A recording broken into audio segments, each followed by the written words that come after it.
पश्चिम बंगेर शोकल मानुष के आमार शुभेच्छा। पश्चिम बंगाल के सभी लोगों को मेरी शुभेच्छा और शुभकामनाएं।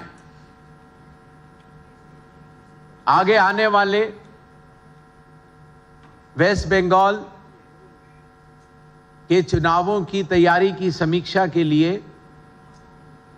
पूरा आयोग पिछले 2 दिन से पश्चिम बंगाल में है और चुनाव की हर तैयारियों के ऊपर चुनाव आयोग ने अपनी पूरी समीक्षा की है।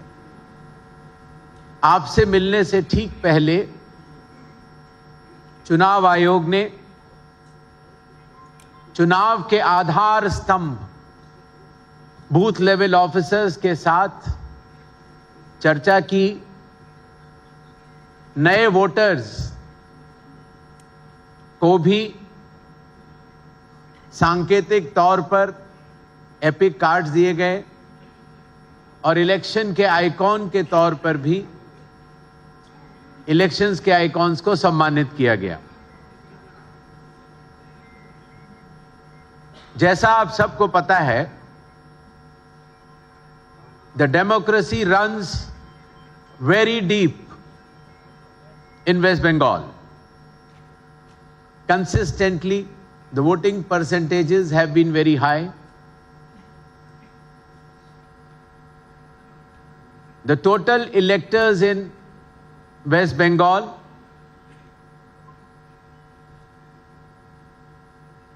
are equal to France, Australia, and Uruguay. The size of West Bengal is so large. In West Bengal, the electors and public at large respects the Constitution of India and believes in peaceful and participatory elections, which are foundation of any democracy.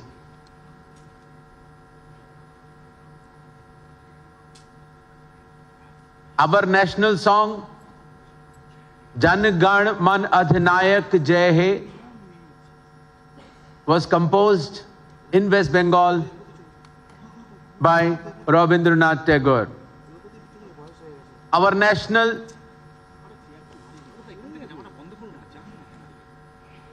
song Vande Mataram was also composed by Bankim Chandra Chatterjee ji from this soil. So we are proud to have national anthem as well as national song, both coming from the proud soil of West Bengal. The West Bengal's glorious treasure of culture, art, music and science is known not only to India, but the entire world.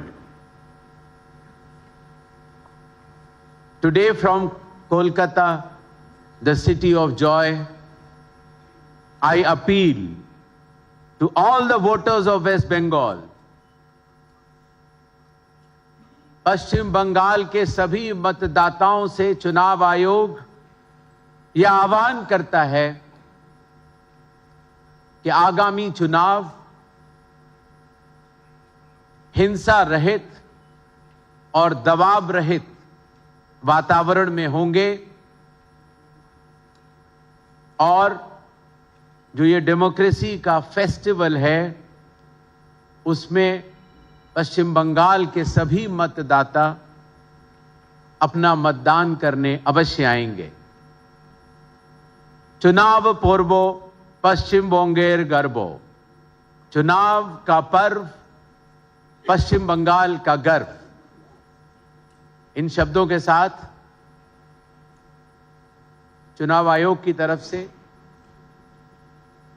एक presentation है जिसको हम आपके समक्ष रखते हुए सभी मतदाताओं को आगामी चुनावों के बारे में बताना चाहेंगे। पश्चिम बंगाल में कुल मिलाकर 294 सीटें हैं।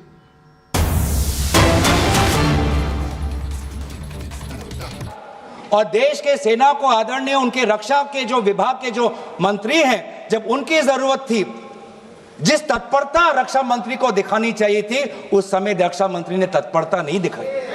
घंटों तक उनको रुकना पड़ा, घंटों तक उनको रुकना पड़ा। और जब हमारे में सर हमारा एक पॉलिटिकल लीडरशिप है, यहाँ पे पाकिस्तान की तरह हमारे यहाँ पे मिलिट्री लीडरशिप नहीं है।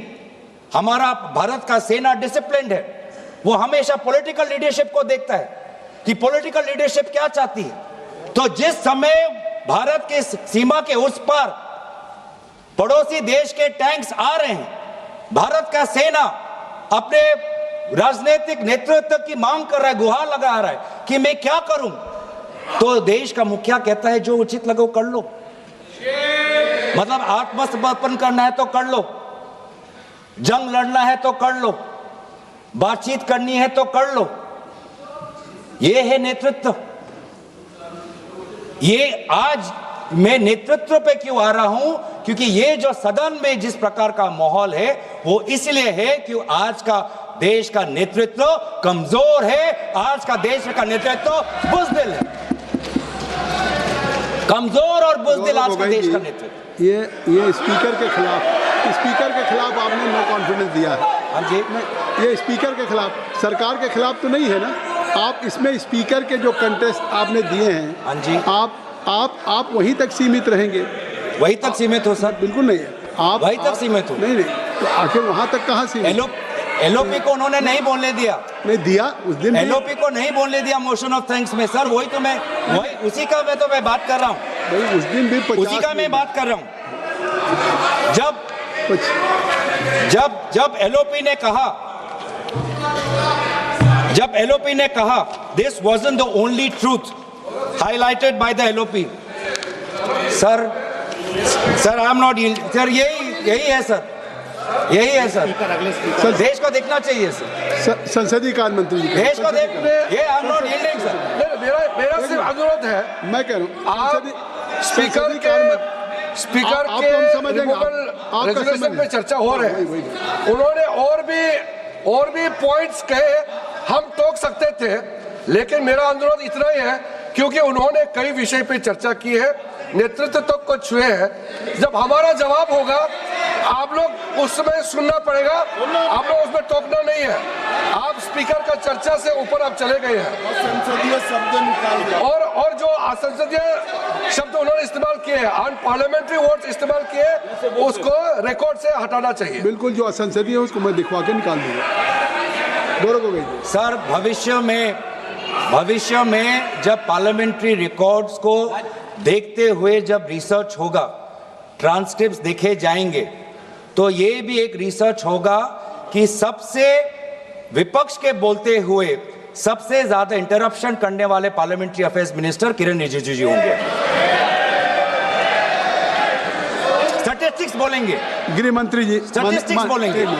माननीय अध्यक्ष जी, पार्लियामेंट्री अफेयर्स मिनिस्टर मैं भी विधानसभा में रह चुका हूं। उनको तभी खड़ा होना पड़ता है जब पार्लियामेंट चलने के नियमों से दूर कोई चीज होती है। ये बात सही है कि पार्लियामेंट्री अफेयर्स मिनिस्टर के नाते सबसे ज्यादा इंटरप्ट किरण रिजिजू ने किया है, मैं सहमत हूं, मगर ऐसा इरिस्पॉन्सिबल विरोध पक्ष भी कभी नहीं आया।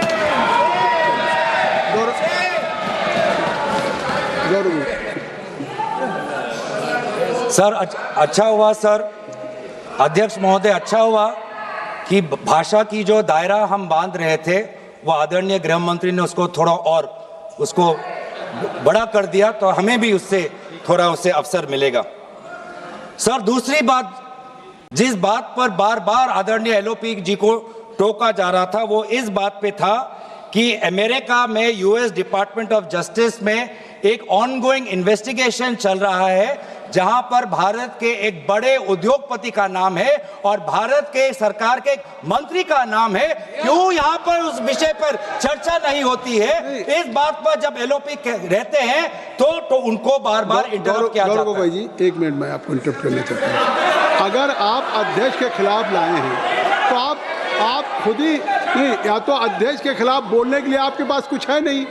अगर आज आपने अविश्वास प्रस्ताव अध्यक्ष के खिलाफ दिया है, मैं कहता हूं उनके खिलाफ बोलने के लिए अगर आपके लिए है, इतना आपने बड़ा प्रस्ताव दिया उनके खिलाफ, उनको रिमूवल के लिए, तो आज उनके रिमूवल के सवाल पे उठाइए।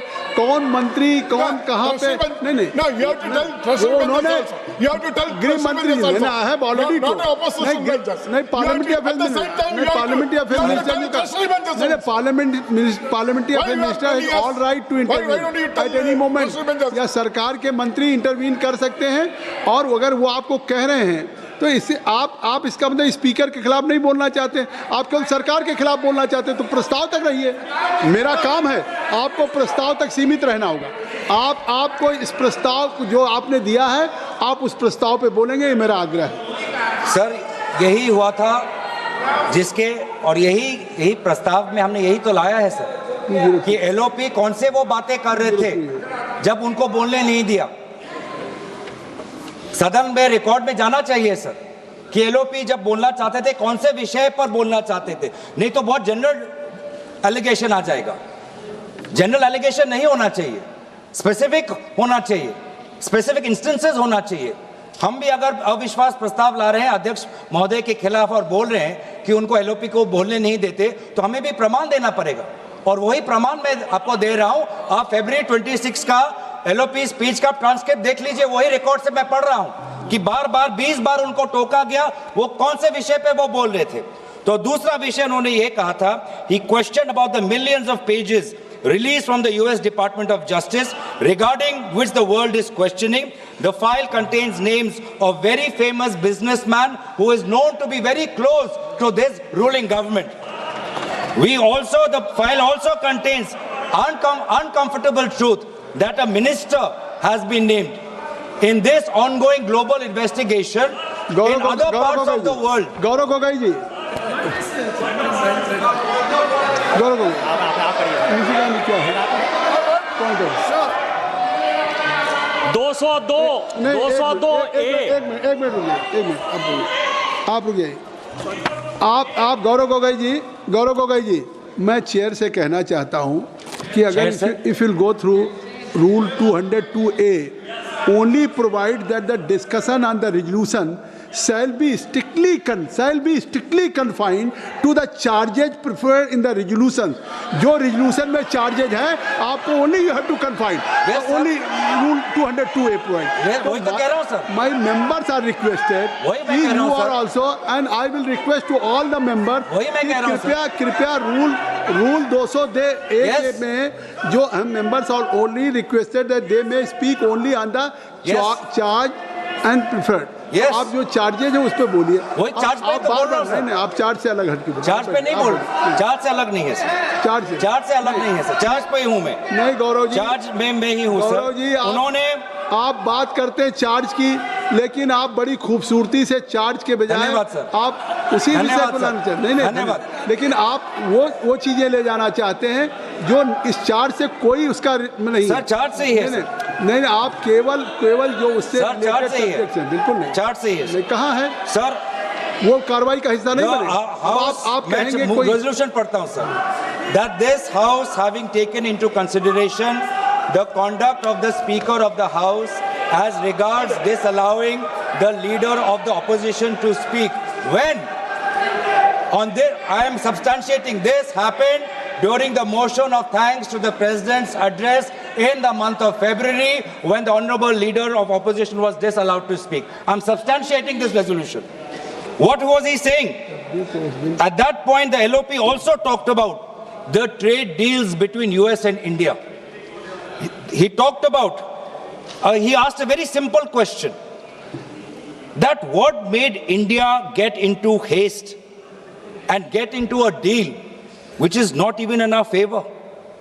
All these concessions that India was giving in our agricultural market, concessions that India government is giving to the US government, which is detrimental to the interest of our farmers.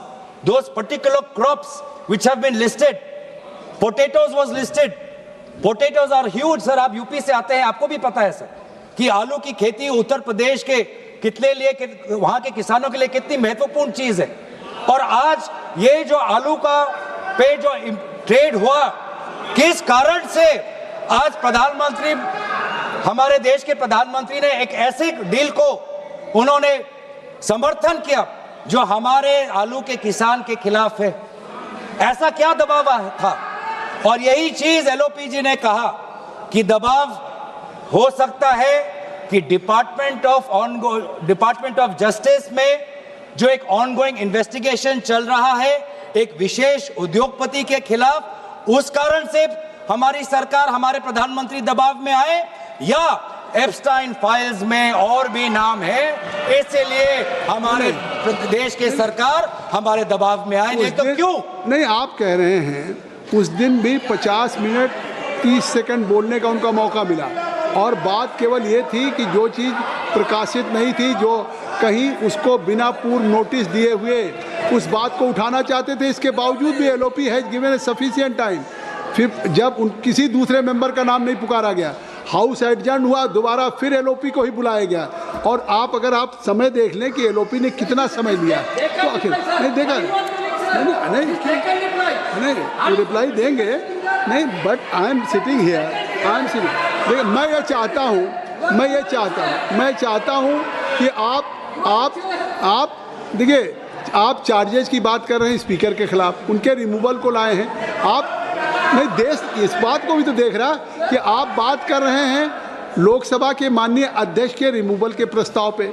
उस प्रस्ताव में जो आपने दिए हैं उसको, आप उसके साथ जो विषय उससे नहीं जुड़ा है, नहीं, और ये बात कहाँ आई? नहीं, आप इससे सीधे मतलब वो विषय उसके बाद भी दे रहे हैं। चलिए गौरव को गई सर, ऐसा कुछ उस समय भी हुआ जब आदरणीय एलओपी बोलना चाहते थे। उस समय क्या हुआ? When the leader of opposition attempted to bring critical matters to light, the speaker demanded that he authenticate the documents being cited. With due respect to the chair, the LOP did not deny this request. He agreed. He says, I will perform the authentication. पर जैसे ही वो आगे आए, treasury bench से सारे मंत्री खड़े हो गए, उस time.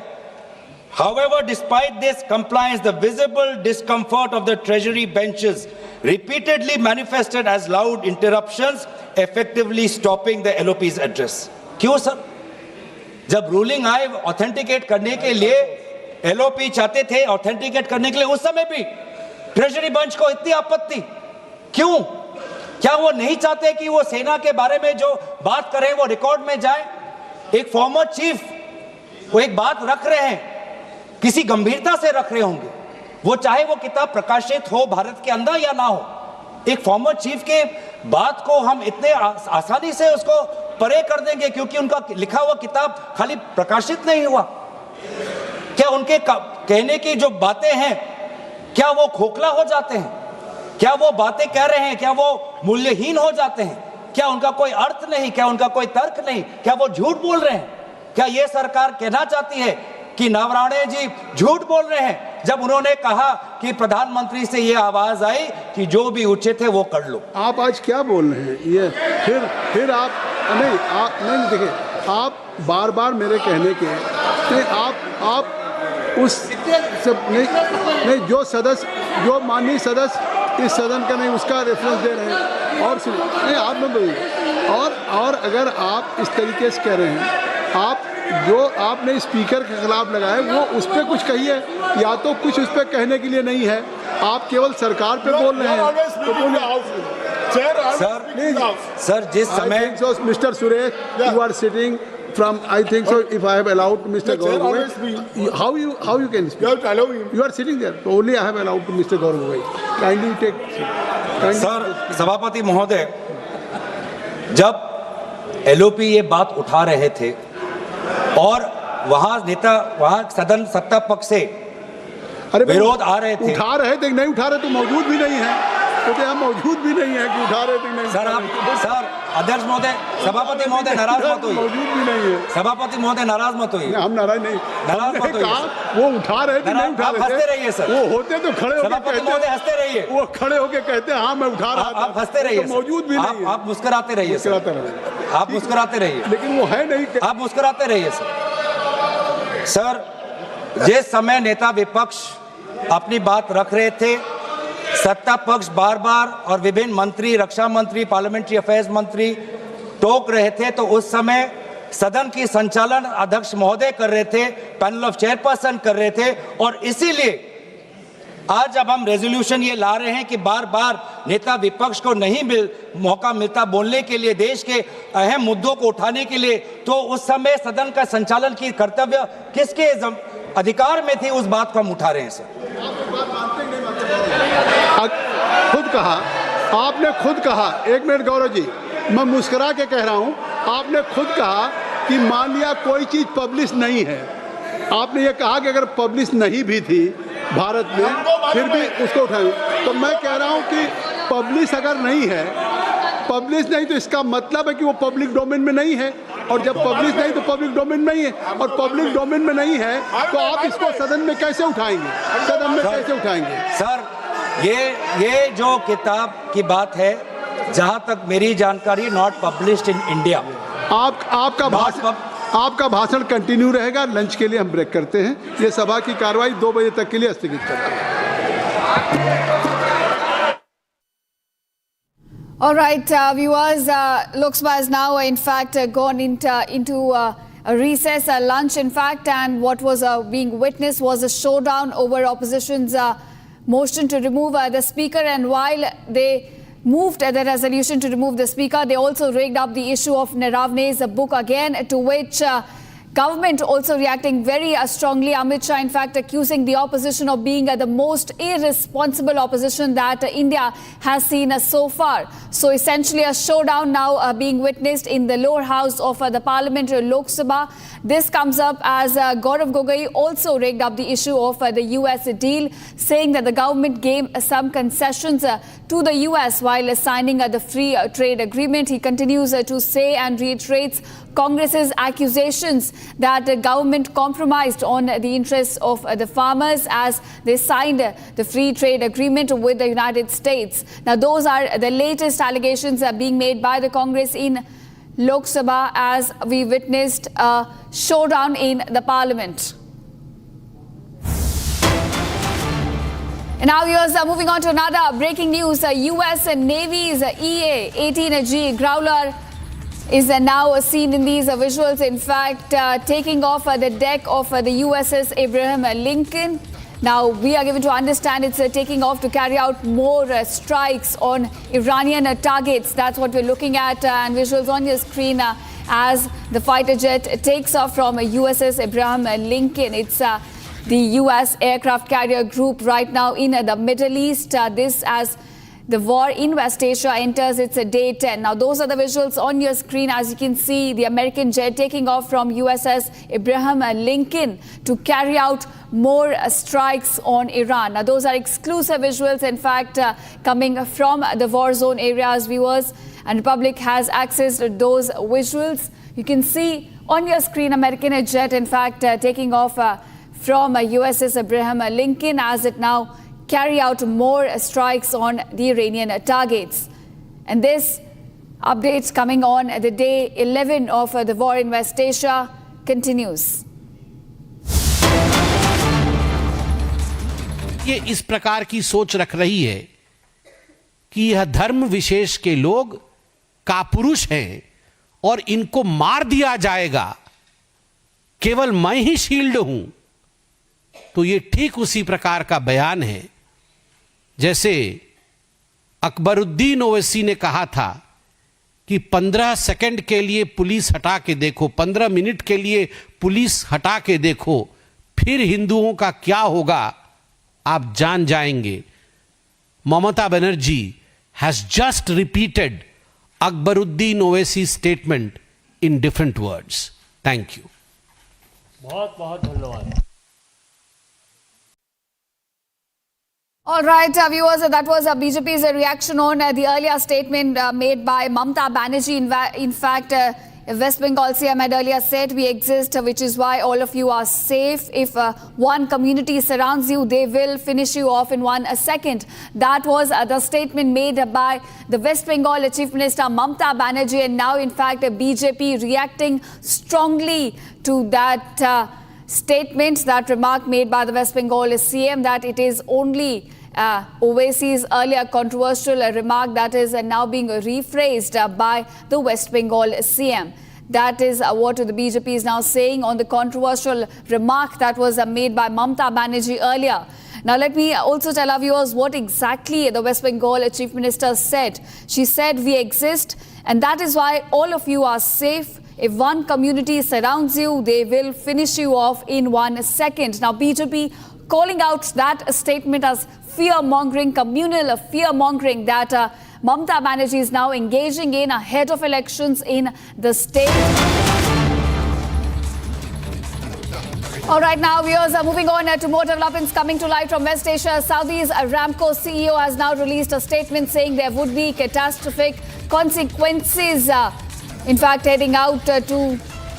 That's the statement that has come in. Aramco CEO now says it may face drastic consequences. Now, remember, Aramco has in fact come under repeated attacks from Iranian drones. And now the CEO himself has come out to release a statement saying that there could be major consequences for the world's oil markets. The longer the disruption goes on and the more the drastic the consequences, in fact, will become for the global economy. Now, viewers, ever since the war started in West Asia, we have been looking at repercussions on the global economy, the oil economy specifically. And now Aramco CEO also warning the world of major and drastic consequences if the war continues to drag on. He says there will be some major repercussions for the global economy if the war continues to drag on. That's the latest statement being made by the Aramco CEO. Remember, Aramco refinery in Saudi Arabia has come under repeated attacks. It's one of the major oil giants of the region. It had to, in fact, shut down its operation on temporary basis due to Iranian drone attacks. All right, my colleague Gesu now joins me in more details. Gesu, we've got a warning coming in from Aramco CEO clearly saying that if the war drags on, there will be major consequences on the global economy.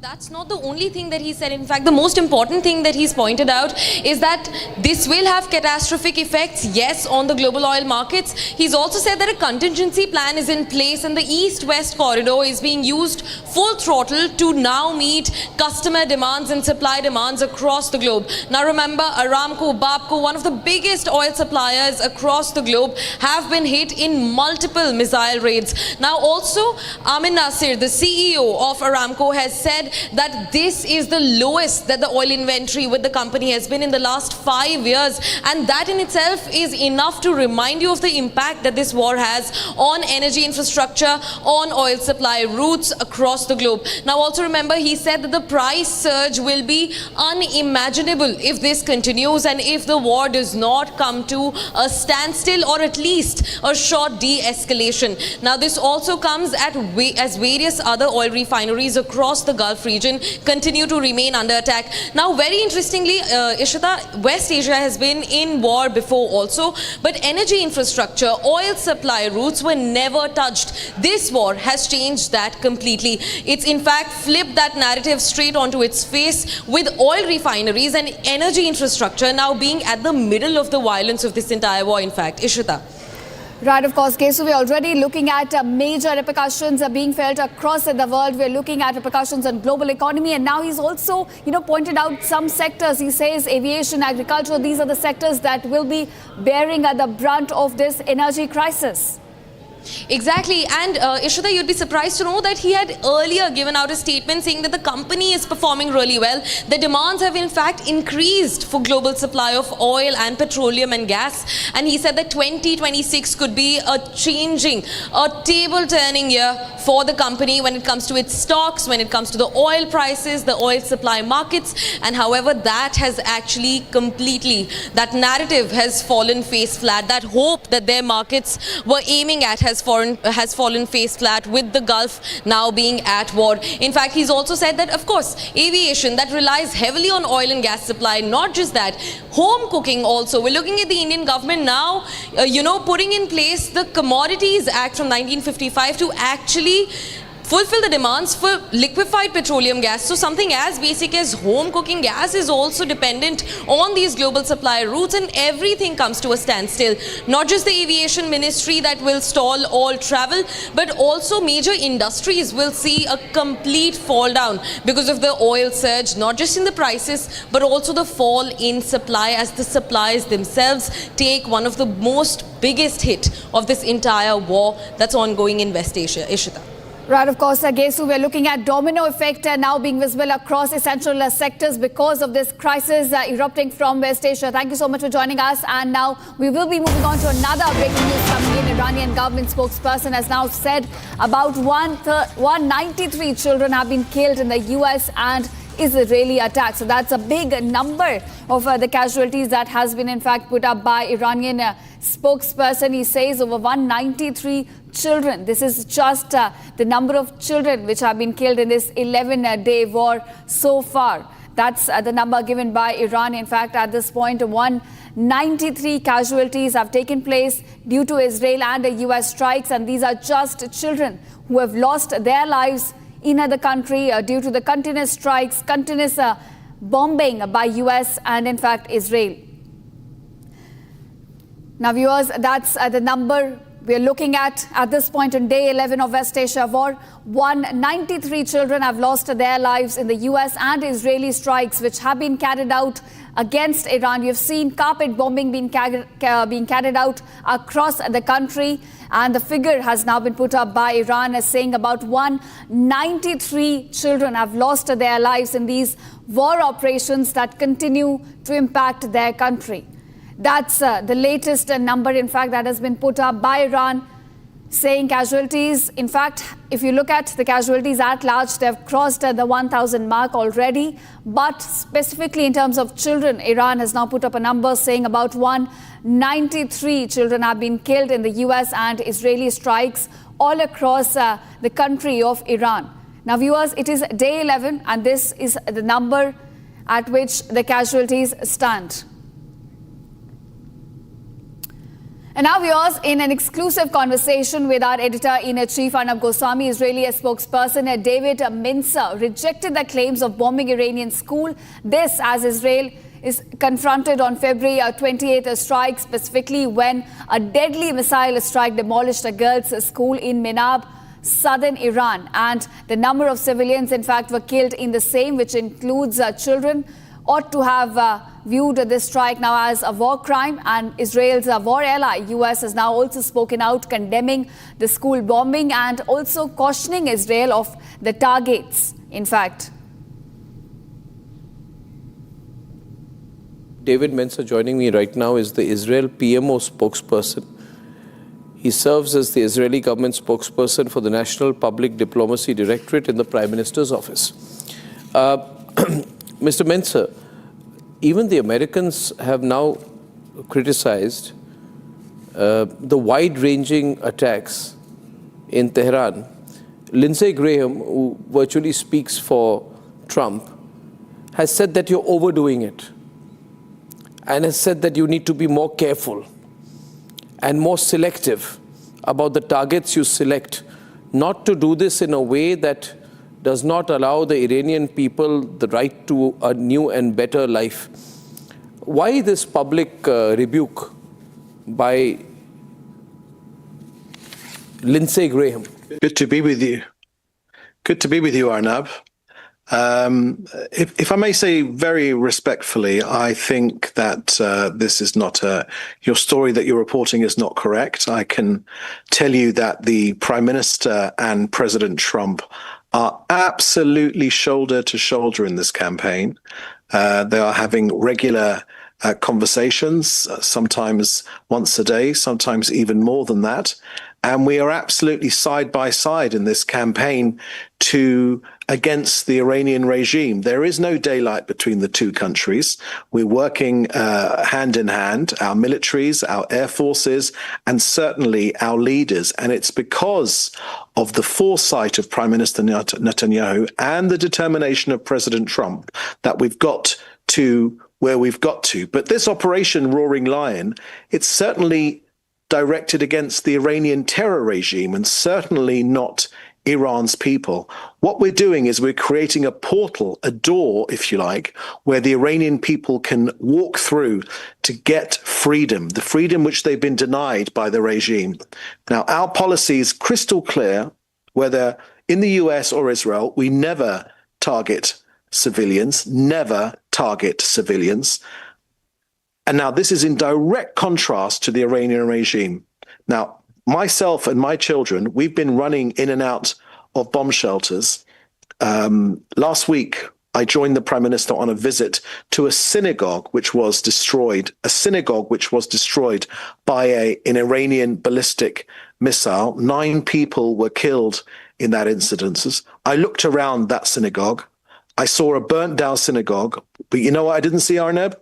I didn't see any military or police or any state infrastructure, which means that, as is the definition of terror, the Iranians are systematically trying to terrorize our people, as they have 47 years. So this story of saying that there's a rift between our two countries, I'm not saying that there is no rift. I'm not saying that there is any rift between Netanyahu and Trump. That would be taking it too far. However, I don't think Lindsey Graham would have made that statement without some kind of unofficial approval. Maybe. Lindsey Graham visits our office practically weekly. He's extremely close to the Prime Minister. What you said is correct. I think Lindsey Graham does work very closely with President Trump. Then why did he say, please be cautious? I'm aware that he's most for the war with Iran and for bringing down the regime, not today, but over a long period of time. I am only curious why he had to publicly, if he works so closely with you, why does he have to publicly say, please be cautious about the targets you select?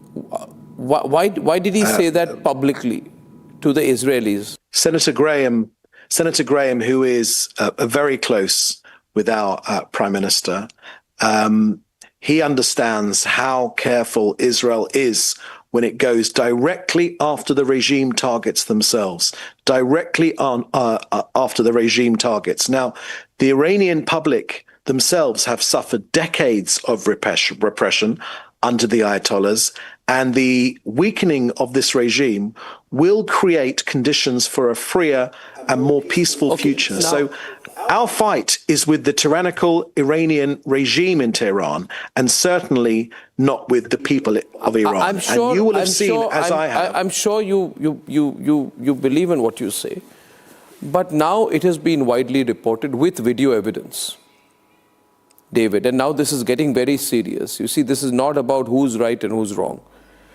but the video is out, and it's been reported everywhere now. Including the New York Times. Please allow me, I can't be off, he has to be on. Sure. You see, when America denied, now it's shown that there is an elementary school and next to that is a naval base. And there are 175 people killed in that attack, including 150 schoolgirls. The footage shows a Tomahawk missile hitting this particular location in Minab. Now, to say it is friendly fire after that by the Iranians without any basis, we'll have to be a little circumspect about the position taken, because everyone is reporting, and these children, these schoolgirls, had no fault. Just as just as the victims of October 7th were not at fault, and I totally with Israel on that. But there is expert analysis, visual evidence which suggests that this is a Tomahawk cruise missile. Only America has a Tomahawk cruise missile, even Israel does not have it. Now, David, this cannot be just wished away, can it, anymore? No one would wish away attacks on civilians, but Israel does not attack civilians, and nor does the USA. President Trump was asked about this yesterday. He said it was most likely a misfired Iranian ballistic missile. But Iranians don't have Tomahawks. And you haven't been recording this. You haven't been recording this. A third of Iran's missiles misfire and land inside Iran, killing their own people. But I'm talking about a Tomahawk. There is no freedom of media. About a Tomahawk. Sorry to interrupt. Right. This is a Tomahawk. It's not an Iranian missile. All of us have to be careful. I understand your concern for civilians, and of course that is correct to be concerned for school civilians. Children. And we take, of course, any uninvolved civilian killed is, of course, a tragedy, which is should never happen. But let's be clear: it is Iran's strategy to maximize civilian casualties. In fact, they Iran see it as their strategy. For school children to be killed?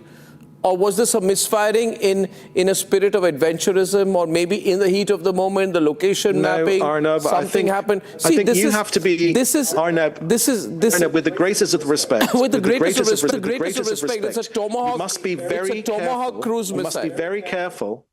It is. I don't see any evidence of there being a Tomahawk cruise missile. There's no free press in Iran. They have been carted off. This is being reported all over the American press as well. 47 years now, this regime has not allowed a free press. But there must be a free press in America. We never, nor do our American allies ever target civilians. And when the president was asked about this, he said very clearly that this was most likely a misfired Iranian missile. And Pete Hegseth said the same thing. Now, if it does indeed come to pass that it has been some sort of a tragic accident, then it is just that. A tragic accident. I just like to say this, Mr. Mensah, Mr. Mensah. Iran actually focuses. Mr. Mensah, these are missiles. War on civilians. These are missiles. When I rush into a bomb shelter with my children, my children are civilians. Mr. Mensah, I appreciate everything your family is going through, but the world needs to know, Mr. Mensah. The world needs to know, and I'm asking you this, Mr. Mensah, because I'll tell you this, because unfortunately the Western media waking up now is beginning to report on this. But I have been saying for the longest time on the Republic Media Network, that the Western media has put blindfolds on the incident that has happened with Iranian schoolgirls. And if you say to me tonight, if it happened, it's a mistake, it's a very expensive mistake, it would take nothing for Mr. Netanyahu and Mr. Trump to come out and say that it was a mistake on their part, but to not acknowledge it. And to defiantly say it does not matter is not appropriate. I say this to you, Mr. Mensah, because the Western media, which has had too much hegemony for far too long and has never questioned, the BBC and the CNN will not ask the questions that the Republic Media Network will, but I will, because right is right and wrong is wrong. So, Mr. Mensah, this is documented everywhere. You always give lectures. Iran does not have a media. A section of the American media is woken up right now. Why do Trump and Netanyahu not answer the question? You can't manufacture Tomahawk, or you say that's an AI-generated visual. It's not an AI-generated visual. Look, it's Arnab. Yes, sir. We just welcomed your Prime Minister to our country. What has that got to do with this? Let me tell you what it has to do with it. We just welcomed your Prime Minister. I was lucky enough to accompany Prime Minister Netanyahu to the airport to welcome Prime Minister Modi. And we went from the airport the following day, we actually went to Israel's Knesset, Israel's parliament. And this is what your Prime Minister said to our Knesset, and there was not a dry eye in the House. He said, what Israel and India share, this is the wise words of your Prime Minister. He said, we share a zero tolerance for terrorism. That is what unites our but two Mr. countries. Mensah, 1 second, please. Just one. And that is why your Prime Minister is beloved in this country. Now, sir. I can tell you Sir, categorically. there is no contradiction which you are trying to build here. Let me tell you very clearly. With respect, the position. Arnab, 1 minute, sir. 1 minute. The position is absolutely the same. The position is absolutely the same. But Mr. Mensah, the position is absolutely the same. And may I remind you that the Republic Media Network was the strongest, stronger than any other network in condemning the October 7th attacks. You know, you can ask your ambassador here. He came to my studio multiple occasions. And I've had the privilege of interviewing Mr. Netanyahu earlier on a different occasion. I believe in the Israel-India relationship. I am against terrorism. I am against terrorism in every form. But this particular incident cannot be, we can't wear blindfolds over it. We can't play blindfolds over what happened. I think needs a deeper statement than a dismissal. Yes, sir. You've invited me on, Arnab. Allow me to share with you the facts. Israel has investigated this incident, and we found no Israeli aircraft or no operation in that area. The US have investigated the incident, and President Trump said that it was not a US attack. And Defense Secretary has also said that it was not US attack. In fact, they both suggested it was most likely an Iranian misfire of a missile. So those are the facts that I can share with you. Now, all of us have to be very, very careful now, because Iran, the regime in Iran, not the people of Iran, will try and portray this as some sort of targeted policy. The opposite is true. We make every effort to ensure that civilians are not hurt in any way, shape, or form. And we have an unrivaled record when it comes to not targeting civilians. Indeed, we've probably got the best record in the entire world. In fact, John Spencer, who is an expert on urban warfare, he said about Israel's military tactics that we lead the world. We have the gold standard, because no country goes to more efforts than Israel to avoid civilian casualties. Whereas Iran, because they are Islamic fundamentalists, are trying to maximize civilian casualties. You know, okay, Mr. Mensah, I just say this, that when Bucha, I think the massacre in Bucha happened outside Kiev, our reporters were the first from the Republic Media Network to be there. We saw what was there. It was not a question of whether the Russians had done it or the Ukrainians had done it. It was a fact that what happened was inhuman, where the bodies were put in at that point of time into a pit. I know that in war a lot of things happen. I would just request you not to say we only believe Trump, but we don't believe the American media. Because today this is being reported everywhere in the world. I'm glad that you came. I hope we pick this up again in the future. Mr. Mensah, thank you very much. Thank you very much. Now, viewers, coming up on the other side, amid West Asia war, Indian government now issues order to oil refineries for higher LPG production and using extra production for domestic LPG use.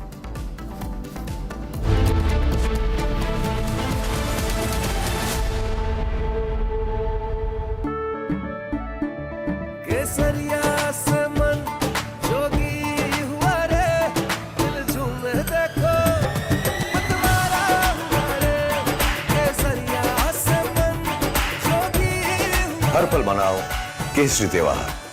विमल, बोलो जुबान केसरी। थोड़े में ज्यादा स्वाद, यही तो है इसकी खास बात। वाओ मामा, क्या स्वाद है? अरे मेरे राजा, सबका राजा आरती और मसाला।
very warm welcome. You're watching Republic TV. I'm Gesu Bharadwaj. And the war in West Asia continues to escalate. In fact, Aramco's CEO Asim Hassan has said that this is a catastrophic strike on the oil supplying infrastructure. We're getting you all the details into what this means for the global markets and what's happening inside the West Asian war. But first, here's a check on your headlines for the hour. Take a look. Saudi's largest oil producer, Aramco's CEO, warns of global consequences and drastic domino effect on aviation and agriculture. Government invokes the Central Commodities Act to ensure LPG supply, orders refineries to divert key streams. LPG committee constituted to review representations, panel to review representations for supplies to hotels, industries. Amid the West Asia war, government now issues orders to oil refineries for higher LPG production and using extra production for domestic LPG use. Crude oil prices fall 13% in 24 hours globally after crossing $110 per barrel. Crude oil eases to $88.9. Heated debate in the Lok Sabha as opposition brings motion against the Speaker Om Birla, even raises Epstein files in General Naravane issue.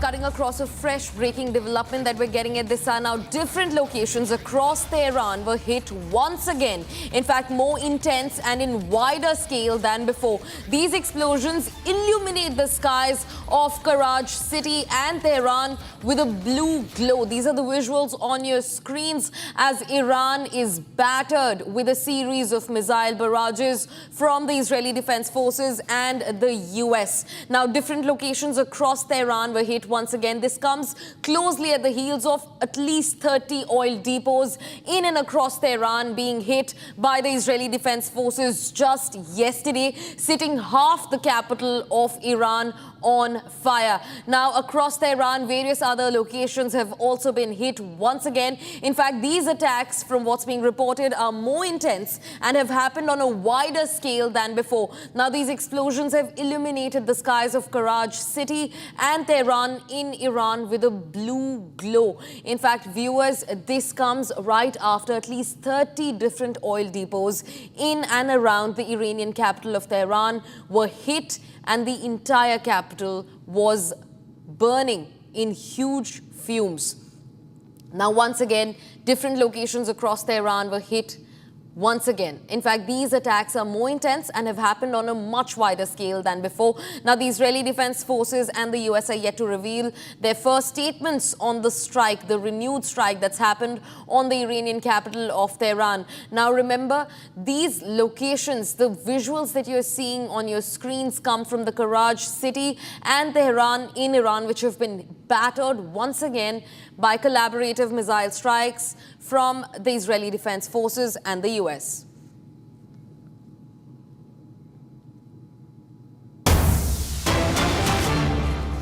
Viewers, getting in another breaking development. Now, the Chinese Foreign Ministry has said that maintaining the security and stability of the Strait of Hormuz serves the common interest of the international community. A big statement that comes in from China. Now, remember, China, which has been on the Iranian side amid the ongoing West Asian escalations, has now said that maintaining the security and stability of the Strait of Hormuz serves the common interest of the international and the global community. Now, remember, the Strait of Hormuz has been brought to a complete standstill with very little crawling snail-like movement allowed, and that has been possible because of the Iranian aggression. Now, remember, Geopolitically, the maritime law dictates what happens at the Strait of Hormuz, but the Strait of Hormuz comes down geographically in the control of Oman on one side and Iran on the other. It comes to its narrowest point of just 33 kilometers between these two countries, which naturally then sees heavy patrolling from Oman and Iran. And Iran, amid the ongoing war, has taken full control of the Strait of Hormuz and has shut it down for the 11th day of the war. Now, the Chinese Foreign Ministry has said that maintaining the security and stability of the Strait of Hormuz serves the common interest of the international community. This also comes as the visuals on your screens are of different vessels that have been struck in the Strait of Hormuz. Now, remember, all of these are civilian vessels, oil-carrying vessels. These are cargo-carrying vessels which were struck. And while Iran said that they will only strike the vessels of US and Israeli allies, that was not the case. In fact, this video is being shot from another vessel that remains stranded in the West Asian waters called MV Manali. Now, these are the visuals on your screens of different vessels which have been struck. And now the Chinese Foreign Ministry, in fact, Wang Yi, is at the fore of this comment where they've said that maintaining the security and stability of the Strait of Hormuz serves the common interest of the international community. Very interestingly, this stand is also slightly farther away from China's earlier stand, which was backing Iran amid the ongoing war. And now they have called out the Iranian aggression. They have called for peace at the Strait of Hormuz. Now, this comes as global trade has taken huge hits because of the Strait of Hormuz being shut. In fact, global oil supply remains in a precarious situation. In fact, we're also being joined by our senior editor, Shravan Sen, from the newsroom to get us more updates. Shravan, this is a shifting stance in what China was saying before. You know, they were siding with Iran, and now they've called out their aggression in the Strait of Hormuz, asking for peace. What are we looking at, Shravan? It's a key strategy of the Iranians to ensure that they put pressure on the West because the supply chains are completely choked. The only concession that Iran has actually given as far as commercial vessels in Strait of Hormuz is concerned, it is to Russia, it is to China.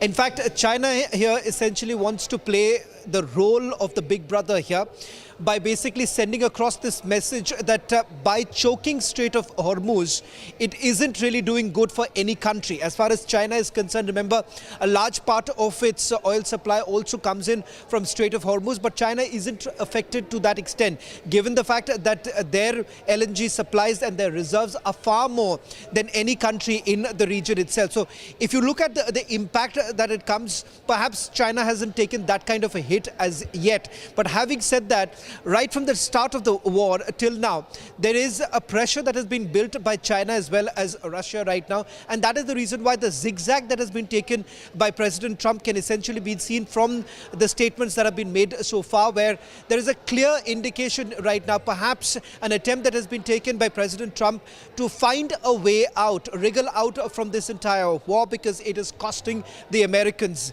And it's a heavy price that the Americans are paying, because you do not have Saudi Arabia as well as the GCC countries basically participating in the war, and that makes it even more difficult for the Americans right now, because the longer the Iranians choke these points as far as oil trade is concerned, it is going to have a direct impact as far as Europe and the Western world is concerned. Right. Shravan, in fact, continue being with us. We've also gotten an interesting statement that's come in from the Iranian government. Now, viewers, another breaking development that we're tracking. Iran's government spokesperson has said that the Strait of Hormuz is a strategic asset for Iranians, and it is only natural for them to make full use of it during wartime. Now, keeping on to what our senior editor Shravan Sen was also mentioning, that this is a key Iranian strategy to actually mount pressure on the West. Now, the Iranian government has backed that claim up. They've said that the Strait of Hormuz is a strategic asset for Iranians, and it is only natural for them to make use of it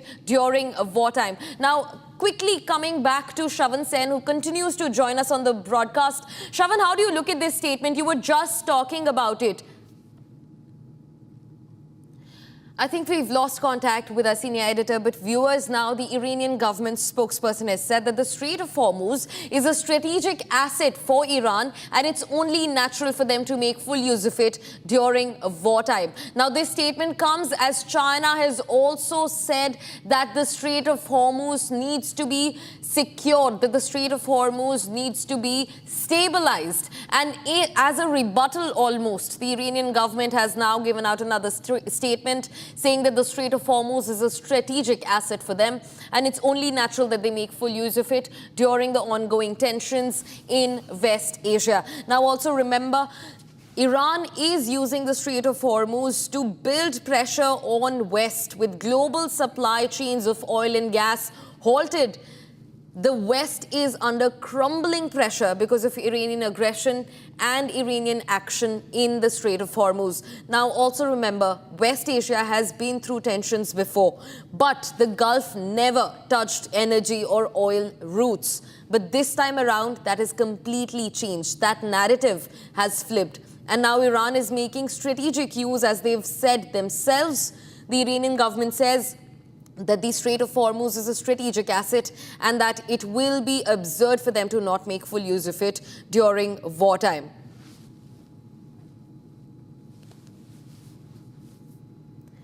Viewers, now as the West Asia war rages, the government has now invoked the Emergency Act to tackle the LPG crisis. The government has invoked Essential Commodities Act back from 1955 to ensure that liquefied petroleum gas supply is regulated across the country. In fact, they've also ordered refineries to divert key streams. In fact, all states are now on the LPG watch and they are in touch with the Petroleum Ministry. Hotel associations across India have reached out for more supplies, which is being fulfilled. The LPG committee is been constituted to review the representations panel and, in fact, to increase and review the supplies to hotels and industries. Now, the Hotel and Restaurant Association has also written to the Petroleum Minister Hardeep Singh Puri expressing concern over the government's order of restricting LPG and PNG supply.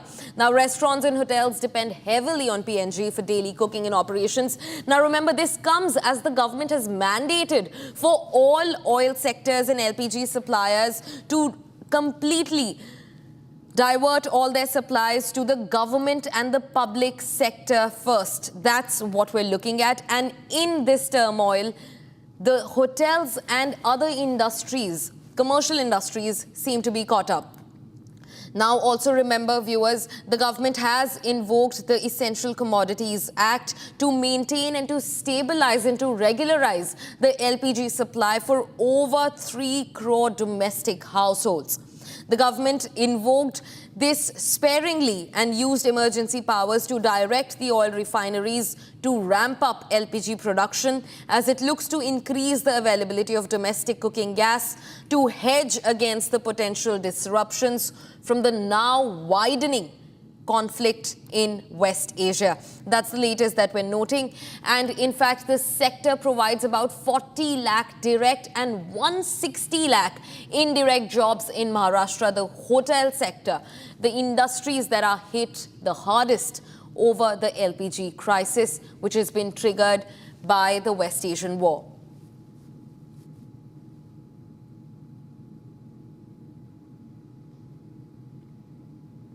Viewers, now new visuals are raising serious questions about a deadly strike in southern Iran.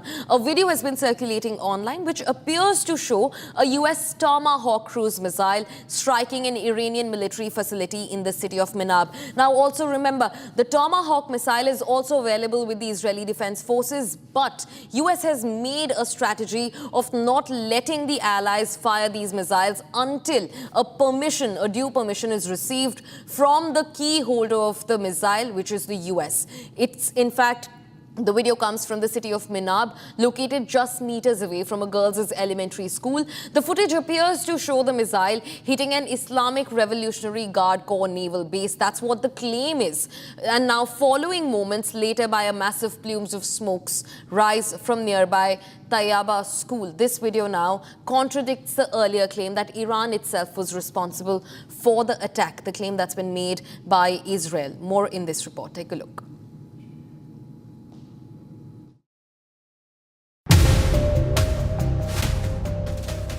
Shocking new visuals are raising serious questions about a deadly strike in southern Iran. A video now circulating online appears to show a US Tomahawk missile hitting an Iranian military facility next to a girls' elementary school, where scores of children were killed. The footage contradicts earlier claims that Iran itself was responsible for the attack. Newly released footage appears to show a US Tomahawk cruise missile slamming into an Iranian Revolutionary Guard naval base in the city of Mina, just meters away from a girls' elementary school. Seconds after the strike, a massive plume of smoke rises from the direction of the Shajare-Taiba school. Reportedly, the attack killed at least 175 people, including 168 children and 14 teachers. With children among the dead, the tragedy in Minab is becoming a powerful symbol of how civilians are paying the price for a war spiraling beyond control. A war started after Donald Trump launched military action against Iran. As missiles fly and leaders trade accusations, it is ordinary civilians, families, teachers, and children who are caught in the crossfire.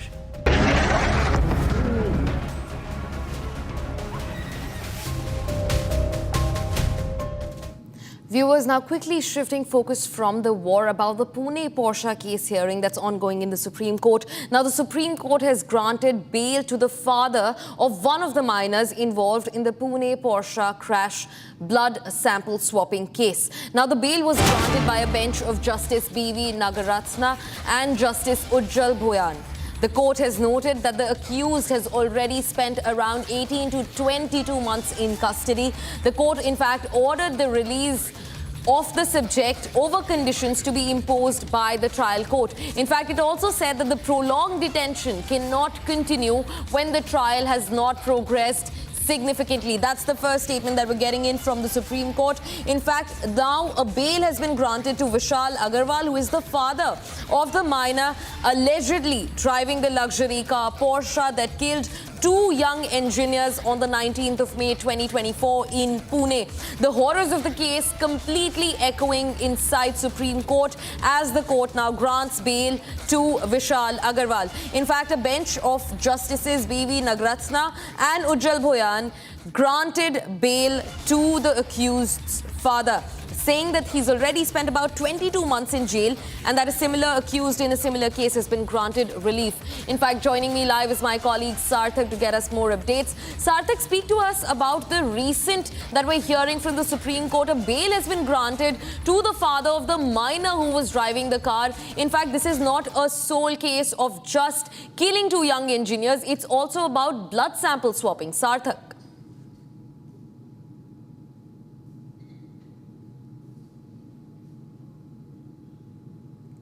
Well, yes, today the Supreme Court granted bail to the father of one of the minors who goes by the name Vedant Agarwal. He was directly involved in the Pune Porsche crash blood sample swapping case. The father was accused of swapping the blood sample during the course of the investigation. The bail was granted by the bench of Justice B.V. Nagaratna and Justice Ujjal Bhoyan. Yeah.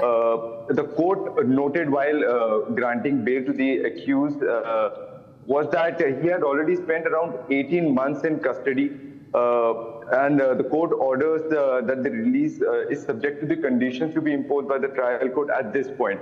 The allegations on the father were of swapping blood samples after the crash, and investigators claimed that the blood samples of the minors in the car were replaced with the samples of adults to hide alcohol consumption or the evidence that could have been traced of alcohol consumption in the blood sample of the accused. The Supreme Court, while passing the order, made some observations and remarked that the parents must exercise control over their children, especially in such incidents involving juveniles. However, it clarified that any such observation should not prejudice the trial. The basic ground of granting bail to the accused father, who was also an accused in this particular case, was that the accused had already spent around 18 months in custody, and the trial did not take place at a pace that it should have. And on that particular ground, the accused has been given bail in this case. Let me remind the viewers, the incident occurred on 19 May 2024 in Pune's Kalyani Nagar, where a 17-year-old allegedly driving a Porsche under the influence of alcohol crashed his car into a motorcycle. There were two young IT professionals, Anish and Ashwini. These were the two IT professionals who died during the incident. The case sparked nationwide outrage after allegation emerged of evidence tampering and how the investigation has been prejudiced. So, however, at this point, what we know of the court has found that the accused father has been in custody for a very long time, and on that specific ground, he has been granted bail. Right, Sarthak. Right, Sarthak. Thanks very much for bringing this entire thing to round for us. In fact, viewers now quickly shifting focus. At least 7 workers were killed in an accident during excavation work at a residential project of Signature Global along the Delhi-Jaipur highway on Monday. Now, sources say the wall suddenly collapsed during the ongoing excavation work, burying several workers. Who is responsible and who is to be held accountable for the death of these workers? Here's a full report. Take a look.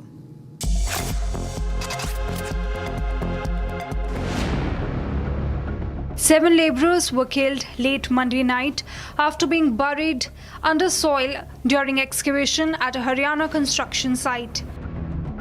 A massive portion of the soil suddenly caved in, trapping the workers beneath. Authorities have confirmed 7 fatalities so far, with several other injured workers successfully rescued. ये signature global का project है। तकरीबन 150 एकड़ में ये project जो है वो फैला हुआ है। जानकारी ये मिली कि सोमवार रात को कुछ मजदूर मिट्टी में दब जाते हैं और आनन फानन में जब रेस्क्यू किया गया तो 7 लोगों की मौत की जानकारी मिली। 4 लोग गंभीर रूप से घायल हुए जिनको अस्पताल में भर्ती किया गया। The disaster occurred within the society premises along the Delhi-Jaipur highway. Sources say a wall collapsed with a loud bang, instantly burying the victims under heavy debris. Local police, district administration and SDRF teams arrived immediately to launch a high-stakes rescue operation. After several hours of intensive digging and clearing, the trapped survivors were finally rescued. The project is said to be owned by a real estate company. Construction is underway on 153 acres of land. This tragedy raises serious questions regarding whether safety standards were ignored during the site's construction. The bodies were covered in mud and had fractures on their hands and feet when they were brought to the Bhiwandi hospital. Gurugram police have since reached Bhiwandi District Hospital to take possession of the 7 deceased. Officials have vowed that strict legal action will follow if any evidence of criminal negligence is found.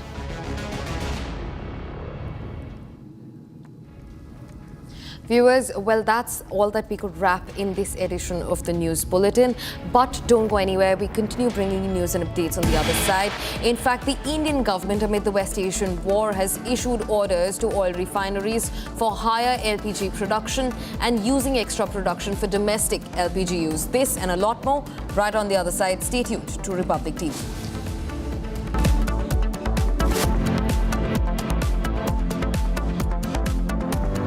चमकी चाट से क्या बना है? Sandwich, लस्सी और छाछ और हर घूंट में चमकी चाट। अब बताओ, स्वाद आया? आया। असली स्वाद सिर्फ चमकी चाट। 13,000 placements last year. At Amity, we are committed to nurturing passionate, hardworking and proactive professionals.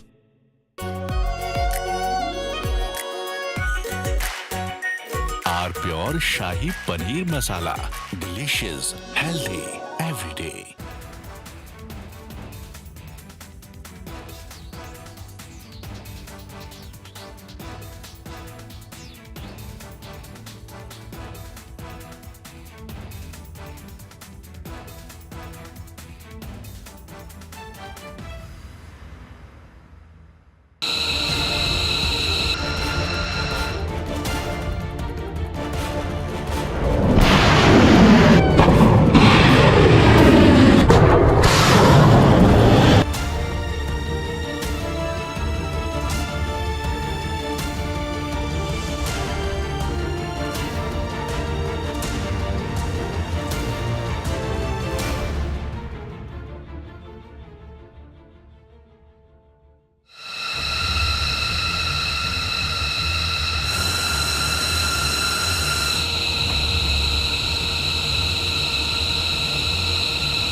बुझाए ठंडक लाए सबको भाई जीरा से MDH का जल जीरा जीरा से जीरा सिप, असली रिफ्रेशिंग, असली स्वाद, असली मजा।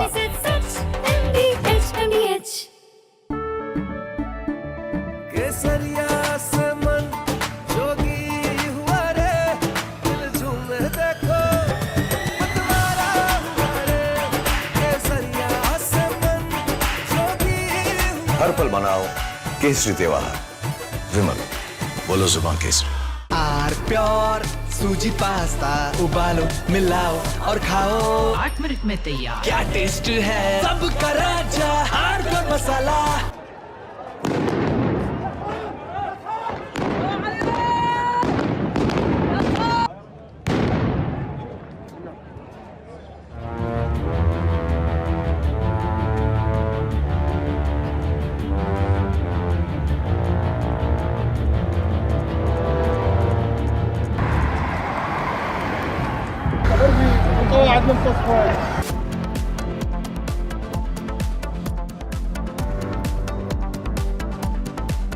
चमकी चाट से क्या बना है? आलू चाट या फ्रूट चाट, स्वाद बढ़ाए चमकी चाट। क्या बात है? स्वादिष्ट पकोड़े और बरसान, अरे चंकी चाट है इसकी जान। असली स्वाद सिर्फ चंकी चाट। केसरिया से मन जोगी हुआ रे, दिल झूमे देखो मतवारा हुआ रे। केसरिया से मन जोगी हुआ। हर पल मनाओ केसरी त्योहार। विमल, बोलो जुबान केसरी। थोड़े में ज्यादा स्वाद ये ही तो है इसकी खास बात। वाओ मामा क्या स्वाद है, अरे मेरे राजा। सबका राजा R pure masala.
From Asia's largest news headquarters,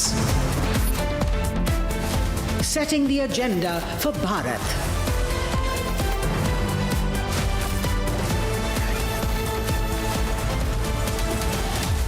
You're watching Republic.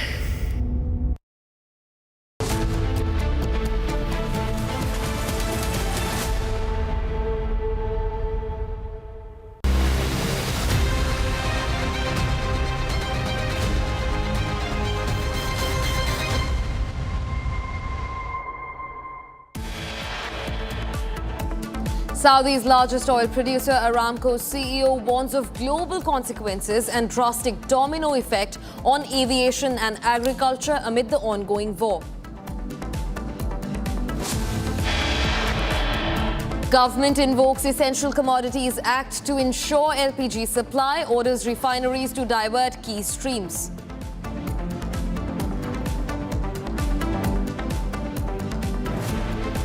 LPG committee constituted to review representations, panel to review representations for supply to hotels, industries.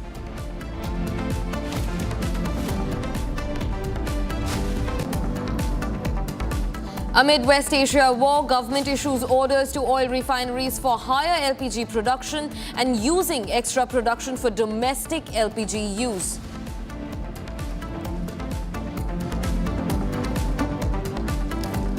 Crude oil prices fall 13% in 24 hours globally after crossing $110 per barrel. Crude oil eases to $88.9.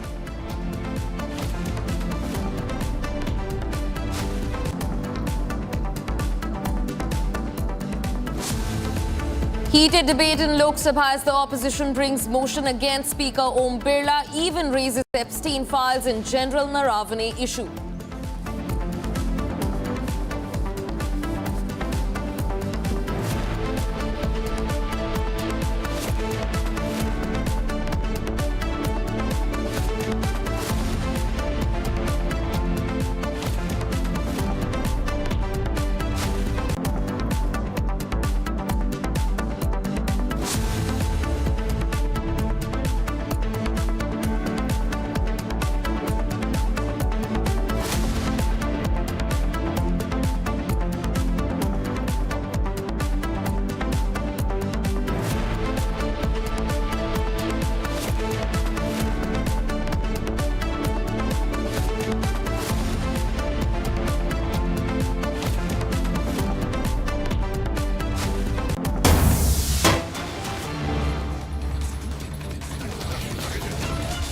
And there's breaking news that's coming in.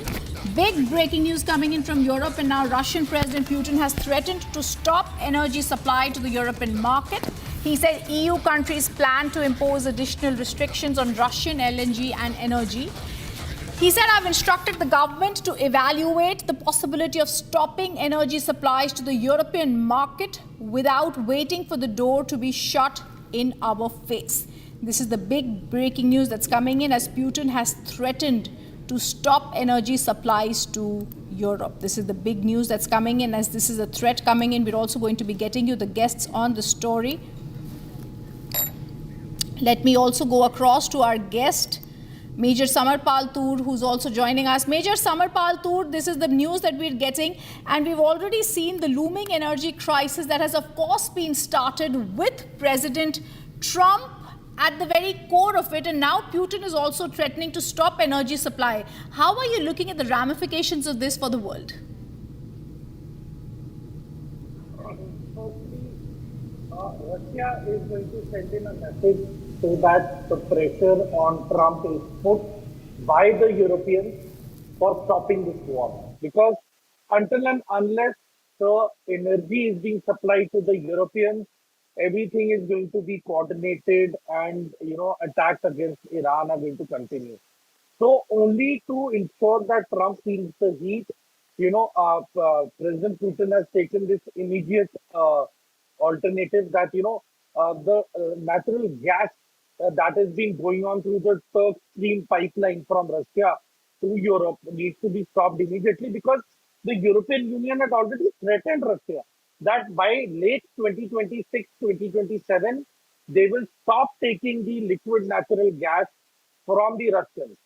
So as a result, looking at this immediate Iran crisis which has happened, I think it will be an impactful move if Russia immediately stops the supply of the liquid natural gas. And by that, you see, the pressure will mount automatically onto the Americans as to how now the energy requirements of the European Union will be fulfilled by whom? Who's the seller now? Because you see, Iran has played things very smartly. Iran took a call that if my oil is not market, Iran ensured that nobody else's oil will also be available, will not be available to the West and to the Americans. And that is one of the major reasons why it has targeted the GCC countries, commercial hubs which were producing and exporting oil. So this is a clear-cut message to the Americans that their hegemony and their dominance will not be in effect. And I think Russia has played a master stroke by immediately planning to stop the supply of energy to Europe. Probably only then the Europeans and the NATO countries can put pressure on America to stop the Iran war immediately, and so that the supply of oil and liquid natural gas is replenished immediately to everybody. Else, everyone is going to be in the loss. Nobody is going to be in a win-win situation over here. And, Americans will be at the receiving end. Moreover, the GCC countries have actually been having meetings not to go to war with one another. Reason being, Qatar has called out the Americans, saying that the Americans will move out of the war once the Gulf coordinating countries come into this war, and eventually Americans will land up selling their weapons to all the sides, and they will mint money, and there will be a Sunni Shia conflict which will accommodate the Israel Middle East corridor. So you see, the Arabs are not going to be fooled anymore, and the total onus has been put on the Americans. And I certainly feel America is not going to do the blunder by prolonging this war any longer. And there will be a ceasefire in the coming 10 days, and it will be initiated by the Americans itself. It is not going to be the Iranians, because the Iranians have already made their mind very clear that last two negotiations, they were, the moment they agreed for IAEA to visit their site of nuclear energy and the nuclear reactors, the very next day the 12-day war happened. Even here they agreed on the 26th of February. On the 28th of Feb, the bombing began. So Iranians have realized that this is just a buying time tactic by the Americans, and they are not going to fall for it. And perhaps this is what the ending stalemate is going to be. So coming days are going to be very critical in terms of the oil prices, which are already on the rise. I agree with you, but I also believe that, this is also happening, Major Samar Paltur, because very, very quietly, Europe has been going against Putin. We've seen how Europe had slashed the Russian pipeline gas by 80% since 2022. They had switched to the US Qatar LNG. Now Russia surviving, and they had got a lot of support from India. We became its #1 oil buyer. This is not an empty threat that Vladimir Putin is trying to give to Europe, but a clear indication from him: you didn't stand with us in support, and therefore I'm not going to be standing up for you. I mean, this is exactly a message that he's trying to convey to the West, that, by pressurizing India and, India actually reducing the quantity of oil, not that we have completely stopped buying oil from Russia, but there's been a drastic fall in the quantity of the oil import from Russia. Because of that, the Russians were not very happy with things. And now that the Americans, the so-called controversial statement that they are allowing, they are giving permission to India to actually purchase this oil from the Russia for 30 days, which is already afloat in oil tankers.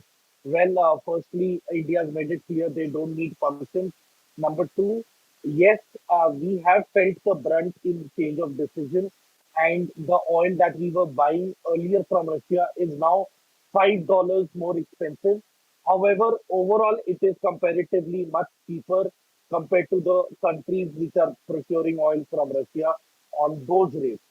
So I certainly feel that India is treading a very tightrope. It has to be very careful in terms of its statements, what it is saying, and moreover, I feel that Prime Minister Modi should play a critical role in brokering for the peace talks and halting this war, and by initiating a dialogue between Israel and Iran, However, the Americans are still, they cannot be trusted at this moment. They have been very tough on all other nations, including India. So I certainly feel that we are definitely going to stay an arm's distance away from the Americans. However, Israel is our ally, and we have to comply with what they are, strategizing and what they have in the future as per their plan. But as far as the war is concerned, it needs to stop, because ultimately, no matter what, the loss is going to be on both the sides, the West and the Gulf, and those countries which are procuring oil. Because once the oil refineries are going to be completely cut, the pinch is going to be felt all around the globe. And the main country which is going to be blamed for initiating this war and not being decisive in terms of its outcome is going to be the Americans. Yes. So they are going to be they are going to face a lot of difficulties. Yes. And I think that's going to be the final picture, how we're going to look at this war in Iran, but also a very strong warning, once again, Major Samar Paltur, to Donald Trump, the US president himself, who's now trying to see the world as his personal fiefdom. I thank you for joining us on that breaking news. There is more updates, more breaking news coming in on this bulletin. The Supreme Court, top court of the country, has now supported batting for uniform civil code. Now, this is the big breaking news coming in a hearing that was happening there today. Before them, the Chief Justice of India has asked this legislature to work on the UCC and avoid personal law complexities. The Supreme Court, that was hearing a case today on Muslim women's right, has stated this court has already recommended the UCC. The Supreme Court says, therefore, can we declare anything? The Supreme Court says we must defer to legislative powers to bring fundamental duties. Viewers, this is the big breaking news coming in today. The Supreme Court has batted for UCC yet again. I want to go across to Ratan Sharda joining us on this. Ratan Sharda, several times in the past we've seen the UCC become such an important issue. Now the Supreme Court is openly batting for it, but they're also saying it is for the legislature to get this into the wheels of motion moving. How soon do you think India can plan to have the uniform civil code? First of all, I thank Supreme Court for saying something that it has said earlier also, as the courts have pointed out. We have the directive principle which tells us that we have to go for uniform civil code. And unfortunately, when it was being discussed, the politicians at that time, under the garb of secularism, tried to avoid the issue and put it in directive principles. And we only got Hindu law, nothing else. And then we have this continuous strain of asking for uniform civil code. The earlier secular governments, so-called secular, I would say not secular, actually communal governments, did not have the guts or the heart to bring in uniform civil code in a secular society where every community is treated as equal and religion doesn't come into governance. In such a society, if we keep on having separate laws for minorities, for different groups, then naturally there is something wrong in our definition of secularism. Supreme Court has pointed it out. I think BJP is now strong enough to go for it because it has done enough in the case of triple talaq and Waqf board. So slowly this the partial implementation of laws, select implementation of law is being discarded. I hope this also takes place now since Supreme Court has again put it up. And I hope government finds ways of putting it in. We have an opposition which is wedded to vote bank politics. It will oppose it. But it has opposed every move. It has opposed every law, every act which is for the good of the people. So for me, the larger good of the people is much more important than vote bank politics, and I hope the government takes it up. Ratan Sharda, I completely agree with you. I just want to get a sense from you. How soon do you think the centre can start working on this? It's obvious the opposition is not allowing any work to happen in the parliament. When can we see this becoming a reality? Governments or BJP state governments have put in uniform civil code. They have drafted the laws. I think they can become the guideline. And learning from the mistakes and the correct steps taken in those uniform civil codes of, let us say, Uttarakhand, for example, if the government picks it up as a starting point, I think it can come up with some draft, at least by 6 months or 10 months, which can be agreeable to most of the people without discrimination. I think the basic draft is ready. We need to work on it, and I hope the BJP government puts up some committee and gets this into a national level. All right. Thank you, Ratan Sharda, for those positive words. We're hoping that too. There's more breaking news that's coming in right now. Now, India is to supply 5,000 tons of diesel to Bangladesh amid the fuel concerns. That's the big breaking news that's coming in. India has now decided that it's going to be supplying 5,000 tons of diesel to Bangladesh. This is also coming after the rising fuel concerns across the world after the Iran-Israel-USA war, beg your pardon. And this is the big news that's coming in now. India has said that India will be supplying 5,000 tons of diesel to Bangladesh. This is happening from the NRL facility in Assam via a cross-border pipeline. The emergency is aimed to stabilize the fuel reserves and ensure uninterrupted supply. And also it's a part of the long-term agreement. This move, like we said, is coming following rising energy insecurity. This initiative is also coming amidst the reports of tightening fuel supplies and potential, though not fully confirmed, tensions also impacting oil prices.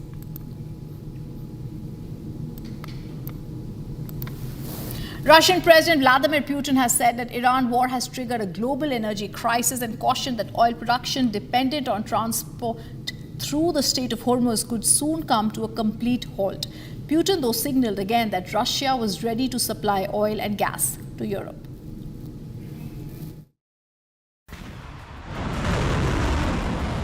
The war in West Asia is now sending shockwaves through the global energy market. Russian President Vladimir Putin has warned that the war could trigger a global energy crisis. Putin said that oil supplies moving through the Strait of Hormuz could come to a complete halt. Let me remind you that last year, Hormuz Strait accounted for about 1/3 of the world's oil exports. That's about 14 million barrels a day, 80% of which were going to the Asia-Pacific countries.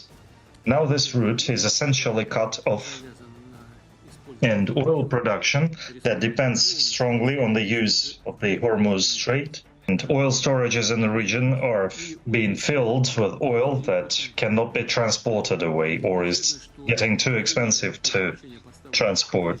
And of course, completely shifting Middle East oil supplies to schemes not using the Hormuz Strait is hardly feasible now, because shifting logistics, changing logistics will not only take time, but will also require great expenditure.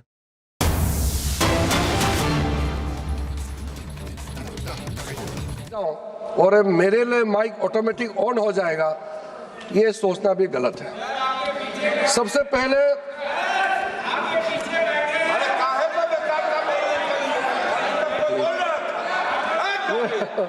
ये इन्होंने resolution move किया, अपने resolution भी नहीं बोल पाए, किसी और के नाम में दिए, अब मैं खड़ा हो रहे।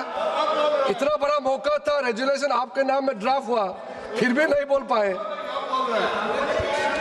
सर, संविधान के अनुच्छेद 94C के तहत और इस सदन के rules of procedure and conduct of business का रूल 200 और 203 के प्रावधान के मुताबिक आज हम लोग इस प्रस्ताव पे चर्चा कर रहे हैं। मैं वैसे तो आपके कई मुद्दे हैं, मैं उसको एक एक करके मैं उसका जवाब भी देना चाहता हूं। मेरा प्रारंभिक अनुरोध रहेगा, शुरू में ही मैं अनुरोध करना चाहूंगा कि कांग्रेस की ओर से जब गौरव जी बोले तो विषय से हट करके कई विषय पे उन्होंने चर्चा की है। क्योंकि उन्होंने मुद्दे रखे हैं तो मुझे उसका भी जवाब देना पड़ेगा। अगर वो मुद्दे नहीं रखते तो मैं लोकसभा स्पीकर का खिलाफ जो अविश्वास प्रस्ताव रखा था उसी तक ही सीमित रखने का विचार से मैं सदन में आए थे, लेकिन उन्होंने उससे कई आगे जाकर के अपने बात को रखा है।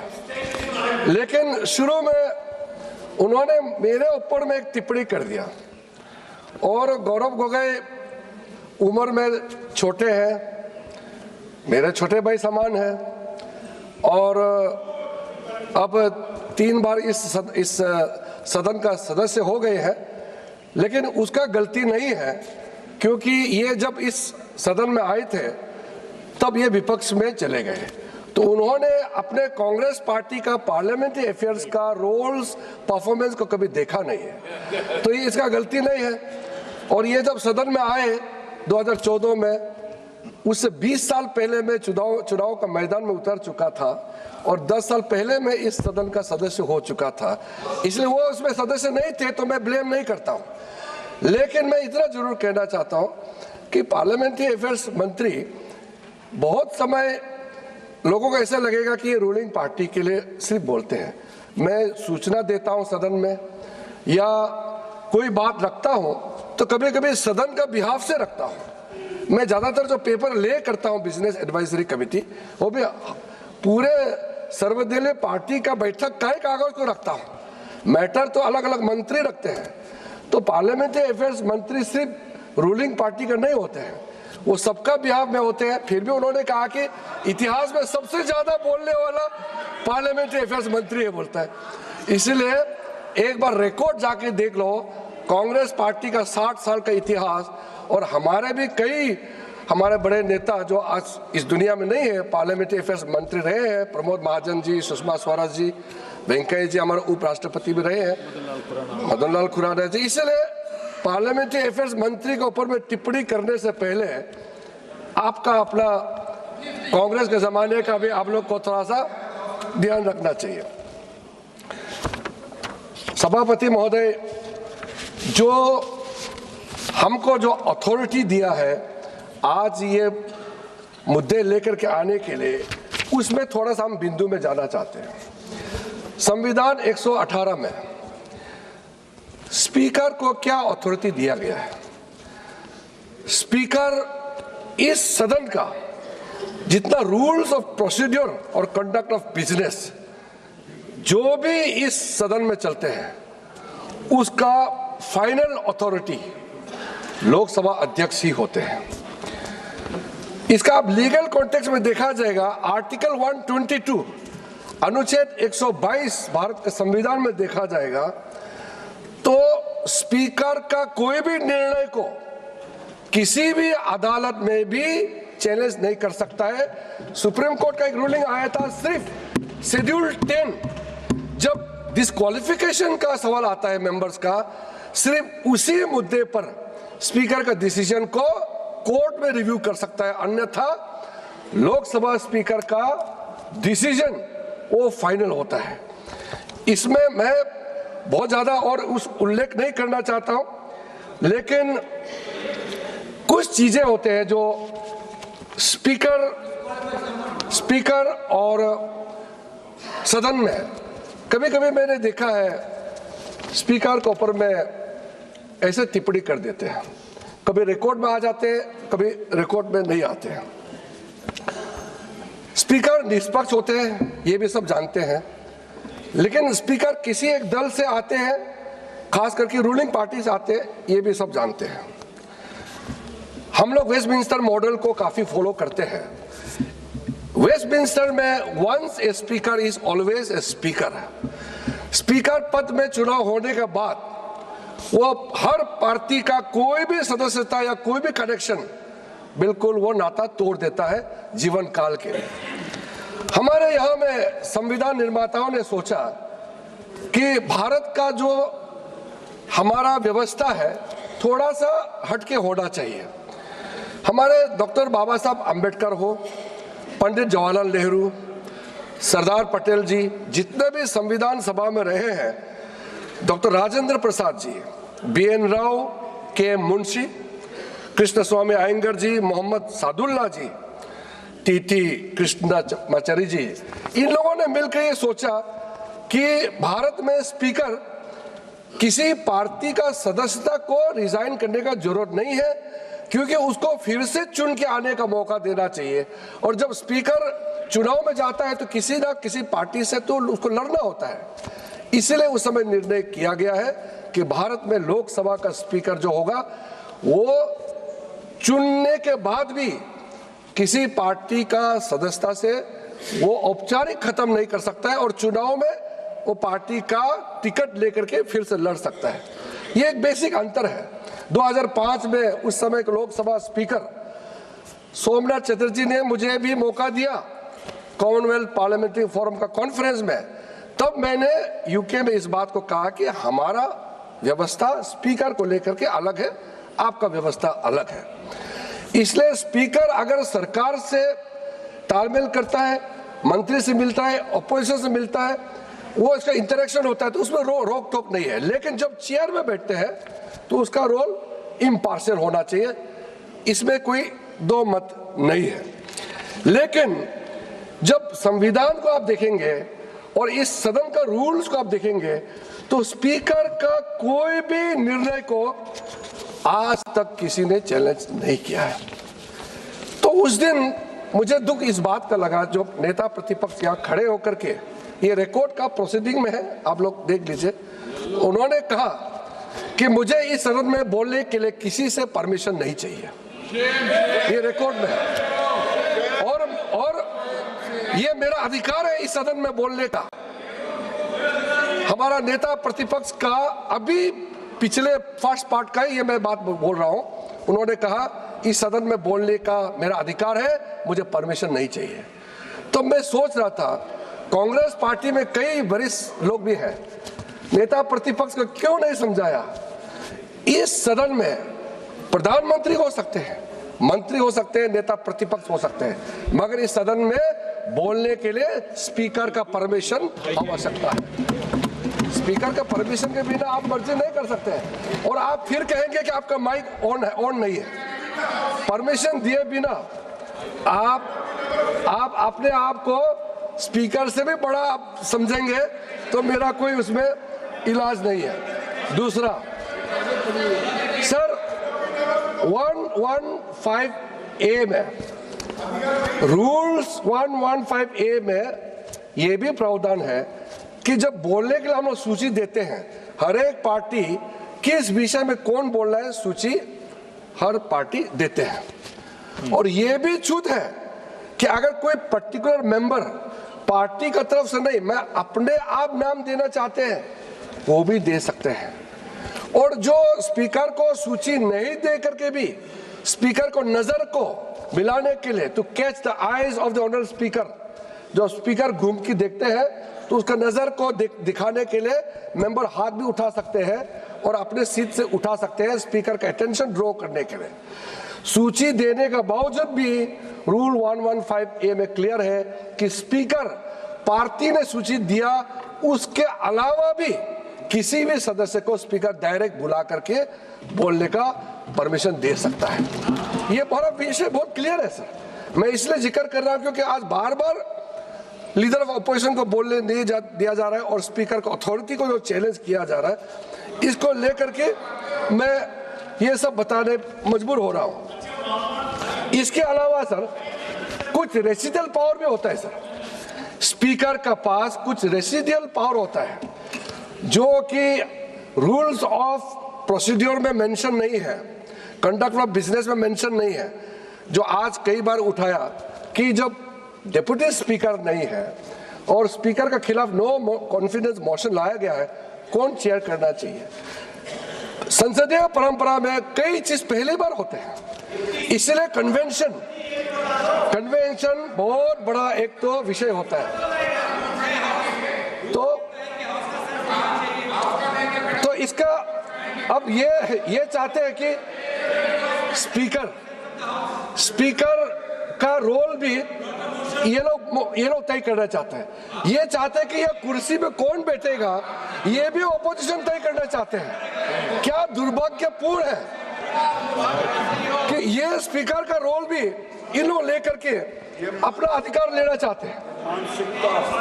सभापति महोदय, जो रूल्स में मेंशन नहीं है, किसी भी चीज का क्लैरिटी नहीं है, अगर पहले बार विषय आया है उसका भी निर्णय करने का अंदर रूल 389 अगर कोई मैटर क्लियरिटी नहीं है तो भी उसका निर्णय करने का फाइनल अथॉरिटी ऑनरेबल स्पीकर के पास होते हैं। इसलिए आप लोग हमेशा,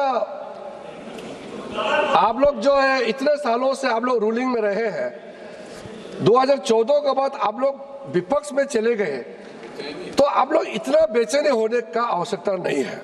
ये लोकतंत्र है, हम तो मर्जी से तो आया नहीं है। जनता, भारत का जनता जो चाहेगा वही होगा। इसलिए इतना फ्रस्ट्रेशन और इतना कानून का डिसरिगार्ड, सदन का डिसरिगार्ड करना, ये मैं मानता हूं कि ये सबके लिए सही नहीं है। हम लोग 2000 ये हमारे साथी लोग भी बैठे हैं, मुझे आज भी बता रहे थे कि पुराने सदन में हम बोलते बोलते कुछ चीज में अफजल गुरु को फांसी देना है नारा लगा करके हम लोग गलती से बीच में पहुंच गए, ये वेल ऑफ द हाउस में। हमारा नेता प्रतिपक्ष लाल कृष्ण आडवाणी जी ने इतना डांटा हम लोगों को, इतना डांटा कि 2004 का नवंबर महीने में हम लोग जब यहाँ अदालत पहुंचा तो भी इतना डांटा, मुझे भी पुकार के कहा तुम नए सांसद हो, उस तरफ जाना नहीं बिल्कुल, वो ट्रेजरी बेंच का जगह है, आधा से इधर ही रहो, नहीं तो अपना जगह से प्रोटेस्ट करो। आज तो सदन आते ही लोग पूरा प्रधानमंत्री जी का आगे आ जाते। हम लोग ने, हमारा एनडीए भारतीय जनता पार्टी के सदस्यों ने कागज फाड़ के कभी भी स्पीकर कुर्सी को हम लोग ने नहीं फेंका है। आप पूरा इतिहास देख लो, हमारा पार्टी कभी भी सेक्रेटरी जनरल का टेबल में चढ़ करके हम लोग ने कभी नाचा नहीं है। हम लोग ने कभी भी ऐसा नहीं किया जो इस सदन को शर्मसार करे। कभी नहीं। आप इतिहास देखिए, रिकॉर्ड है, लोकसभा का रिकॉर्ड है, 1951 के बाद पूरा रिकॉर्ड देख लीजिए, कभी किसी एनडीए के भारतीय जनता पार्टी के किसी सदस्य ने कागज फाड़ के चेयर के मुंह में फेंका है? आप बताइए, आप लोगों ने क्या क्या नहीं किया। मैं आपका हरकतें अगर गिन के बताने लग जाएंगे आप खुद को अच्छा नहीं लगेगा। इसलिए आज 40 साल बाद लोकसभा स्पीकर का खिलाफ अविश्वास प्रस्ताव आपने लाया है। आज के इस चर्चा में आने से पहले अगर थोड़ा सा आप हमारे बात आप मानते ही नहीं है, पंडित जवाहरलाल नेहरू जी ने क्या कहा था उस समय सदन में, या उस समय के प्रधानमंत्री राजीव गांधी जी ने क्या कहा था, थोड़ा पढ़ के आते तो भी आप में ज्यादा विनम्रता आते। आपने बिल्कुल परवाह नहीं किया, अपने ही पुराने बड़े नेताओं का वक्ता जो रहे हैं उसको पढ़ने का भी आपने कभी कष्ट नहीं किया है। जब 1987 में बलराम जाखड़ जी को अविश्वास प्रस्ताव के माध्यम से नोटिस सर्व किया, उस समय का एक ही लाइन में स्वर्गीय राजीव गांधी जी का मैं पढ़ के बोलना चाहता हूं। राजीव गांधी जी का ये मैं कोट कर रहा हूं,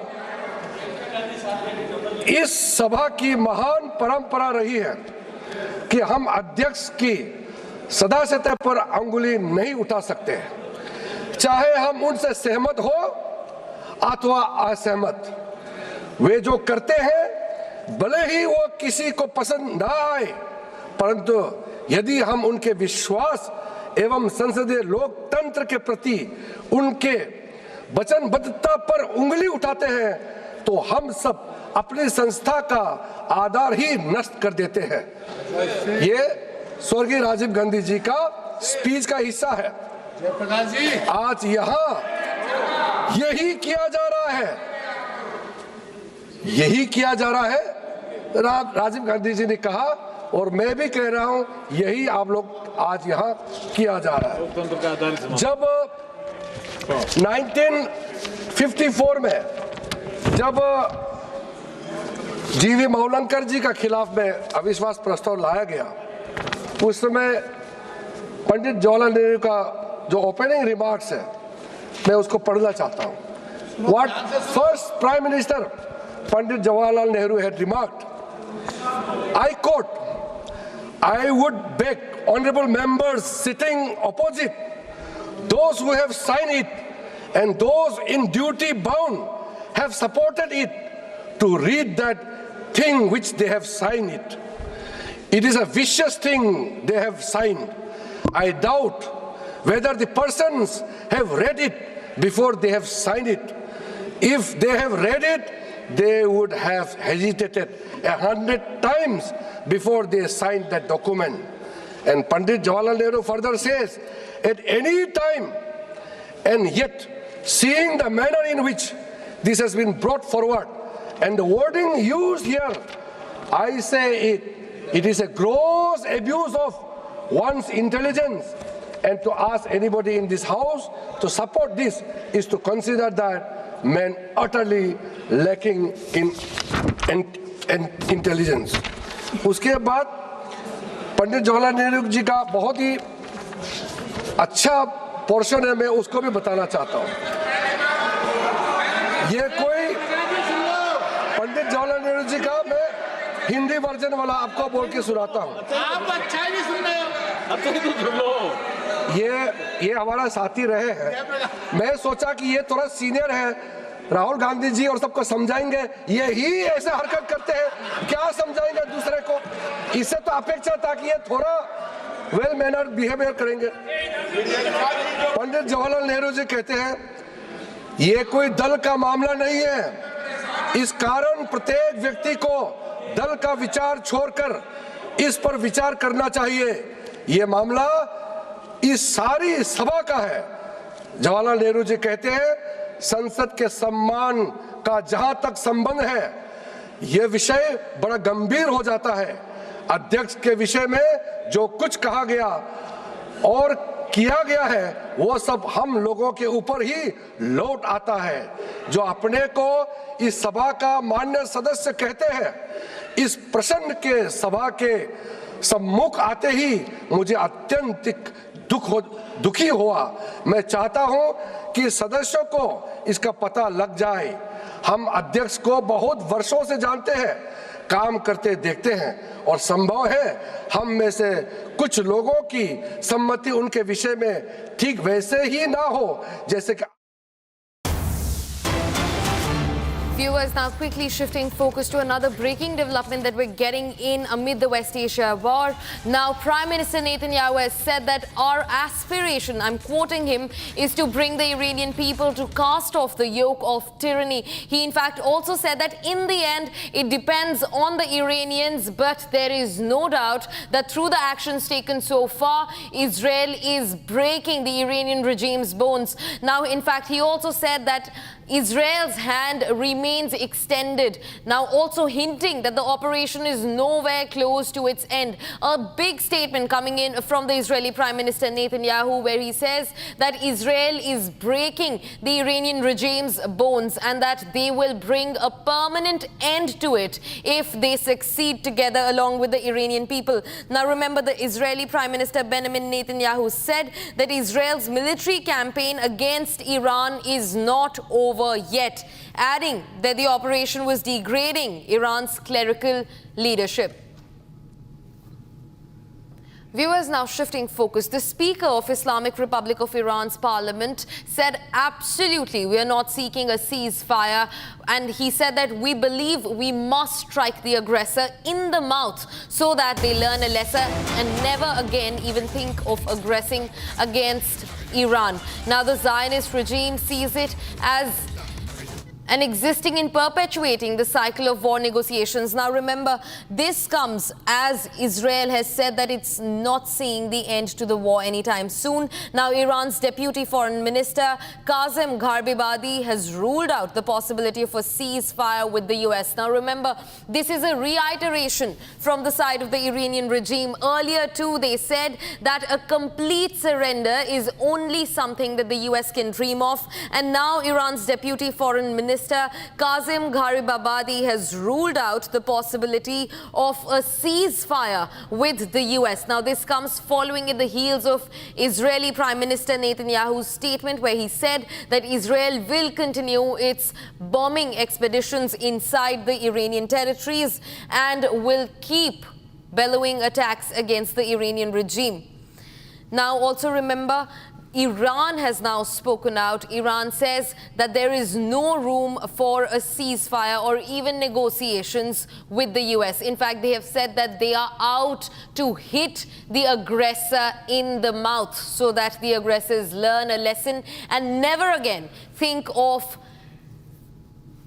violence against Iran. Two contradicting statements coming in. Now, Israel says that it will continue its bombing expeditions inside the Iranian territories against the Iranian regime. And now, Iran's Deputy Foreign Minister Kazim Gharibabadi has ruled out any possibility of a ceasefire with Israel. Now remember, viewers, we're quickly cutting into another breaking development where Hardeep Singh Puri is meeting S. Jaishankar. Now this comes as India has remained confident over their LPG supply amid the ongoing West Asian tensions. And now Hardeep Singh Puri is all set to meet S. Jaishankar, the External Affairs Minister. Also remember, the External Affairs Minister just a few days ago expressed full confidence that India is in full control of the global supply chain as India is moving towards other players for oil supply. Viewers, in fact, quickly shifting focus to the war again, another breaking development that we're getting, and an important one. Now, Iran has claimed full responsibility for a drone strike targeting oil and gas facilities in Israel's northern city of Haifa. In fact, they've also described it as a retaliation for the earlier attacks on Iranian energy infrastructure. Now, according to the IRGC and the Iranian military, the operation targeted oil and gas refineries as well as fuel storage depots linked to Israel, which Tehran referred to as Zionist entities. That's what they have said, and I'm quoting them.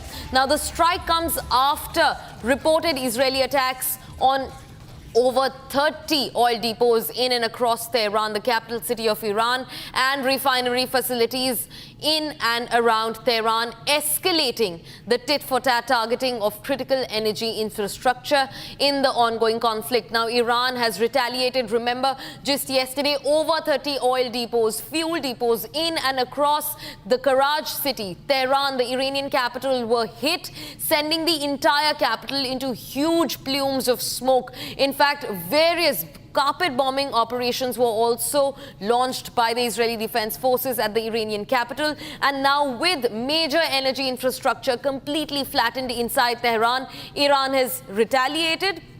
In fact, they have claimed full responsibility of a drone strike that targeted oil and gas facilities in Israel's northern city of Haifa. They have described it as a tit-for-tat retaliation against Israeli aggression over Tehran's oil depots and facilities.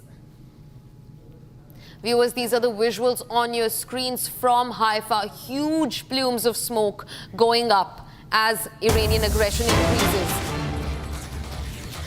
Viewers, quickly shifting focus now, External Affairs Minister S. Jaishankar and the Petroleum Minister Hardeep Singh Puri are set to meet Prime Minister Modi. Now, this comes as LPG supply plans for the entire country, especially for domestic use, have been revised using emergency provisions where LPG production is being increased. And in fact, major oil players have been asked to increase LPG production. And now, External Affairs Minister S. Jaishankar and the Petroleum Minister Hardeep Singh Puri are all set to meet Prime Minister Modi over the same concerns. Also remember, External Affairs Minister S. Jaishankar sounded confident and said that India is holding its ground.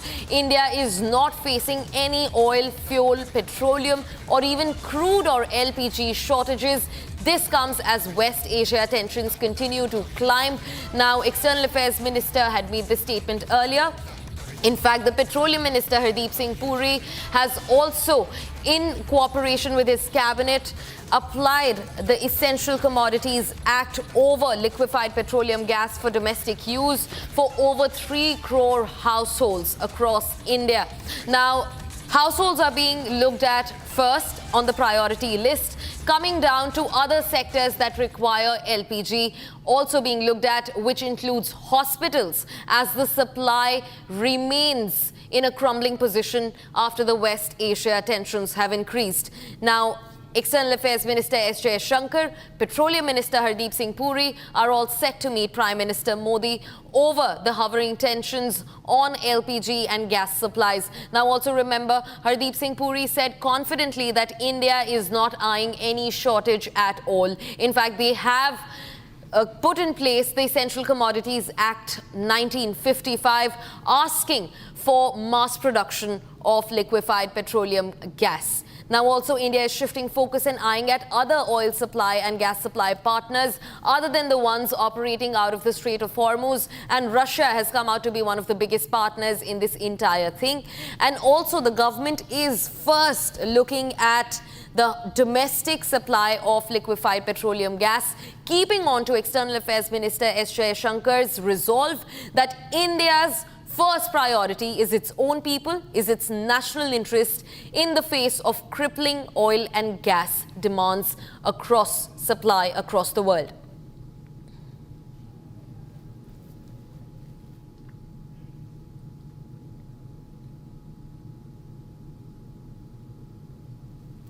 Viewers, now shifting focus, a lot has been going on amid the Indian politics. Now, the BJP has come down heavily on West Bengal Chief Minister Mamata Banerjee. This comes after the TMC Supremo made remarks of protecting Hindus or else they would be finished in seconds' time.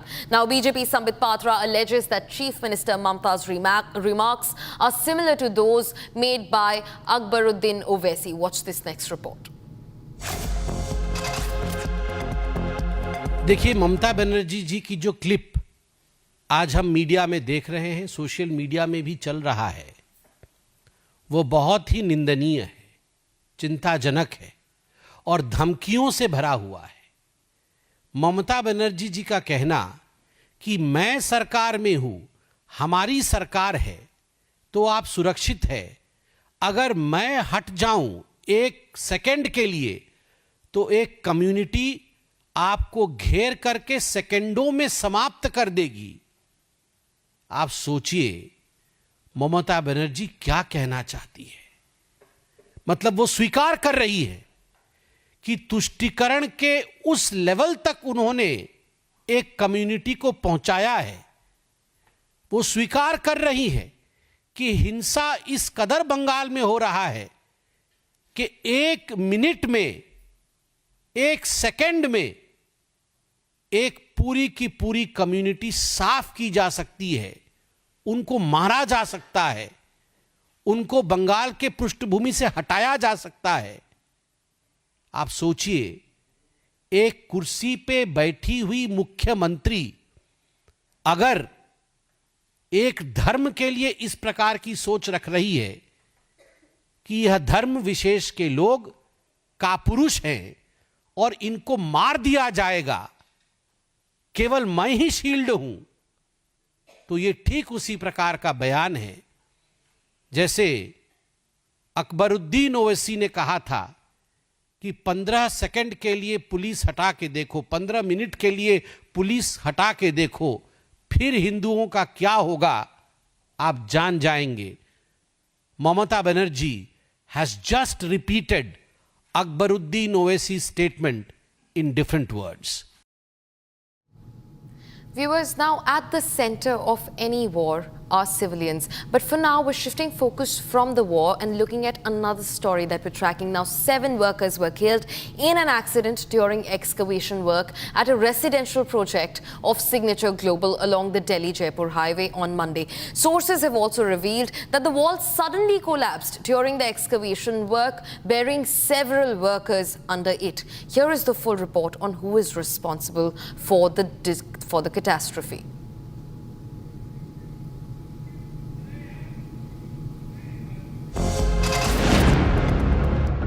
7 labourers were killed late Monday night after being buried under soil during excavation at a Haryana construction site. A massive portion of the soil suddenly caved in, trapping the workers beneath. Authorities have confirmed 7 fatalities so far, with several other injured workers successfully rescued. ये signature global का project है। तकरीबन 150 एकड़ में ये project जो है वो फैला हुआ है। जानकारी ये मिली कि सोमवार रात को कुछ मजदूर मिट्टी में दब जाते हैं और आनन फानन में जब रेस्क्यू किया गया तो 7 लोगों की मौत की जानकारी मिली। 4 लोग गंभीर रूप से घायल हुए जिनको अस्पताल में भर्ती किया गया। The disaster occurred within the society premises along the Delhi-Jaipur highway.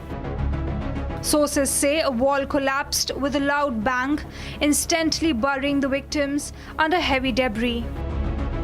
Local police, district administration, and SDRF teams arrived immediately to launch a high-stakes rescue operation.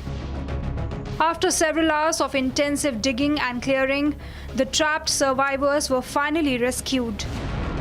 The project is said to be owned by a real estate company.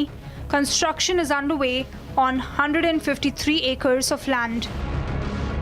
This tragedy raises serious questions regarding whether safety standards were ignored during the site's construction. The bodies were covered in mud and had fractures on their hands and feet when they were brought to the Bhiwandi hospital. Gurugram police have since reached Bhiwandi district hospital to take possession of the 7 deceased. Officials have vowed that strict legal action will follow if any evidence of criminal negligence is found. Viewers, with that, it's time to now slip into a short commercial break. But don't go anywhere. News and updates continue on the other side, where we keep tracking how Saudi's largest oil producer, Aramco CEO, has now warned of global consequences and drastic domino effect on aviation and agriculture amid the war in West Asia. Getting you this and a lot more right after this short break.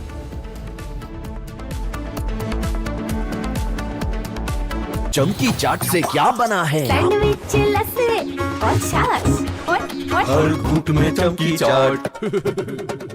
Dry fruit और दही बड़े। चमकी चाट से स्वाद बढ़े। असली स्वाद सिर्फ चमकी चाट। केसरिया से मन जोगी हुआ रे, दिल झूमे देखो मतवारा हुआ रे। केसरिया से मन जोगी हर पल मनाओ केसरी त्योहार। विमल, बोलो जुबान केसरी।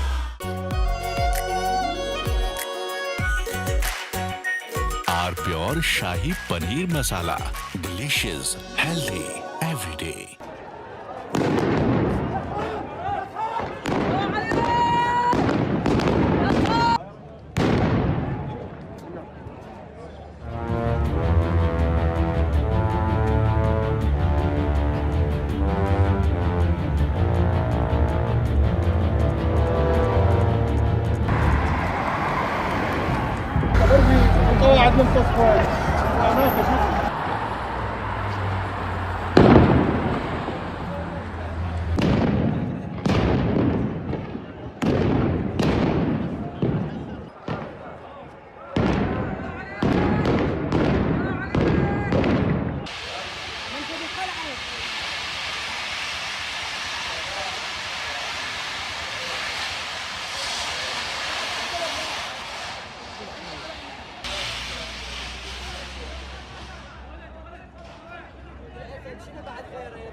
प्योर सूजी पास्ता उबालो, मिलाओ और खाओ। 8 मिनट में तैयार। क्या टेस्ट है सबका राजा are masala.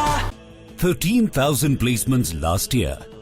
At Amity, we are committed to nurturing passionate, hardworking and proactive professionals. प्यास बुझाए, ठंडक लाए, सबको भाए जीरा सिम। MDH का जलजीरा जीरा सिम। जीरा सिम असली रिफ्रेशिंग, असली स्वाद, असली मजा।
चमकी चाट से क्या बना है? सैंडविच, लस्सी और छाछ और हर घूंट में चमकी चाट। अब बताओ स्वाद आया? आया। असली स्वाद सिर्फ चमकी चाट। केसरिया से मन जोगी हुआ रे, दिल झूमे देखो मतवारा हुआ रे। केसरिया से मन जोगी हुआ। हर पल मनाओ केसरी त्योहार, विमल बोलो जुबान केसरी। थोड़े में ज्यादा स्वाद, यही तो है इसकी खास बात। वाओ मामा क्या स्वाद है, अरे मेरे राजा। सबका राजा आर्थिक मसाला।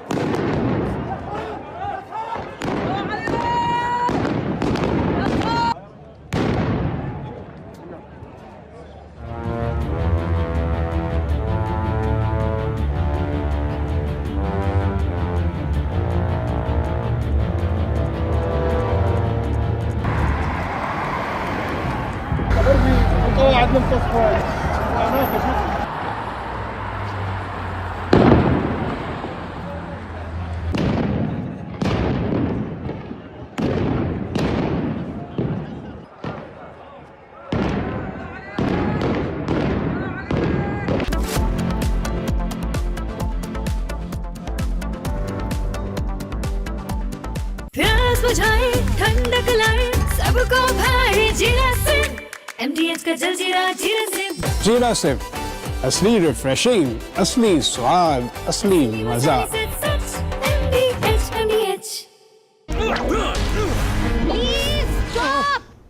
झुमका, तेरा झुमका, तेरा झुमका। नॉट देयर, मेरा काउंटर टॉप टूट जाएगा। तेरा झुमका।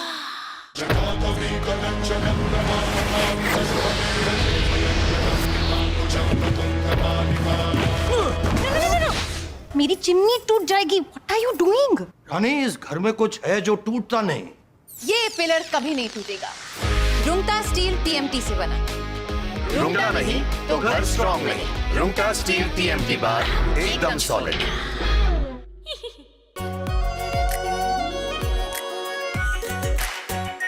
Are pure shahi paneer masala, delicious, healthy everyday.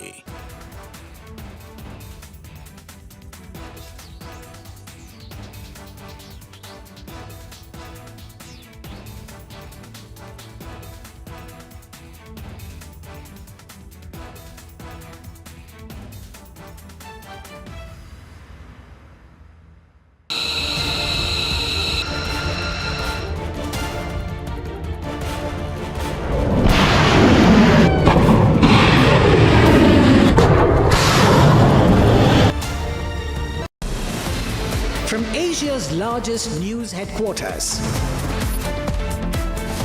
setting the agenda for Bharat.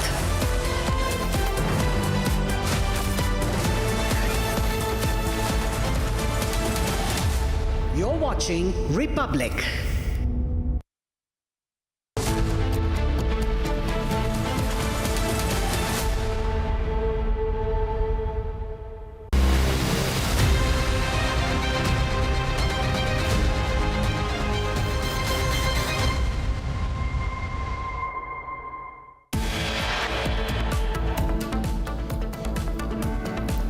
Saudi's largest oil producer, Aramco CEO, warns of global consequences and drastic domino effects on aviation and agriculture.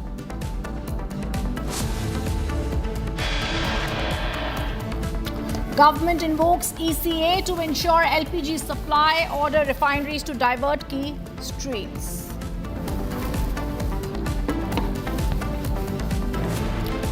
LPG committee constituted to review representations, panel to review representations for supplies to hotels and industries.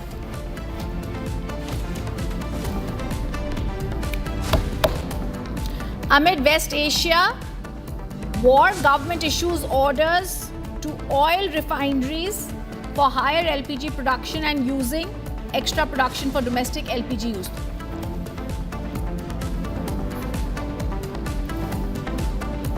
Crude oil prices fall 13% in 24 hours globally after crossing $110 per barrel. Crude oil eases to $88.9.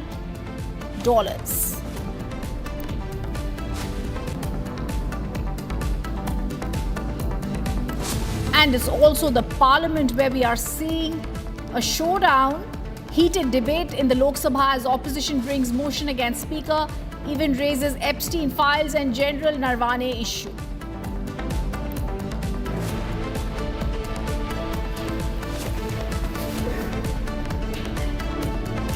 We begin with breaking news coming in. Now it's also news. Iran has now, Parliament Speaker has ruled out seeking any ceasefire.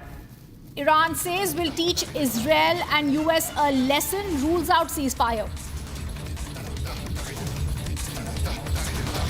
That's the big breaking news coming in. Iran Parliament Speaker rules out seeking any ceasefire. It's very, very clear. Iran is saying we're going to teach Israel and US a lesson.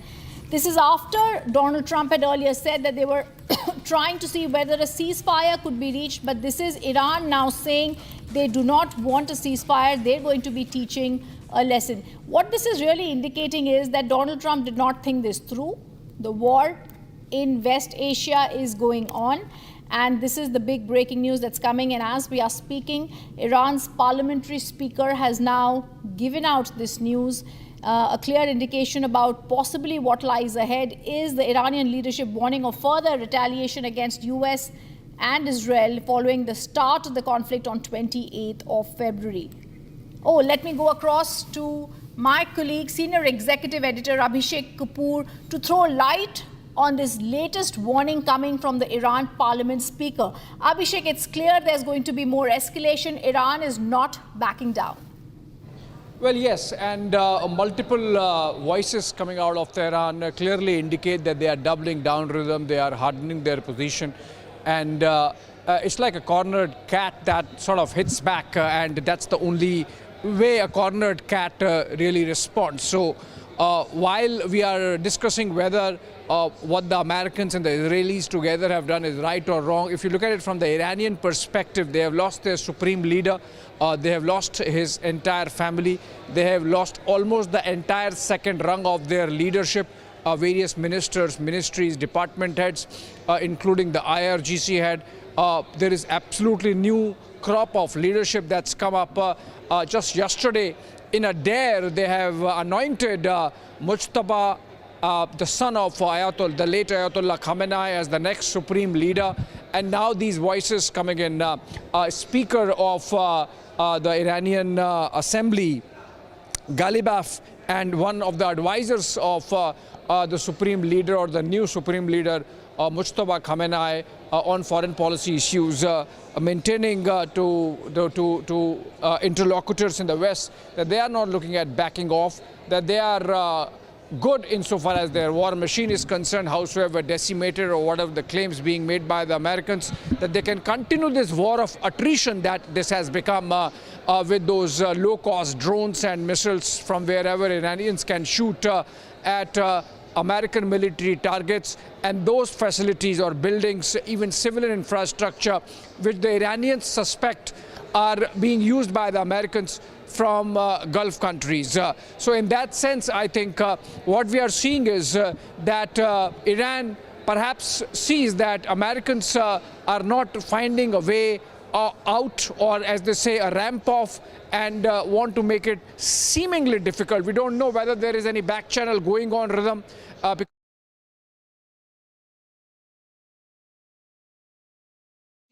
You sort of get a sense that the might be looking for a ramp off in a typical taco fashion, which is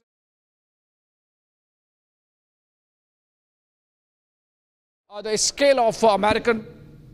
As the energy crisis looms, the big breaking news that's coming in from the capital, Abhishek, I want to come across on that to you. Petroleum Minister Hardeep Puri, Minister of External Affairs Dr. Jai Shankar meet the Prime Minister. It's a key meeting underway in the Parliament over the looming energy crisis. Abhishek, I want to come back to you, as it's a key meeting in the Parliament between the Petroleum Minister, the Minister of External Affairs and the Prime Minister. Coming back to you, Abhishek, now the key notice on India. We need a perspective about how India is going to be handling this energy crisis. Well, you see, so if you go by the daily briefings, and today's briefing is yet to happen, Rhythm, or seems to be going on as we speak, which is typically conducted by Petroleum Minister Hardeep Puri. The government wants to project a picture that they are in control, that there is no need to panic, that there are enough storage, there is enough storage and stocks available with the oil marketing companies and the government's strategic petroleum reserves, as they are called, SPR, at about 5 million metric tons, and that we are going good so far as another 25 to 30 days. The actual stocks are about 50 days is concerned. So, and then of course the replenishments are coming in.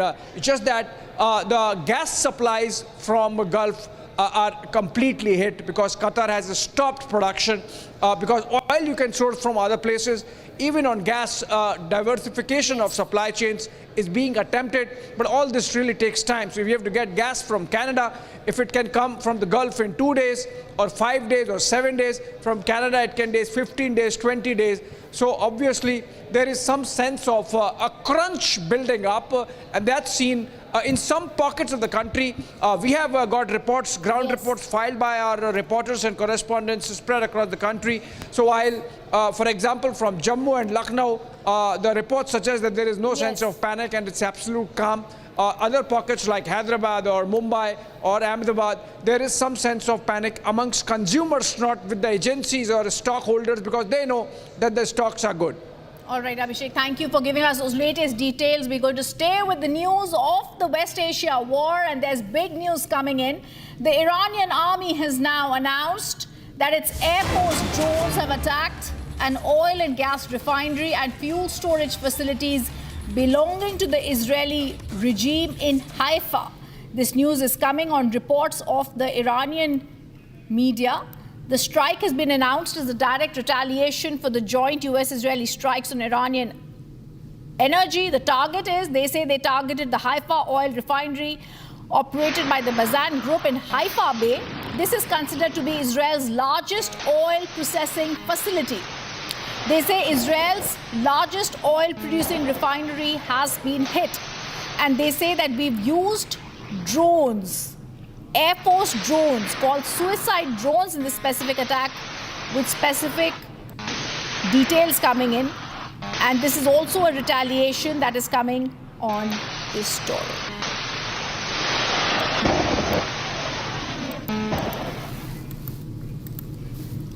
As the West Asia war rages, viewers, the government has now invoked the Emergency Act to tackle the LPG crisis. Government has invoked ECA to ensure LPG supply is regulated and has also ordered refineries to divert key streams. This after Middle East conflict has disrupted LNG shipments and especially oil passage through the Strait of Hormuz.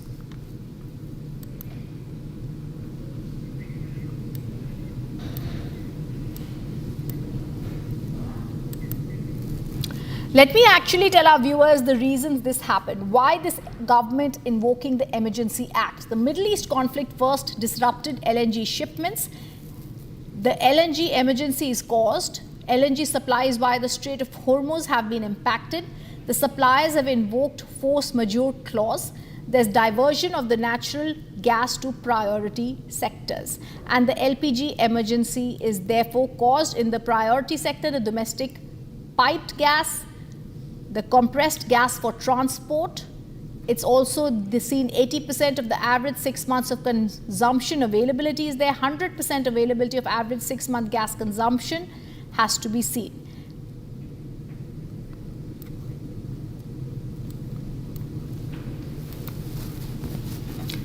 Following the global energy crisis, all states in India as well as the LPG watch in touch with the Petroleum Ministry. Hotel associations across India reach out for more supplies.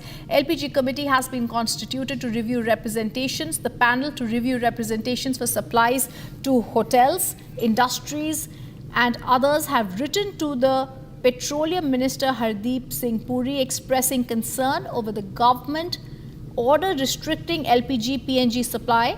Restaurants and hotels, remember, depend heavily on PNG for daily cooking operations. The sector provides 40 lakh direct and 160 lakh indirect jobs in Maharashtra.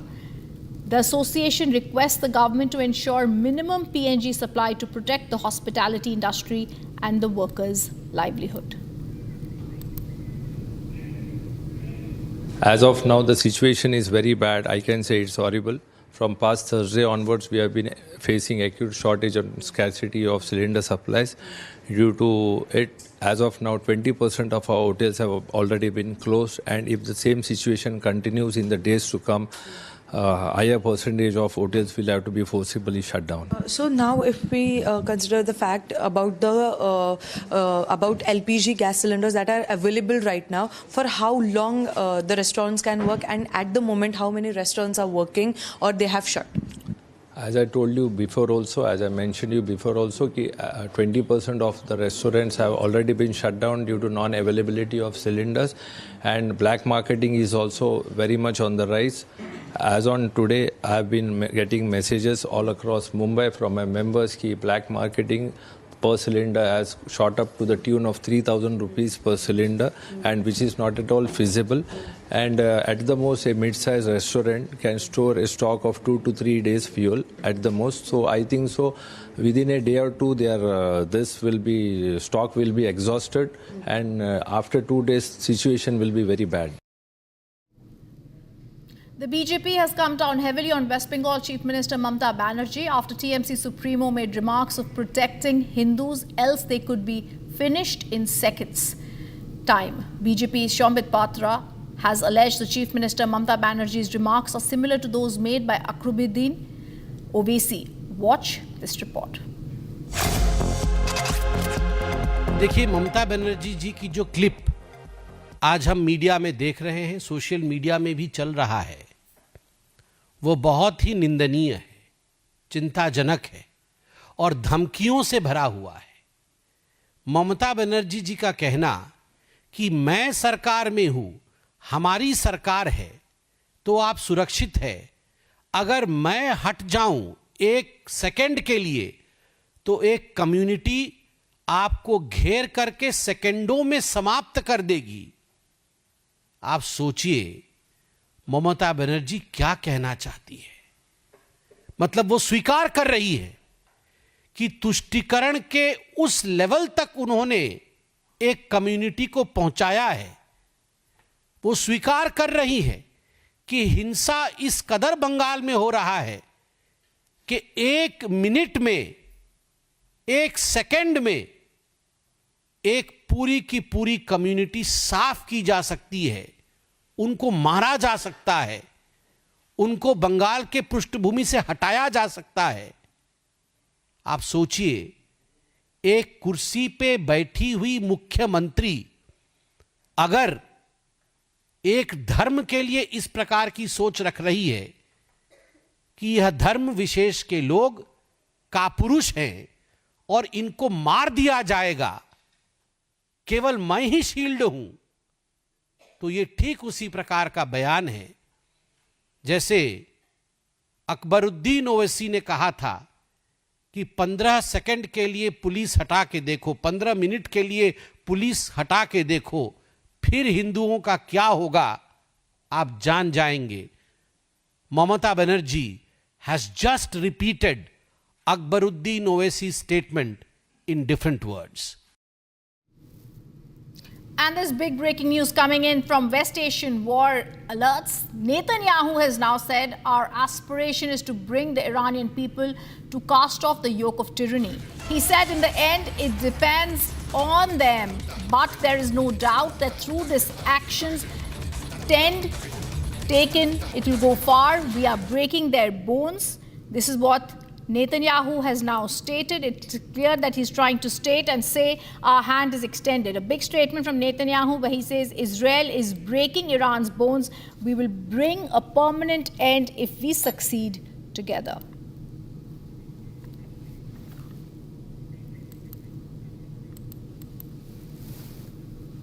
There's also breaking news coming in from Europe, and now Russian President Vladimir Putin has threatened to stop energy supply to the European markets. He said EU countries plan to impose additional restrictions on Russian LNG and energy. Putin said, I have instructed governments to evaluate possibility of stopping energy supplies to the European market without waiting for the door to be shut in our face.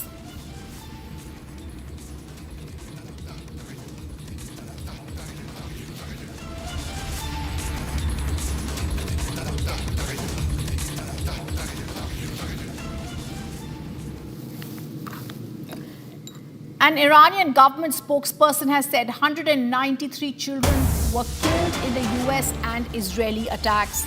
This is yet another reminder of what war is doing in West Asia, and this is the news that's coming in now. Iran has come out and spoken about the killings. The spokesperson has said 193 children have been killed in the US and Israeli strikes. It's an impact of what's happening there, and even as Israel and US are trying to say we only targeted those settlements by Iran that needed to be targeted, this number brings the clear picture of the impact on civilians that have also died, especially 193 children who have been killed in these attacks.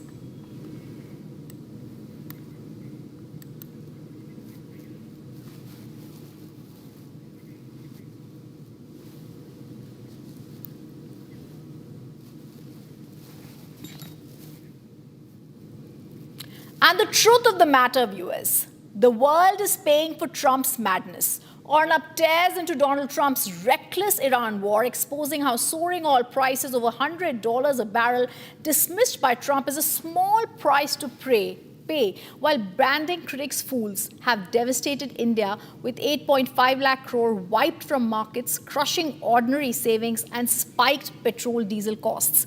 He slams the failed regime change fantasy, Pentagon's quick victory promises gone wrong. Mojtaba Khamenei's rise as supreme leader with Putin's backing, and horrifying civilian tragedies like the alleged US missile strike killing 150 plus schoolgirls. This is not strategy. It's ego-driven chaos, risked global recession, inflation shocks, endless mayhem. Arnab demands the world rein in Trump before Asia and beyond pay an unbearable price. Donald Trump has said that this is going to be a long war. And basically, if you see his tweets, I'll put out a graphic on a few tweets of his. He's preparing everyone. He says, no problems if oil goes over $100 a barrel. This is no problem, according to Trump. He said this is a small price to pay for the war. I put that differently. And he says anyone else who thinks it's anything more than a small price to pay is a fool.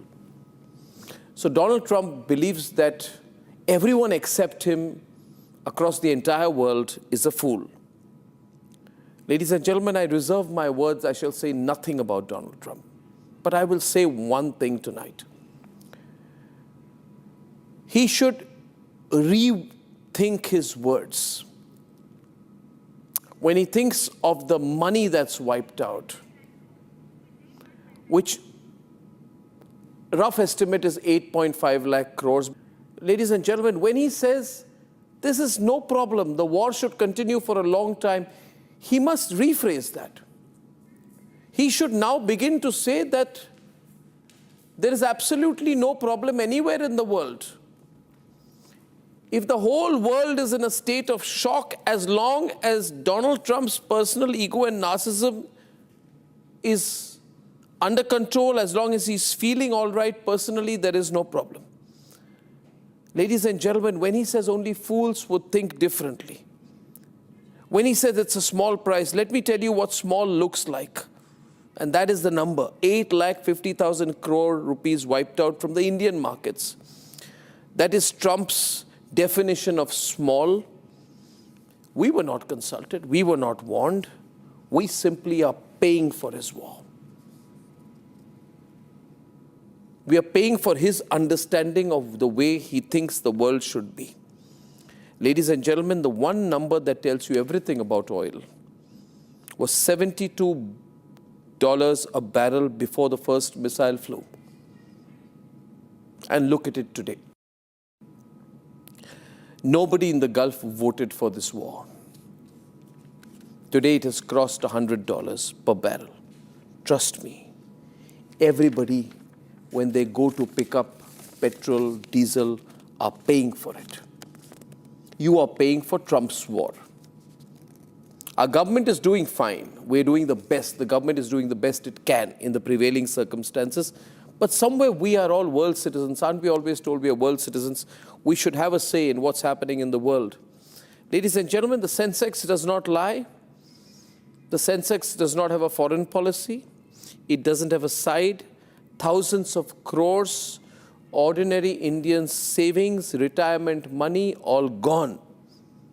Because America decided to settle a score.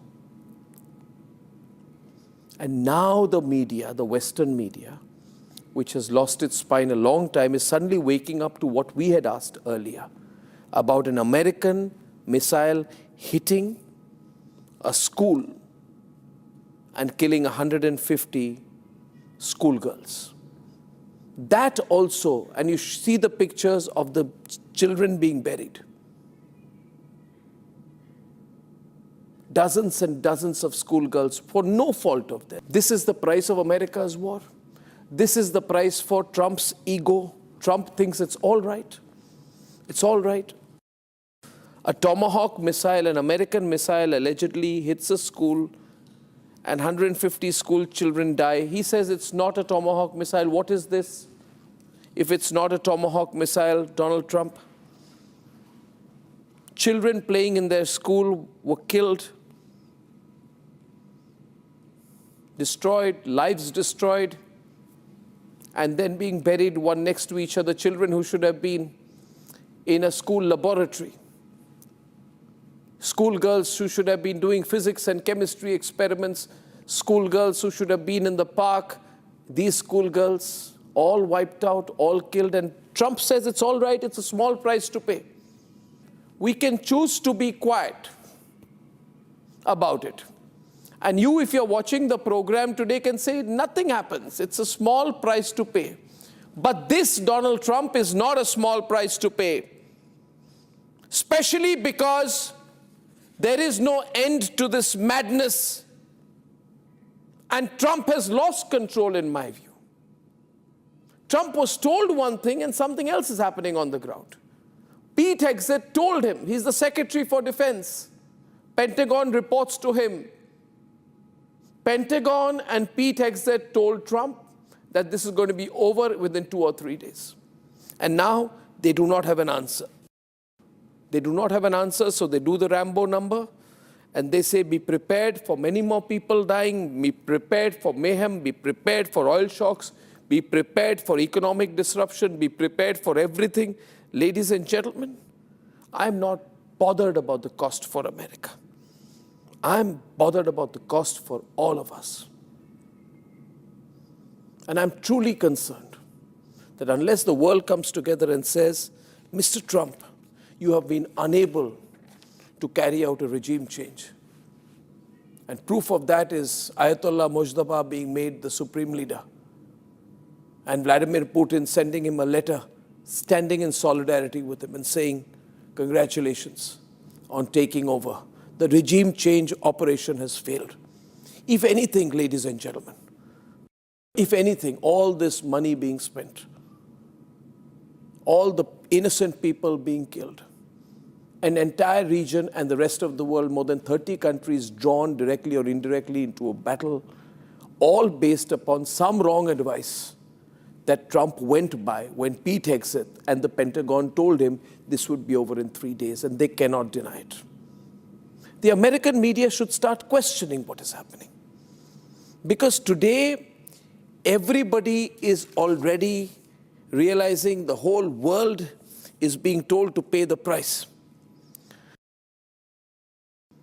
Even before the strikes happen, even before February 28th strikes, the global institutions were already talking about a deteriorating world economy. Now imagine, with the war in full swing, what happens to inflation? What happens to fuel prices? What happens to the possibility of a global recession? And for what? Because Donald Trump thought he could play Rambo. Ladies and gentlemen, Asia will pay the highest price. India has a huge exposure. Government's doing a great job, but our LNG imports are Gulf-linked. We have emergency stockpiles. We are doing well, but all countries in Asia will be impacted.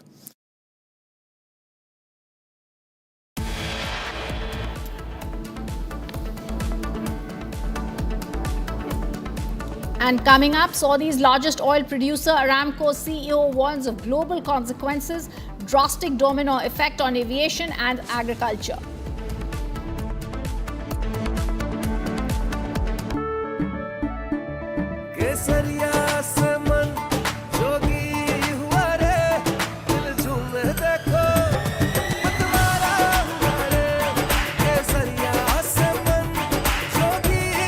हर पल मनाओ केसरी त्योहार विमल बोलो जुबान केसरी R pure सूजी pasta उबालो मिलाओ और खाओ 8 मिनट में तैयार। क्या टेस्ट है सबका राजा आर प्योर मसाला।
चमकी चाट से क्या बना है आलू चाट या फ्रूट चाट, स्वाद बढ़ाए चमकी चाट। क्या बात है, स्वादिष्ट पकोड़े और परेशान, अरे चमकी चाट है इसकी जान। असली स्वाद सिर्फ चमकी चाट। 13,000 placements last year. At Amity, we are committed to nurturing passionate, hardworking and proactive professionals. थोड़े में ज्यादा स्वाद, यही तो है इसकी खास बात। वाओ मामा, क्या स्वाद है, अरे मेरे राजा। सबका राजा R pure masala.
largest oil producer, Aramco CEO, warns of global consequences and drastic domino effect on aviation and agriculture.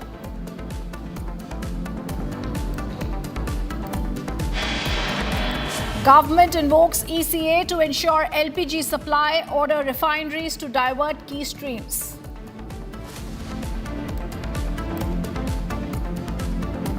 LPG committee constituted to review representations, panel to review representations for supplies to hotel and industries.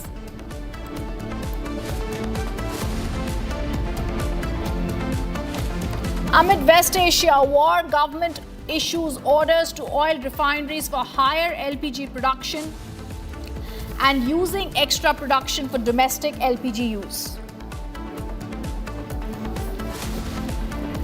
Crude oil prices fall 13% in 24 hours globally after crossing $110 per barrel. Crude oil eases to $88.9. And a heated debate in Lok Sabha as opposition brings motion against Speaker, even raises Epstein files in Nirvana issue.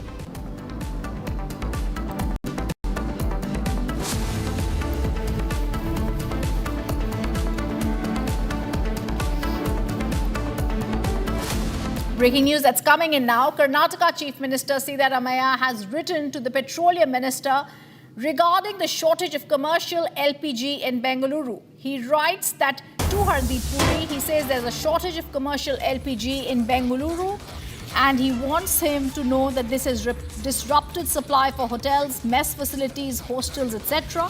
And he wants the urgent intervention to restore adequate commercial LPG supply. Karnataka Chief Minister writes to Hardeep Puri over the LPG crisis.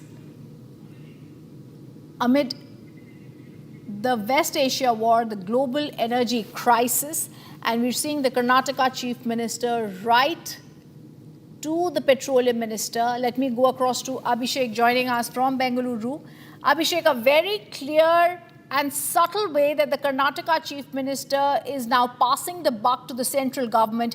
Even as there is war looming large in West Asia, we're seeing the Karnataka Chief Minister try and play possibly politics when he's bringing this to the attention of the Petroleum Minister at this time. But of course, the larger picture is also there is a crisis of oil across the world.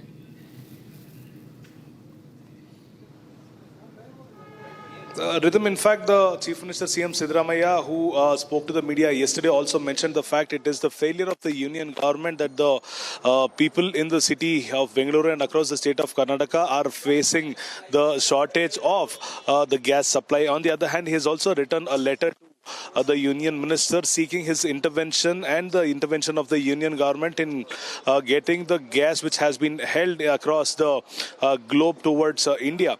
And also he mentions the fact around 1080 MT of gas is being used in the commercial sector in throughout the state every single day, and this has been come to a complete halt, and this has had a direct hit on the hotel industry, and he seeks the immediate intervention of the union government. However, the state government, who had to be in continuous touch with various other agencies of the gas or the petroleum products, be it the BPCL, the HPCL or the IOCL, has on the other hand failed in a sector where they haven't been able to have a continuous touch with the union government. And also this in fact has created chaos even in the domestic usage, because people are worried that the hotels have already stopped getting their supply of the cylinders. On the other hand, in the next couple of days, if at all the gas or the petroleum power products doesn't reach Karnataka, it is sure that the even domestic usage will come to a halt. And also we will have to see how the union government and the state government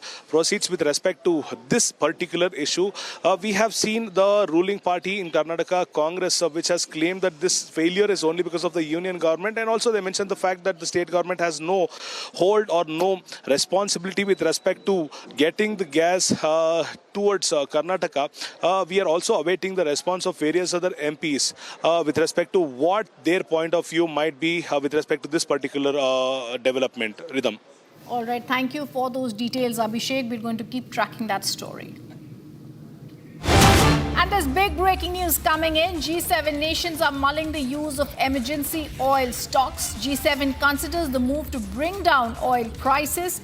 G7 nations say all options are on the table. France, remember, currently holding rotating G7 presidency. They are considering the use of emergency oil stocks.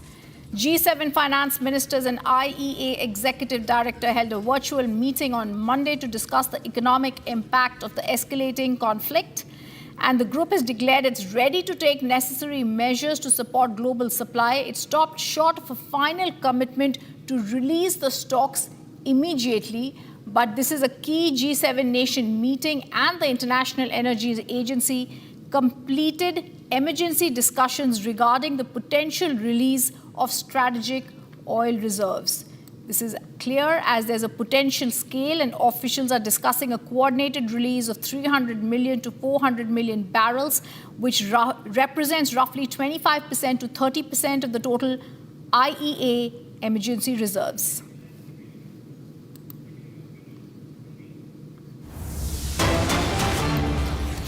And Israeli Air Forces, more breaking news coming in, has destroyed a large IRGC base in the city of Abdanan province, that's in central Iran. Huge plumes of smoke is coming out as another IRGC base has now been struck. This is the big breaking news that's coming in. At this hour, it seems another Israeli Air Force strike destroyed another IRGC base in Iran. And this is an indication that the Israeli warplane specially targeted a police headquarters IRGC-linked facility in Abdanan, 2 a.m. province, with subsequent large plumes of snow observed, indicating a significant strike. This attacks part of the broader intensive air campaign by Israel and the US, which began on 28th of February. The same timeline, similar large-scale strikes have been seen and reported across central and western Iran, including Tehran, destroying significant military infrastructure, causing massive damage, and there's often been characterized by heavy smoke.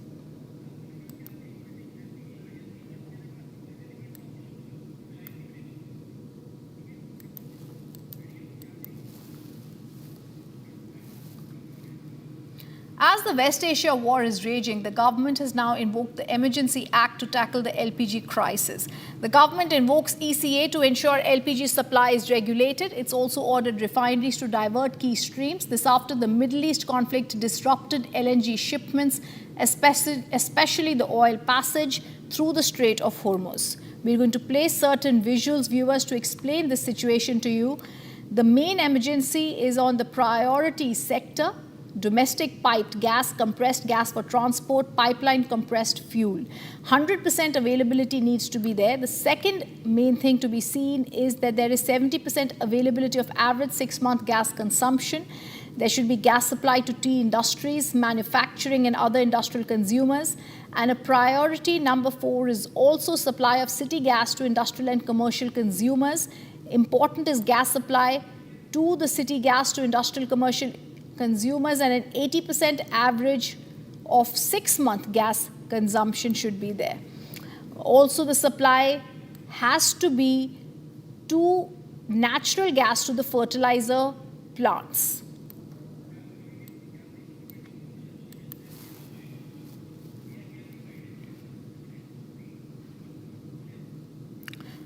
Following the global energy crisis, all states in India as well as the LPG watch are in touch with the Petroleum Ministry. Associations across India are reaching out for more supplies. LPG committee has been constituted to review the representations. The panel is also going to review representations for supplies to the hotel industries. We have a reaction that's also coming in from AHAR, the Hotel and Restaurant Association, that wrote earlier to the Petroleum Minister expressing concern over the government order restricting LPG PNG supply and asking for, saying that they heavily depend on PNG for daily cooking operations, and asking and requesting them to ensure minimum PNG supply. As of now, the situation is very bad. I can say it's horrible. From past Thursday onwards, we have been facing acute shortage and scarcity of cylinder supplies. Due to it, as of now, 20% of our hotels have already been closed. And if the same situation continues in the days to come, higher percentage of hotels will have to be forcibly shut down. So now, if we consider the fact about the about LPG gas cylinders that are available right now, for how long the restaurants can work, and at the moment, how many restaurants are working or they have shut? As I told you before also, as I mentioned you before also, 20% of the restaurants have already been shut down due to non-availability of cylinders, and black marketing is also very much on the rise. As on today, I have been getting messages all across Mumbai from my members that black marketing per cylinder has shot up to the tune of 3,000 rupees per cylinder, and which is not at all feasible. And at the most, a mid-sized restaurant can store a stock of 2 to 3 days fuel at the most. So I think so within a day or two, stock will be exhausted, and after 2 days, situation will be very bad.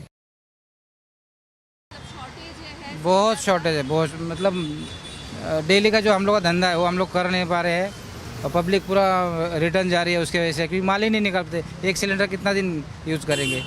एक cylinder हम लोग को 2 या 3 दिन जाता था, अभी तो एक सिलेंडर नहीं मिला, 3 दिन अभी धंधा बंद था। हम लोग ने हमेशा धंधा बंद करना पड़ता है। ये पिछले 3 दिन में तो कम से कम 2 दिन धंधा बंद रखा, मैं आज ही धंधा चालू किया। ऐसा ये दिक्कत है, ये यहीं का प्रॉब्लम नहीं है, सब जगह। अभी परसों के दिन तो इधर बोरोली से पूरा टेम्पो भर के आया था, यहाँ पे पूरा वासना का मुँह।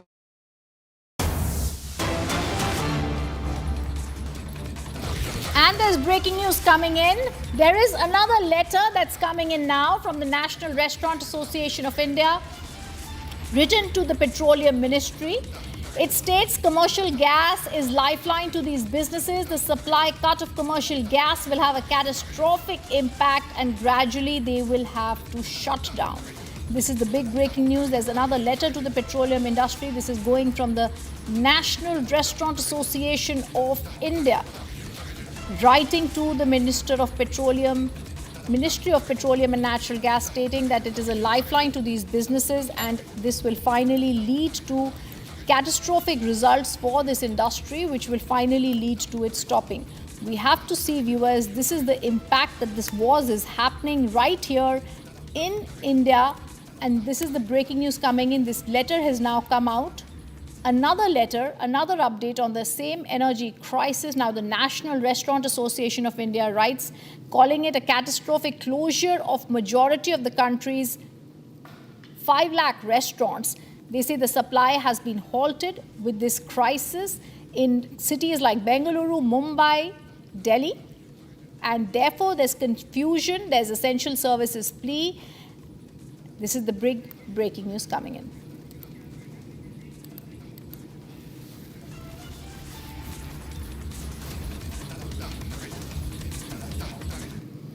A massive fire broke out in a fruit market in Pada area of Bhiwandi in Maharashtra. 5-6 godowns were reportedly damaged by the fire.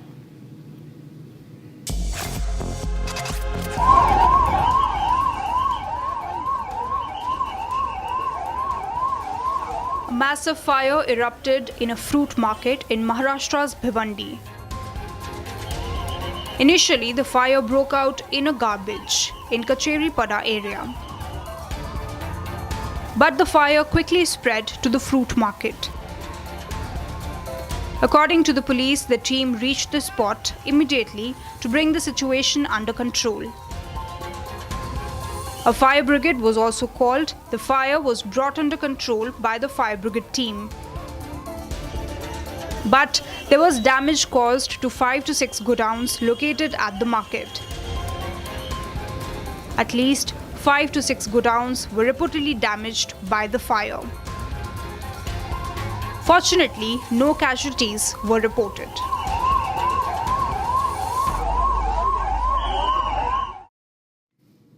And there's breaking news coming in. This is now coming in from the Kremlin. Russian President Putin's Iran proposal is still on the table. The Kremlin says Russian President Vladimir Putin, who yesterday held a call with Donald Trump, has offered different options to mediate and reduce tensions in the West Asia war.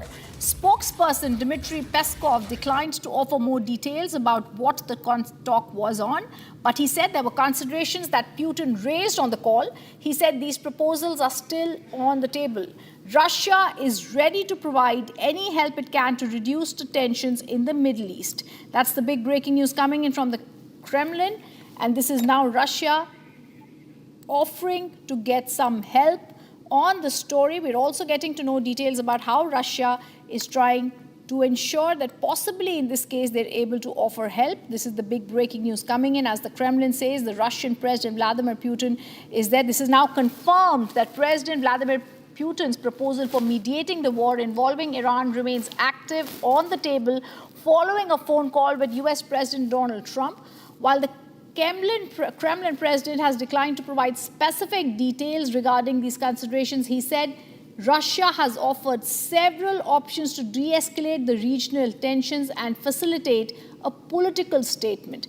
This is an hour-long call that was held. Let me go across to Ishita, who's joining us live from the newsroom. Ishita, an hour-long call between Donald Trump and Putin shared ideas aimed at a quick political diplomatic settlement. The global impact with this would be major. This is Putin trying to step in, as the leaders also discussed other ongoing wars in Ukraine, and Trump urging Putin to focus on that. But a very clear indication that Russia is also showing its authority over Iran to the US here. Right, of course, there are two countries that have been backing Iran in this conflict, which is China and Russia. In fact, both have come out this time to offer their mediation in this war, which has now entered its 11th day. There was a call that took place between the US president and the Russian president. Trump says that he asked Putin to just end the war in Russia and Ukraine, and that would be enough. But Putin, of course, here offered to mediate between US, Israel and Iran, the conflict which has now entered its 11th day, saying that it is important that the conflict does not spill over and comes to an end, because we're now looking at repercussions on energy supplies, oil supplies across the region. But of course, Trump is just suggesting that, you should keep your action limited towards ending the Russia-Ukraine war and not entering this conflict. And remember, Russia has not only offered to mediate, this offer has not only gone to the US president, but also Tehran as well. And this came after Donald Trump said that the war in West Asia could come to an end early. But Tehran here has clearly laid it down for all the players involved. It will come only on the negotiating table on its own terms when there are guarantees provided by the aggressors, which is, of course, the US and Israel in this conflict. He says until there are guarantees provided by both US and Israel that attacks against Tehran will stop, it will not begin negotiations. Thank you, Ishita, for that. There's more breaking news coming in, and this is yesterday when IDF soldiers identified a cell of Hezbollah terrorists and directed an aircraft that struck and eliminated the terrorists. In addition, the soldiers located numerous weapons, propaganda material. The troops identified suspects near IDF soldiers who posed a threat. The Israeli Air Force struck and eliminated them. This is the news that's coming in now. Iran parliamentary speaker is also ruled out seeing any ceasefire, was the news that had come in earlier. And now we're being told Israel struck the Hezbollah group. In parallel, remember, IDF troops began conducting targeted raids in southern Lebanon. During these raids, the troops identified the terrorists who entered the structure near the troops. Immediately after the identification, a tank fired at the terrorists and eliminated them. Additionally, a structure in which the Radwan force commanders gathered was struck, as well as weapons storage facility belonging to the terrorist organization. IDF troops continue to operate in forward defensive positions in order to prevent the Hezbollah terrorist organization from rebuilding and re-establishing in their capabilities.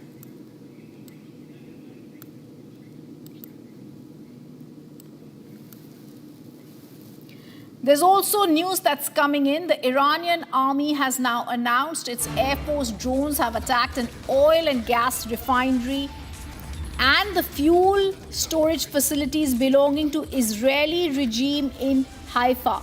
Viewers, let's explain to you, Haifa is the largest oil refinery that is there with Israel, and now this is a claim that's coming in from Iran. The Iranian media reports that the Islamic Revolutionary Guard Corps, IRGC associates have targeted oil, gas and fuel storage facilities in Haifa. the using drones. They're also saying that the critical infrastructure in the northern Israeli port city of Haifa has been damaged. This is a high escalation with tensions between Iran and Israel, including direct strikes threatening infrastructure. There is no immediate confirmation coming from the IDF regarding damage to the energy infrastructure in Haifa from a drone strike. And this could also be part of a psychological warfare from Iran. But this is the news coming in regarding Haifa, where the associated forces have targeted the IRGC says and claims it's targeted the refinery in Haifa using drones.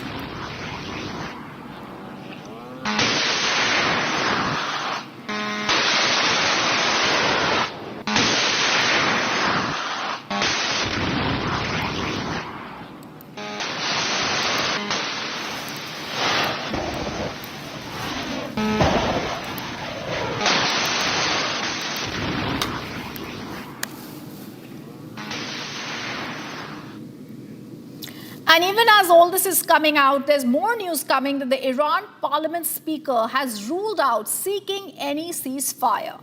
Iran says we will teach Israel and US a lesson, and they rule out the ceasefire. That means they say we're not looking for any ceasefire amid the new attack on Israel. They're saying we're definitely no longer looking for a ceasefire.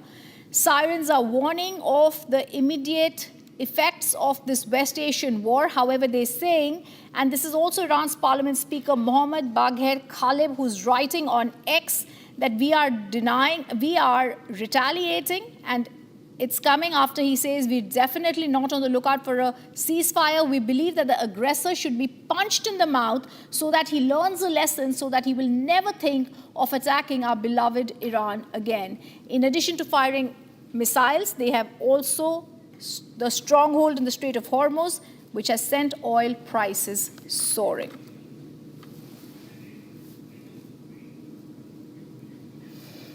And this is also going to continue to be our top focus, viewers, through today, as now the Indian government invokes ECA to ensure LPG supplies, orders refineries to divert key streams. LPG committee constituted to review representations. The panel will review the representations for supplies to hotels and industries. Much more after a short break. Stay on with us.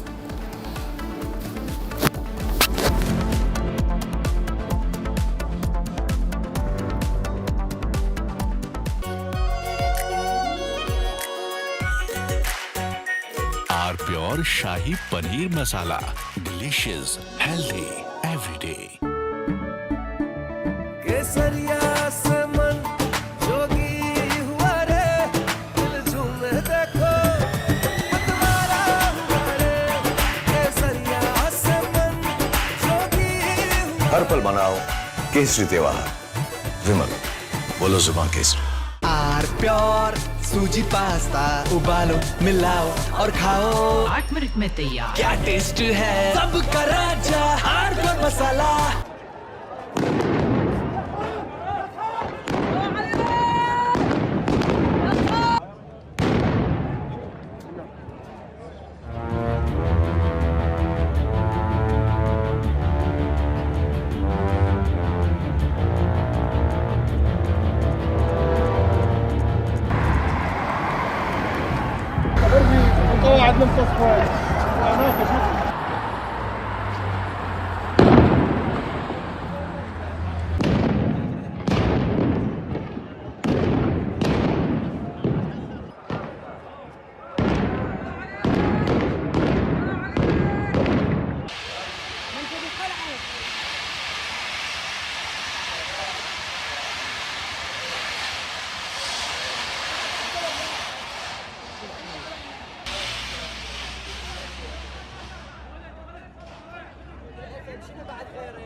रानी, इस घर में कुछ है जो टूटता नहीं।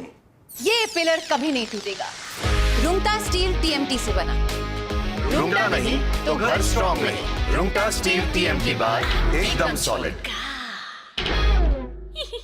थोड़े में ज्यादा स्वाद, यही तो है इसकी खास खास बात। वाओ मामा क्या स्वाद है। अरे मेरे राजा मसाला।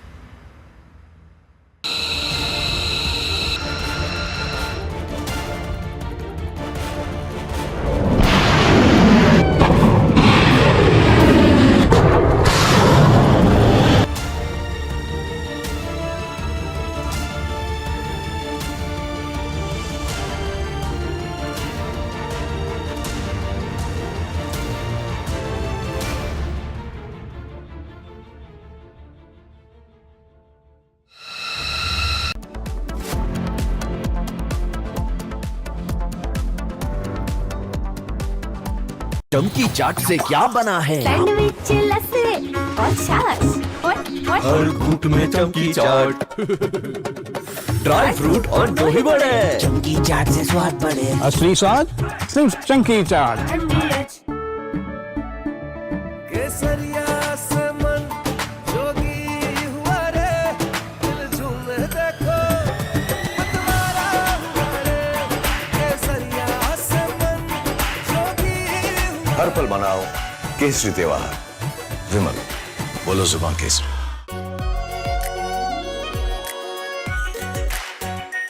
Are pure shahi paneer masala, delicious, healthy everyday.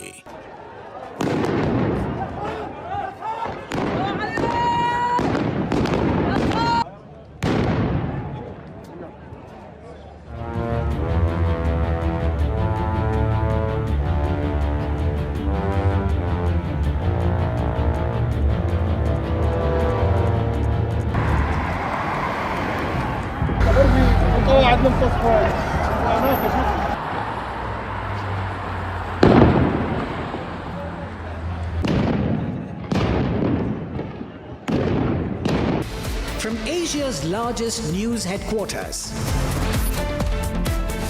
setting the agenda for Bharat.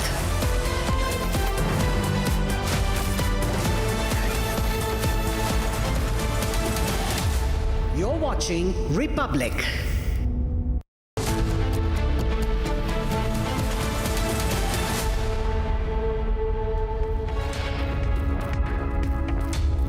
Hello and a very warm welcome. You're watching Republic TV. I'm Yesu Bhardwaj and Aramco, Saudi's largest oil supplying agency.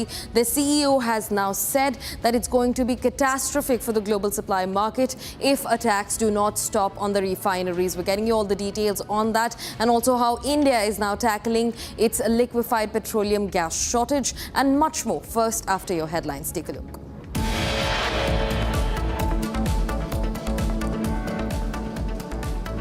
Saudi's largest oil producer, Aramco's CEO, warns of global consequences and drastic domino effect on aviation and agricultural industries amid the ongoing war.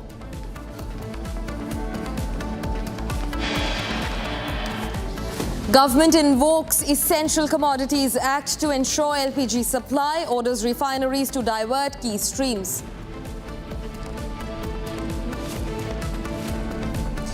LPG committee constituted to review representations, panel to review representations for supplies to hotels and industries.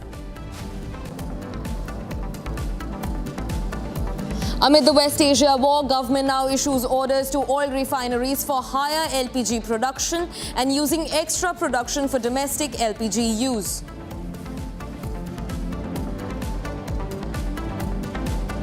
Crude oil prices fall 13% in 24 hours globally after crossing $110 per barrel. Crude oil eases to $88.9. Heated debate breaks out in Lok Sabha as opposition brings motion against Speaker Om Birla, even raises Epstein files and General Naravane issue.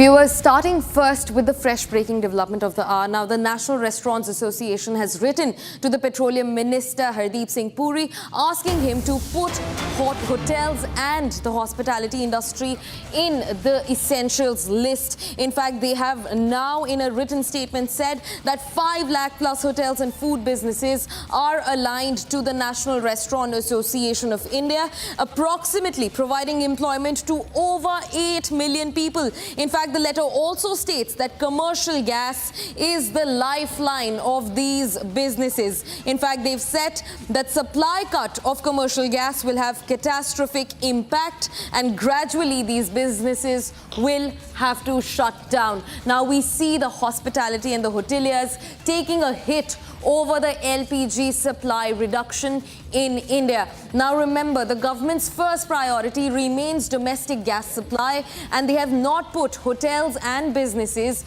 in essentials till now.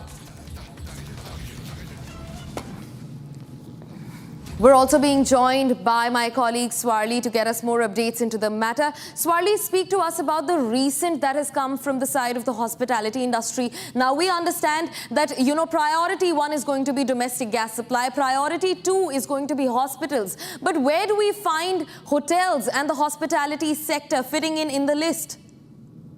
Yes, that's true. According to the NRAI letter that has been written to the Ministry of Petroleum and Natural Gas, let me tell you, they have stated that more than 5 lakh small-scale businesses, including huge hotels, small hotels, are aligned with them, and they provide, employment to over 8 million Indians. And if the commercial gas supply is stalled, then all these major businesses will have to be stopped as soon as their gas supply ends. And that's the reason they have returned to the ministry. Also, when we tried to talk with the Gujarat Head Association of Hotels, he also told that 20% of the commercial gas supply comes from the government agencies, which has been stalled since yesterday night, and that may impact around 2,000 to 3,000 hotels present in Gujarat. They'll have to be shut down as soon as their gas ends.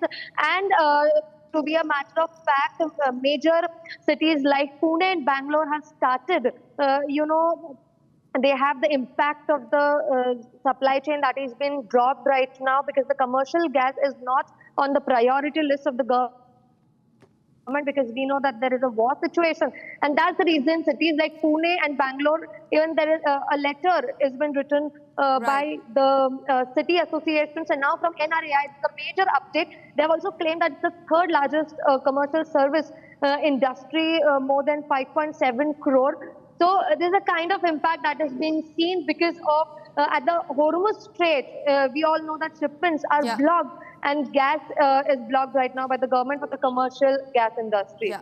Right, Swarli, thanks for getting that to round for us. In fact, viewers, another letter has been written in a similar regard. Now, this letter states that gas supply for these commercial entities, for hoteliers, for the hospitality industry, is their lifeline throughout this sustenance. In fact, they've also raised alarms that major businesses, small businesses employing over 8 million people will have to now shut down if the government does not take in cognizance their demand for LPG. This comes in another letter that has now been written to the Petroleum Ministry and specifically the Petroleum Minister Hardeep Singh Puri.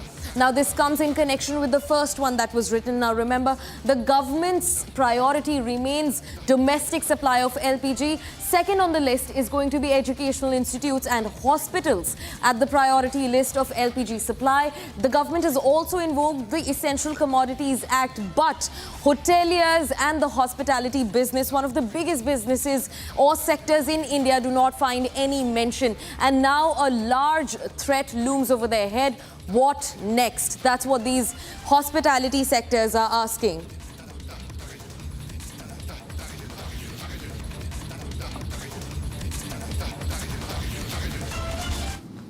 Viewers, in fact, now quickly shifting focus to the aftermath of the strikes in Iran. At least 9 hospitals in Iran have been flattened and they are no longer functional. This as per the recent statement of Iranian Parliament. Now remember, multiple hospitals, including the Gandhi Hospital in Tehran, were flattened on just day 1 of the war. And as these strikes continue from the Israeli Defense Forces and the US, now Iran's Parliamentary Health Committee has said that 9 hospitals are no longer functional. In fact, they've also said that these have been flattened because of US and Israeli attacks. The claims are being made by Mohammad Jamalian, who is a member of Iran's Parliamentary Health Committee. A huge alarm being sounded over the healthcare infrastructure being under attack as part of the West Asian tensions that continue to climb and have now entered its 11th day.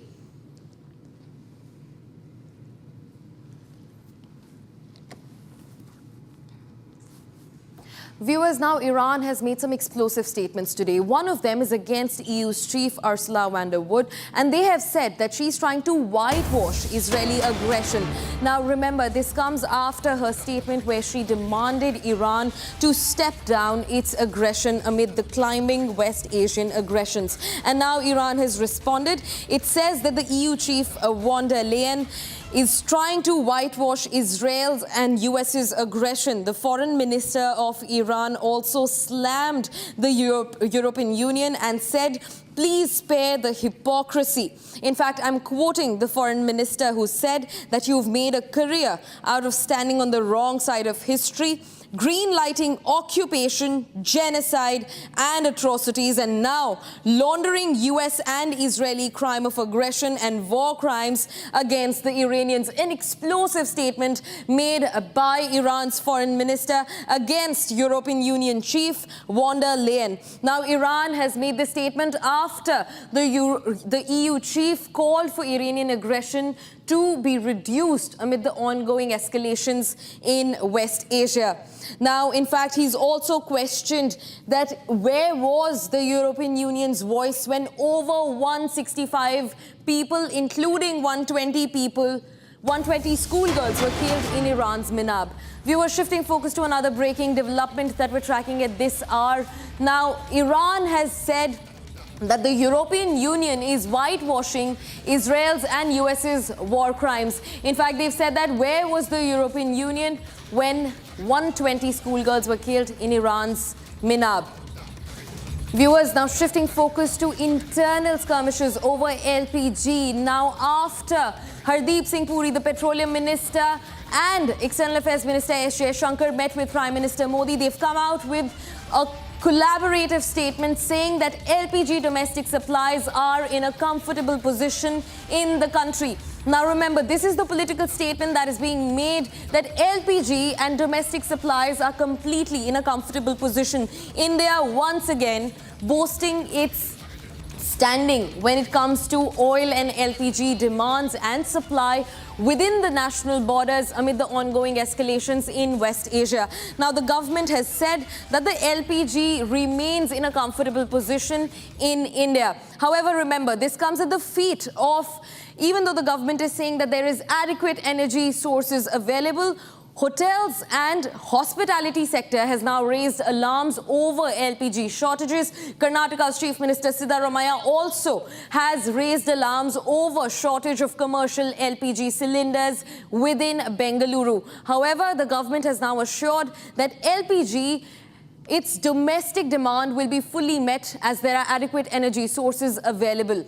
And this statement comes in unison after a meet was organized with External Affairs Minister S. Jaishankar, Petroleum Minister Hardeep Singh Puri, and also Prime Minister Narendra Modi at the helm of all of this. Now remember, India's 2-point boast in the West Asian tensions. One, India remains clear that their stand amid the war is of peace and dialogue, and that they will do everything to prioritize national security and national interests first. Now, External Affairs Minister S. Jaishankar had earlier also said that India remains in a comfortable position when it comes to petroleum, Brent crude oil and LPG supplies. Now, Hardeep Singh Puri, the Petroleum Minister, has reiterated that stance, saying that LPG's domestic supplies are in a comfortable position. However, hotels, commercial businesses and the hospitality sector remains shook over the news of LPG being in less supply than needed. In fact, there are also reports coming in from Bengaluru, where commercial LPG cylinders are in a shortage. However, the government has said that now the LPG domestic supplies remain in a comfortable position for India. That's the latest that we're hearing. Now, remember, this meeting, we're also being joined by a senior executive editor, Abhishek Kapoor, to get us more updates onto the matter. Abhishek, the reason that we're hearing on one side, the hospitality industry is raising its alarms, and on the other, now Hardeep Singh Puri, External Affairs Minister S. Jaishankar, and Prime Minister Modi's meeting has culminated. They say there is absolutely no shortage at all. Where do we stand exactly in this, Abhishek? Well, you see, this is coming in from the briefing by Petroleum Minister, and so essentially what is being told is that the supplies remain comfortable, that we have a buffer stock of about 50 to 70 days, and that we have over the last few days diversified our sources of procurement from other geographies apart from the Strait of Hormuz, which is obviously constrained due to the ongoing West Asia war. And the sources also suggesting that those supplies which were non-Strait of Hormuz have increased from about 55-60% earlier to 70% now, which means about 10 to 15% increase from non-Gulf supplies of crude, and that pivoting has helped keep our stocks replenished, and to that extent the stock situation is comfortable. On the supply side or the distribution side, the oil marketing companies have set up a committee to reallocate available supplies. We have done some ground reports, Gesu, and we know that at most places the agencies have comfortable stocks. It's just that some element of panic among consumers and end users on whether those supplies are not going to be disrupted. Yeah. The government is essentially assuring that there is no need to panic and that supplies are taken care of. Let's go to Harsh. He was there in the briefing and he can tell us more. Harsh, given the reports of panic coming in from across the country, did you get a sense that the government was aware of those and that the government is doing something about it? And if yes, what is the government doing? Well, right, Abhishek. In fact, the big breaking at this hour is that India is now importing 10% more LPG from the non-Hormuz sources, non-Strait of Hormuz sources. This has been briefed by an official source. This has been told that earlier India used to import nearly 55 to 60% of its LPG needs from the Strait of Hormuz. However, now from the non-Strait of Hormuz sources, however, this has now brought up to by 10%, which comes down to around 70%. India, in fact, now is importing nearly 70% of its LPG from non-Strait of Hormuz sources. They've also mentioned that at this point of time, India is in a very comfortable position in terms of LPG stocks. We are in a better position than most of the other countries around the world. We have at this point the total storage capacity of nearly 70 days. And we have 40 different crude sources at this point who are willing to supply crude oil to us. Now, the ministry officials have also maintained that India is in a comfortable position despite this conflict escalating in the Middle East. However, now when the situation has been brought under control because we have more non-Strait of Hormuz sources. Did the briefing have some information on the committee that was set up and was supposed to meet at 10 a.m. in the morning? Has the committee of executive directors of the oil marketing companies come to a decision on the reallocation of gas supplies?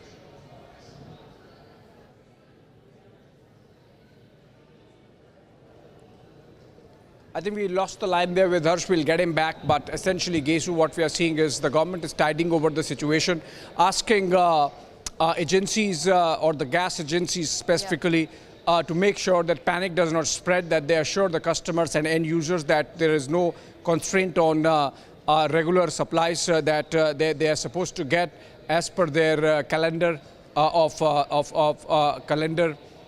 bookings. And the government has increased the production of LPG by about 10% is what we are getting to hear. from that same briefing. If we get Harsh back, we'll get more information, Gesu.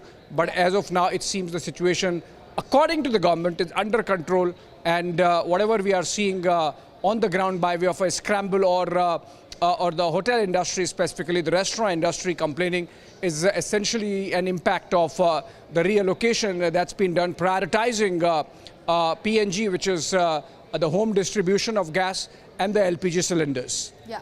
Abhishek, despite the fact that, the government has said that India now remains in a comfortable position, also speak to us about that, they've made a priority list. And first on that list, needless to say, remains the domestic consumer, the domestic needs that are to be met. And second on the list are educational institutes and hospitals. But hoteliers in the hospitality sector, which is one of the most booming sectors in India, do not find a mention on the list. So do you think that this panic somewhere or the other is also because of the fact that they have not been included in the list of essentials?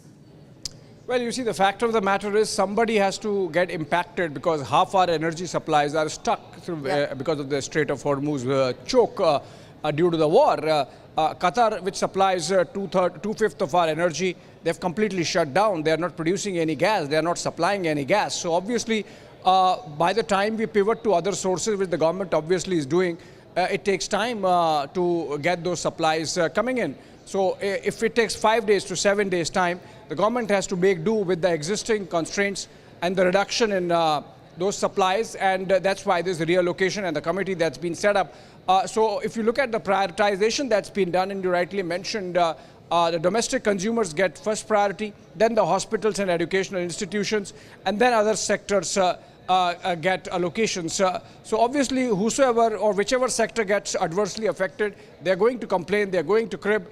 But that's something with which we have to live at least for the next 5 to 7 days, with all the indication coming in from Washington, D.C. that maybe a war fatigue is building up. If you read between the lines, maybe the military objectives have been achieved and there might be a breather. And that's gotten reflected, for example, in the reaction of markets worldwide today, which are up 1.5% from yesterday's close. So we are looking at the possibility of the war tapering off, and then the supplies would be back upstream, and hopefully the situation of crisis would be over. But for the time being, everyone has to live with those reallocations, including the hotel and restaurant industry. Right, Abhishek. In fact, we're also told that, in terms of diversification, not just in the LPG sector, but also if we talk about the Strait of Hormuz, our earlier 55 to at least 60% dependence on that strait has now been reduced. We've now actually diversified. We're looking at almost 70% new members, new partners that we've collaborated with when it comes to petroleum, fuel, crude, even Brent crude is in question. And as we talk about LPG, also the government has invoked the Essential Commodities Act from 1955, and that also under the emergency provisions, they have now asked industries, the public sector industries, to up their production of the liquefied petroleum gas to address the, of course, domestic consumers first. But I think that will also have an impact on the hospitality industry eventually. They will be brought under the fold eventually. But first and foremost, India has remained clear on its resolve that their interest will lie with their people first. And I think that's a commendable move from the side of the government in such a quick, short span of time. Well, we have seen the crisis build up since the war started. The government decided on day 2 or 3 itself that this might have consequences for our energy supplies, and that's why we had the minister briefing, or the briefings happening daily. And for those briefings to happen, all the heads of these oil marketing companies would meet first and deliberate on the situation. They would brief the government, the secretary and the minister, and then subsequently the information and the data would come to us. So yes, marshalling of resources and the marshalling of data, both have happened pronto, and that's really resulted in India, for example, faring much better than what is happening in our neighborhood. Look at Pakistan. They had to shut down schools. Look at Bangladesh. They had to shut down offices, the government offices. So obviously that's because they did not plan and anticipate the consequences. We did. And that's why the information coming out today, again, for example, that the stocks are comfortable, the supplies are okay, not disrupted. and that we can go on for some more time before the impacts get wider. Yeah. Thanks for bringing it to round for us, Abhishek. In fact, viewers, quickly shifting focus. Now we're also looking at another breaking development. A footage has been released by the Iranian Revolutionary Guard Corps, and it shows another U.S. military base, the Harir base in Iraq, under attack. Now, these are the visuals on your screens. Look at that missile launch. This is what the IRGC ground forces have released. They have said that this missile barrage was used to strike US's Harir base in Iraq. Now, as the war continues to expand, the IRGC continues to strike several US military establishments and installations across the Gulf region. With the latest strike, the footage being released by IRGC ground forces, and the latest strike being pummeled on US's Harir base in Iraq. That's the latest that we're getting in.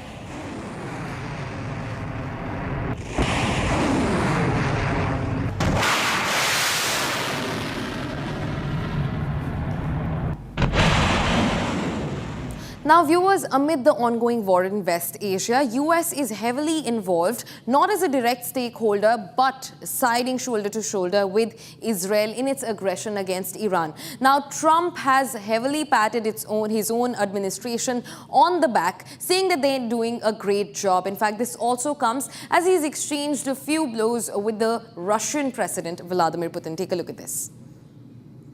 Top of the line. I said, why didn't we just capture the ship? We could have used it.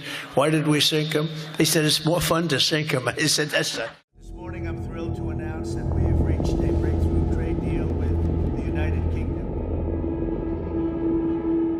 Well, I think you could say it both. It's the beginning of building a new country, but they have no Navy, they have no Air Force, they have no anti-aircraft equipment. It's all been blown up. They have no radar.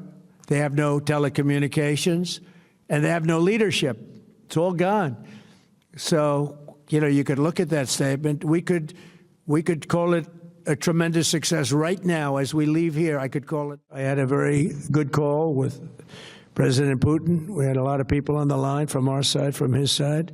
We were talking about Ukraine, which is just a never-ending fight. And there's tremendous hatred between President Putin and President Zelensky. They can't seem to get it together. But I think it was a positive call on that subject. And we obviously talked then about the Middle East. And he wants to be helpful. I said, you could be more helpful by getting the Ukraine-Russia war over with. That would be more helpful. But we had a very good talk. And he wants to be very constructive. Hey, look, I had a target on my back because, as you people wrote pretty well, they caught the assassin that was after me. So we just got them first, but they caught the assassin. They have him now in custody that was after me. So they would have come in after us because I see the Democrats trying to justify it, and they're failing because the voter on the street is saying, you got to be kidding. But I see where they're going, where they're always saying, no, there was no reason. Well, I'll give you the best reason of all. Within a week, they were going to attack us 100%. They were ready. They had all these missiles, far more than anyone thought, and they were going to attack us. But they were going to attack all of the Middle East and Israel, and if they had a nuclear weapon, they would have used it on Israel. You mean the new supreme leader? You mean the son? How can there be an Iran? Well, I don't want to say that, but I was disappointed because we think it's going to lead to just more of the same problem for the country. So I was disappointed to see their choice. You just suggested that Iran somehow got its hands on a tomahawk and bombed its own elementary school on the first day of the war. But you're the only person in your government saying this. Even your defense secretary wouldn't say that when he was asked, standing over your shoulder on your plane on Saturday. Why are you the only person saying this? Because I just don't know enough about it. I think it's something that I was told is under investigation. But tomahawks are used by others, as you know. Numerous other nations have tomahawks. They buy them from us. But I will certainly, whatever the report shows. Iran's drone and missile capability is being utterly demolished. The Navy is gone. It's all lying at the bottom of the ocean. 46 ships. Can you believe it? Viewers, now this is all that we could pack for you in this edition of the News Bulletin, but don't go anywhere. On the other side, we're also tracking how the Indian government has now invoked the Essential Commodities Act to safeguard India's domestic home supplies for the liquefied petroleum gas and to address the shortages coming after the West Asian tensions continue to climb. Stay tuned to Republic TV.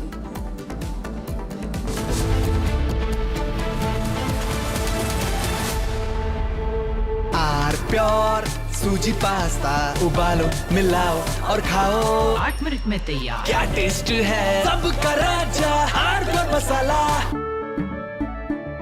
केसरिया से मन जोगी हुआ रे दिल झूमे देखो मतवारा हुआ रे केसरिया से मन जोगी हर पल मनाओ केसरी त्योहार विमल बोलो जुबान केसरी प्यास बुझाए ठंडक लाए सबको भाए जीरा से MDH का जल जीरा जीरा से जीरा सिर्फ असली रिफ्रेशिंग असली स्वाद असली मजा MDH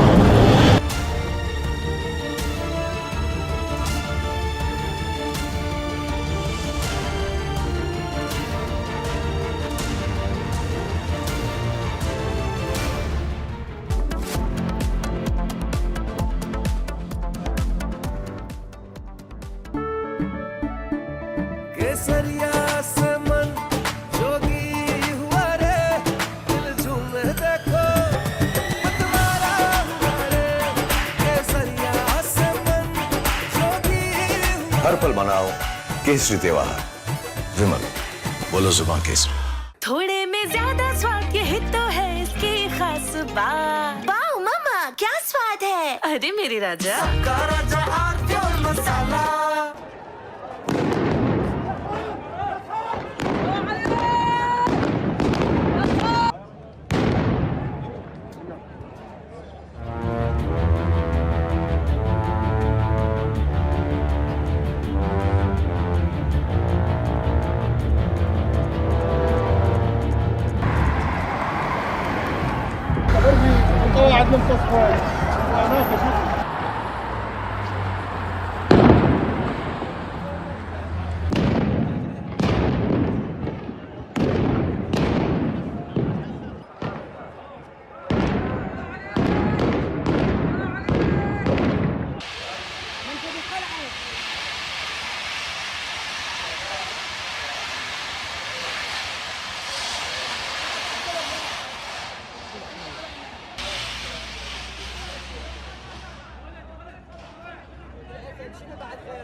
يا نحش اللي يشيل الشيعة سرتنا طاح المرتفع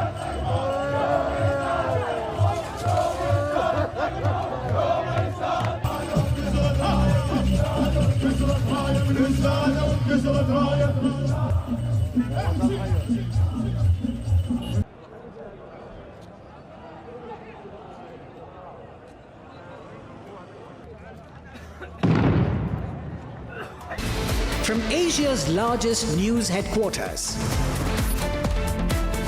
setting the agenda for Bharat.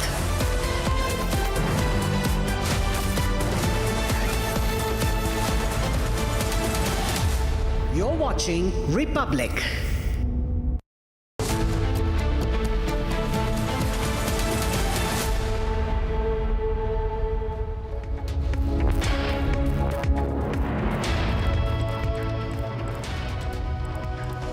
Hello and welcome. You're watching live and breaking on Republic TV with me, Ishita Mitra. Now, viewers, as the world stares at an energy crisis with the West Asia war entering its 11th day, government sources now say LPG domestic supply is in a comfortable position. We'll get you all the details on that. But first up, let's take a look at the headlines we're tracking for you at this hour.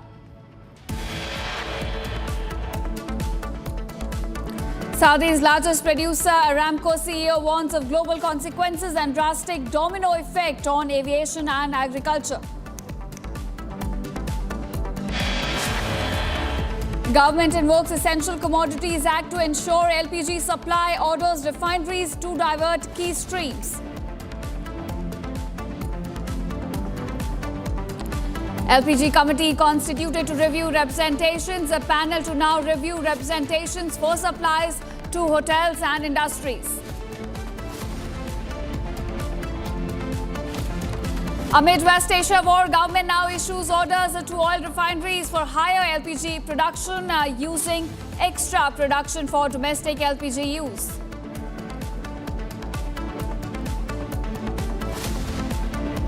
Crude oil prices fall 13% in 24 hours globally after crossing $110 per barrel. Crude oil now eases to $88.9 per barrel.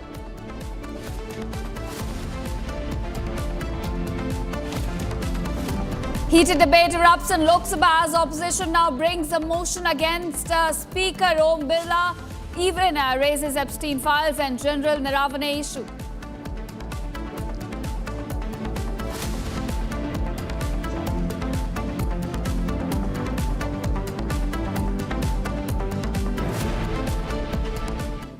Welcome viewers. Our top focus at this hour now, there being British anti-war protesters demonstrate outside the UK's Royal Air Force Fairford base as the US Air Force now starts using the UK bases for attacking Iran. Protesters have been carrying out placards reading US warmongers, go home and hands off Iran.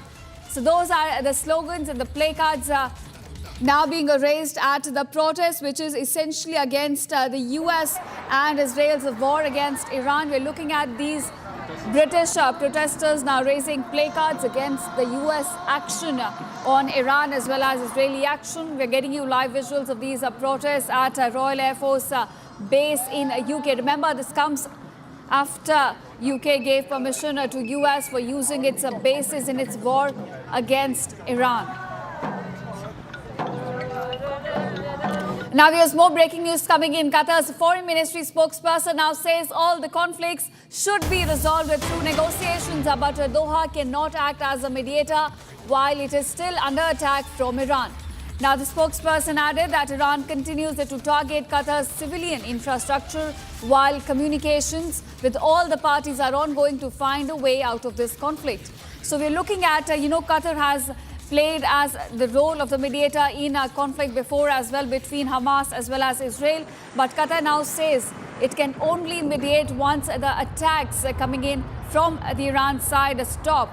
It says Iran continues to target its civilian infrastructure, and once the attacks stop, one can in fact move towards mediation. That's the latest statement coming in from Doha, which in fact has acted before as a mediator in the conflicts involving Israel as well as Hamas.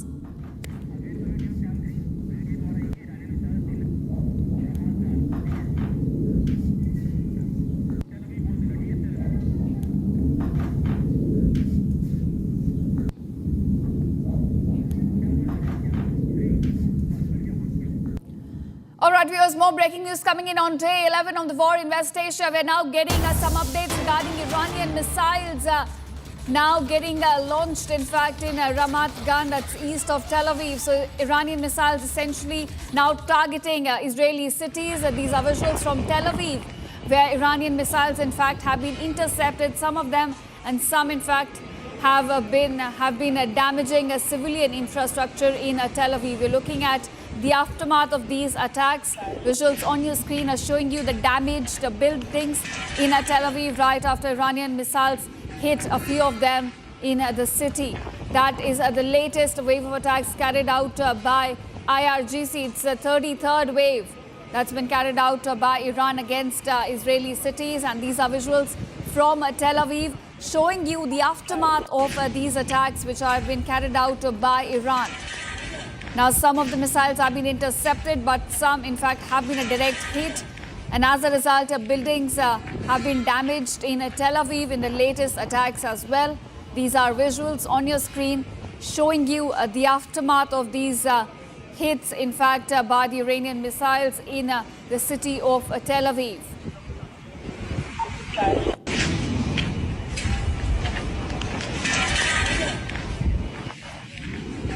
All right, viewers, strikes and counter-strikes continue from both the sides, and now we've got some breaking updates about Israel launching a fresh wave of strikes on Tehran. The Israeli Air Force, in fact, has said it has launched a wave of strikes targeting assets to offer, in fact, the Iranian terror regime in Tehran. So those are the latest wave of attacks carried out by Israel on the Iranian capital. Several targets now being hit in Tehran is what we're given to understand. We're getting you visuals of those strikes as well. Now, these are the latest wave of strikes carried out by Israel against Iran. Capital city Tehran coming under bombardment, in fact, unleashed by Israeli Air Force. Now, those are the visuals on your screen showing you the latest attacks carried out by the Israeli Air Force on the capital of Iran, Tehran, coming under heavy bombardment. In fact, it is being called as the heaviest air raids carried out by the Israeli forces since the war began on February 28th. This is the overnight strikes carried out by the Israeli forces on the capital city of Iran. Now, viewers, we've got another breaking news. Israeli Air Force has completed their strikes overnight, targeting key Iranian military sites, including an IRGC underground weapons research complex and the main Quds Force headquarters as well.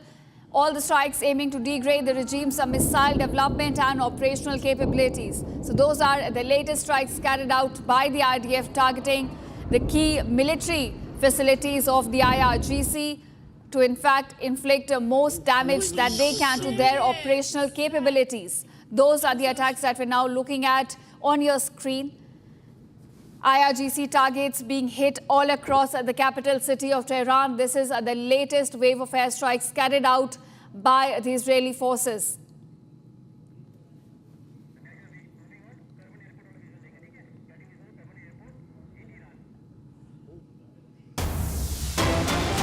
All right, viewers, we're getting some more visuals as well of the Israeli strikes on the oil depot near the Kerman airport in Iran. Now, those are the latest strikes carried out by Israel, in fact, on oil infrastructure in the capital city of Iran, as well as in other areas across the country. Now, the latest strikes have been carried out on the Kerman airport, near the airport, on oil depots. And you can see the thick black plume of smoke, in fact, rising into the air right after the attacks were carried out on oil depots. Remember, this is the second wave of strikes carried out by Israel on the oil infrastructure of Iran. Yesterday as well, there were attacks on oil depots all across the capital city of Tehran. And now we're looking at essentially the second wave of attacks carried out by Israel on oil depots. These are visuals from near the Kerman airport of Iran.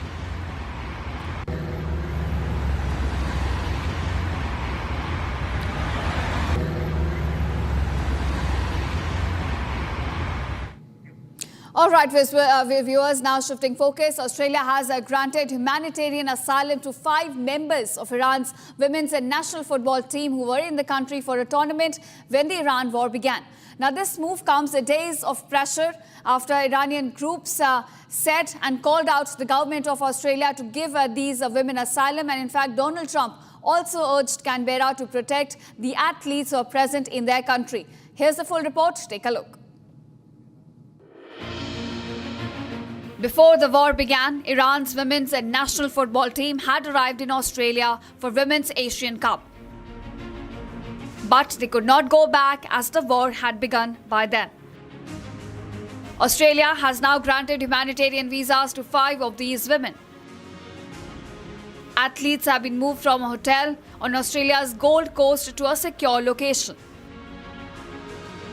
Visas have been finalized after players requested protection from Australian officials. Late last night, we issued 5 humanitarian visas to members of the Iranian women's soccer team. Australians have been moved by the plight of these brave women. They're safe here and they should feel at home here. Officials are now assessing requests from other members of the team. Australian Home Minister says the offer of protection remains open to other members of the Iranian squad. The same opportunity is there. Australia has taken the Iranian women's soccer team into our hearts. These women are tremendously popular in Australia, but we realise they are in a terribly difficult situation with the decisions that they're making. Earlier, the athletes drew international attention as they chose to remain silent as Iran's national anthem played before their opening match. A symbolic protest against the Iranian regime. It also came after US President Donald Trump urged Canberra to grant the team protection. Trump criticized Australia earlier this week for allowing the players to return to Iran. In a social media post, he warned they could face serious danger if forced to go back. With the war now in its 11th day, uncertainty continues for the rest of the Iranian squad.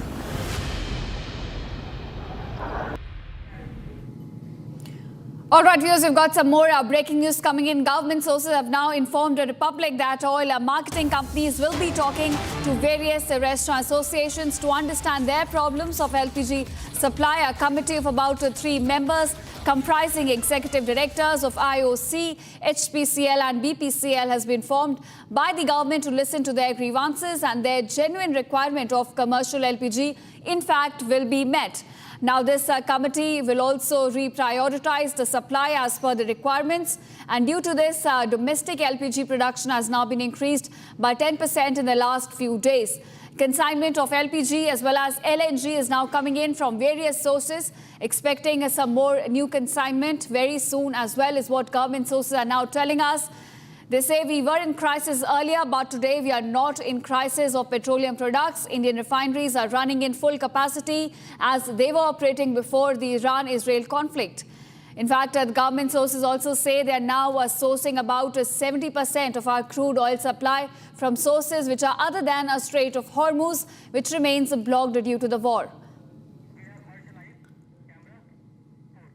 All right, my colleague Harsh now joins me with more details on this. Harsh, we're hearing that as far as LPG is concerned, India sits in a very comfortable position. Government sources have now said that they are getting most of their requirement from other than Strait of Hormuz sources. Well, right. In fact, this is the biggest breaking of the hour that government officials have confirmed Republic that India at this point has now started to import nearly 70% of the LPG sources from non-Strait of Hormuz sources.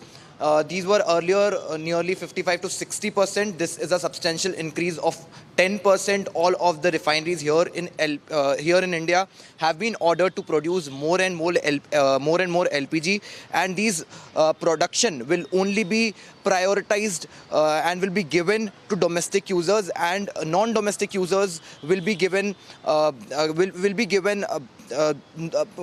these supplies on a non-priority basis. However, also there is a situation of panic among non-commercial domestic non-domestic LPG users. There is a situation of panic. To clarify that, a committee of 3 members comprising executive directors of IOC, HPCL and BPCL has been formed by the government to listen to their problems, and if there is a genuine requirement from these businesses, they'll be given LPG cylinders. They have continued to maintain that India stands in a very comfortable position. We are in a better position than most of the other countries. In fact, we have 40 different sources to supply us crude. We have 70 days of storage capacity, and India stands in a very comfortable position as of today. There is no possibility in the near future that we can see a price hike at petrol pumps or diesel pumps. We are in a situation where all of our petrol, diesel and CNG pumps are supplying on normal capacities. We are in a situation where our LPG cylinders are in a comfortable. We have a comfortable stock of the LPG cylinders. However, priority is being given to domestic users. All right, so big takeaway is that India today is in a very comfortable position. Domestic use will be prioritized, but grievances of the commercial players will also be heard. Thank you, Harsh, for joining us and giving us those crucial updates. Now here's another breaking news coming to light from the war in West Asia. Footage of IRGC ground forces missile strikes on the US's Harira base has now been released in Iraq. We're looking at US base now being attacked by Iranian missiles in Iraq. In fact, IRGC has put up this video showing how its missiles are now pounding the US base in Iraq. In fact, this is the US Harira base, which has now been attacked by Iranian missiles. And the video of this attack has now been put up by the IRGC, showing how missiles are being launched to attack the base in Iraq.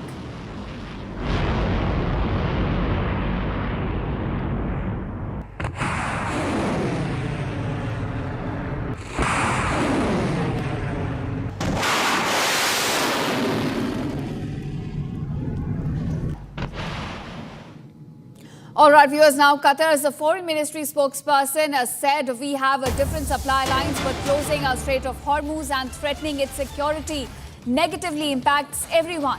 Now, the statement says that no one can dictate to us with whom we deal and with whom we take a diplomatic call. That's a call that will be taken, in fact, by Qatar itself. That's the latest statement which has been released by the Qatar's ministry, saying that they will take a call on with whom they deal and with whom they don't. In fact, also saying that the oil disruptions caused by Iran by blocking a Strait of Hormuz is now impacting everyone around the globe. That's the statement that is coming from Qatar regarding the blockade of the Strait of Hormuz, a crucial economic corridor through which about 1/5 of the global oil passes through, which now essentially stands blocked. That's the big statement coming in from Qatar on the blockade caused by Iran on the Strait of Hormuz, saying that everyone currently is now being, in fact, is now being impacted by this. That's the latest statement released by Qatar on the Strait of Hormuz closure, saying it affects everyone. Now, viewers, we've got another breaking news regarding Donald Trump's recent statement made on the war in West Asia. US President now, he says he could talk to Iran. He's in fact informed the US media he could speak to Iran. So we could essentially be looking at a major breakthrough. You know, until then, it seemed there would be no dialogue between the two warring countries, no negotiations. But now it seems they may be inching closer towards the negotiating table, as Donald Trump has now said he could talk to Iran, which means there is some hope that things could go back to the negotiating table, as Donald Trump now in his latest statement says he is willing to speak to Iran. So he's shown some willingness to negotiate with Iran, to engage with Iran, at least for now, so which means the war could in fact see at least a temporary pause, as both the sides could now return to the negotiating table. That's the latest statement, viewers, coming in from the US president. He says he will be speaking to Iran. So there is now willingness on the part of the US president, who in fact was hell-bent on bombarding Iran. But now he says he is willing to speak to Iran. So we could be looking at some engagement between the warring parties, some, in fact, climbing down some negotiation, some dialogue between the two warring parties. It is day 11 of the war in West Asia, and now we could be looking at both the sides returning to the negotiating table. This, as the US President Donald Trump now says he's willing to speak to Iran.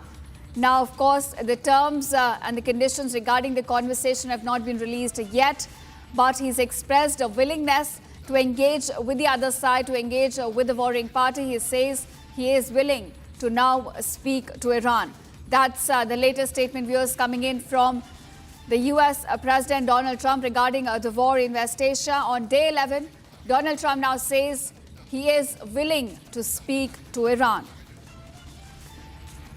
So, in fact, we'll have to see when that conversation will take place and the terms and the conditions of it. Will there be a third-party mediation that could help bring both the sides on the table?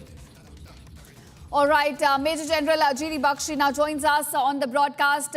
Thank you, Major General G.D. Bakshi, for joining us on Republic. I want to ask you, sir, the latest statement by Donald Trump says he's willing to talk to Iran. He's now expressed willingness to negotiate with Iran. How do you read this statement, sir? Thank God some sense has prevailed. It was a most ill-thought-through operation. They grossly underestimated Iran's military power, readiness to fight, its ballistic missile stockpile, and its technological effectiveness and accuracy, which has enhanced manifold with the Bhiwandi cluster of Chinese satellites, right? And as part of this, they have had to run to make their aircraft carrier Abraham Lincoln withdraw 1,000 miles to get out of the range, of Iranian missiles, right? They have paid a price already. A huge price has been paid, and all that talk, highfalutin talk of regime change, nation state destruction, has all come to absolute naught. Right. They have had to General Bakshi beta. Vijay Singh saab kahan baithe? So what do you think has triggered this statement or this decision by Donald Trump? Do you think it's the pressure coming in due to the energy crisis that the world over is now witnessing? Do you think it's a domestic pressure? What do you think has triggered this decision? The closure of the Straits of Hormuz has raised the price of oil, had touched over $110 per barrel yesterday. There are so many tankers stuck in the Straits of Hormuz. There was bloodbath on the stock markets in the United States, right? And then Donald Trump decided that, wisdom is the better part of valor. And he has decided to call it off. There was hubris on the part of America and Israel, which has turned out to be absolutely misplaced. And it will cause a lot of reputational damage to the United States as a military power. This is a crucial battle as far as the future of the world is concerned, whether it will be a unipolar world again or it is fully multipolar now.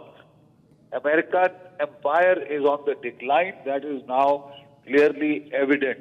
Clearly evident. And they have hastened their own decline by this foolish, ill-thought-through venture.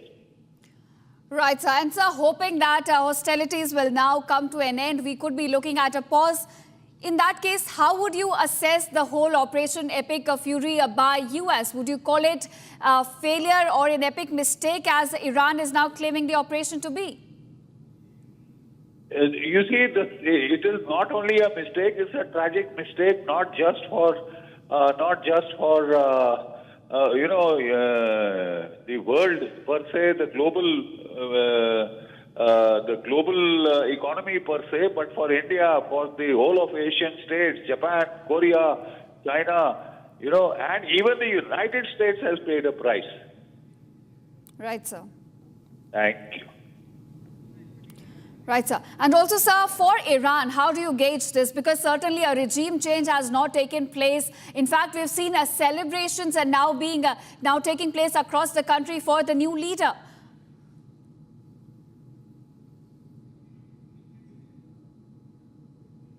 All right, we'll try to connect with Major General G.D. Bakshi there. But viewers, that's the big takeaway at this hour. Donald Trump now saying he is willing to speak to Iran to try and bring both the warring parties to some negotiating table. So we could be looking at a breakthrough in the war in West Asia, which in fact has been going through for the past 11 days and is a now triggered energy crisis world over. But now we could be looking at a pause with Donald Trump now saying he is willing to speak to Iran.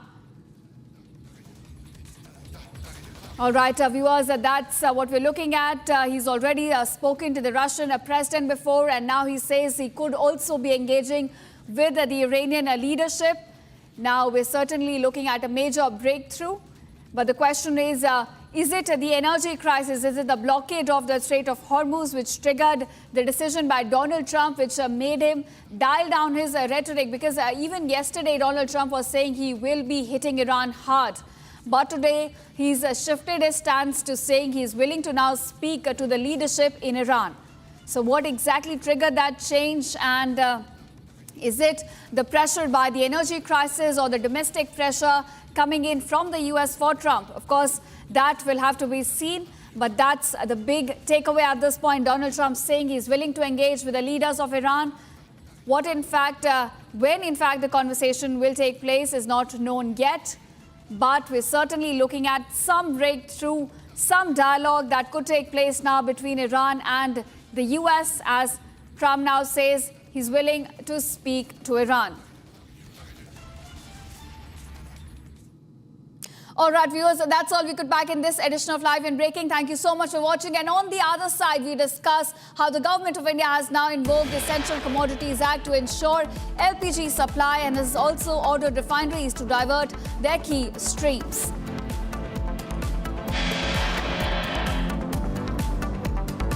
All right, the crisis over LPG, government released a statement, says right now the stock is in a comfortable position.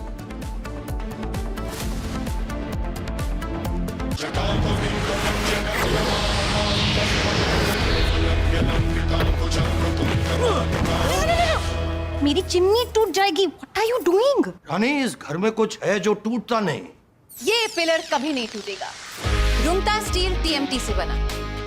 Rungta नहीं तो घर strong नहीं। Rungta steel TMT bar एकदम solid.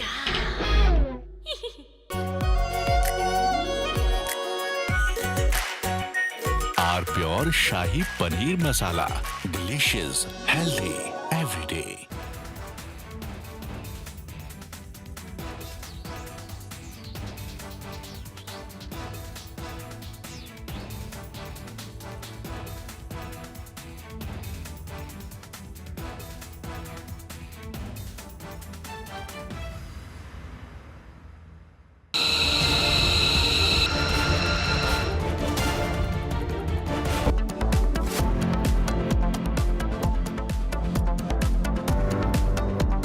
चमकी चाट से क्या बना है? सैंडविच, लस्सी और छाछ और हर घूंट में चमकी चाट।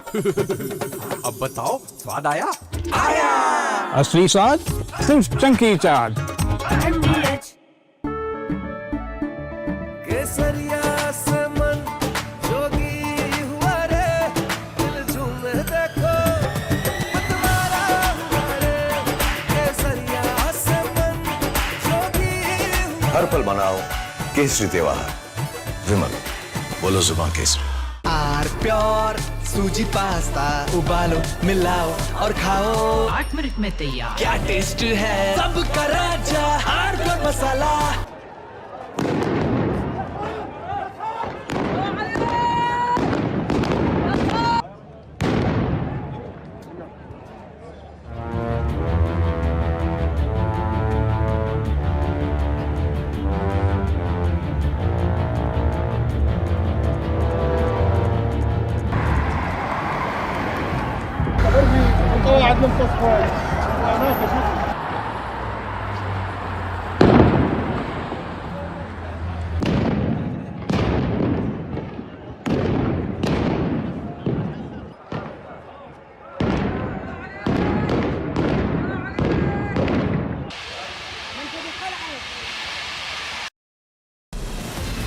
From Asia's largest news headquarters, setting the agenda for Bharat.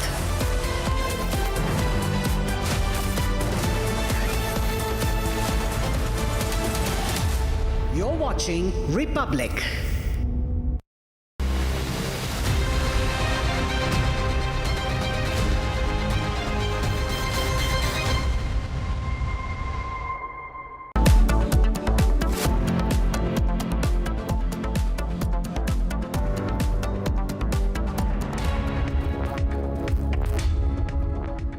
Very good evening, viewers. You're watching Live and Breaking, and I am Rakshita Mishra with you, getting into all the latest from the war in West Asia and the impact, of course, that it's happening on the world across. But first, a quick check of the headlines at 5. Saudi's largest oil producer, Aramco CEO, warns of global consequences and drastic domino effect on aviation agriculture.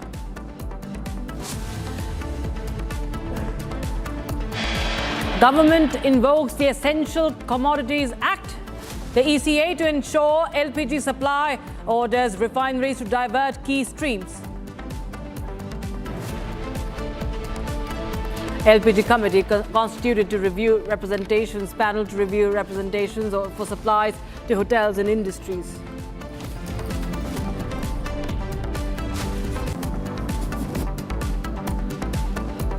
Amid West Asia war, government issues orders to oil refineries for higher LPG production and using extra production for domestic LPG use.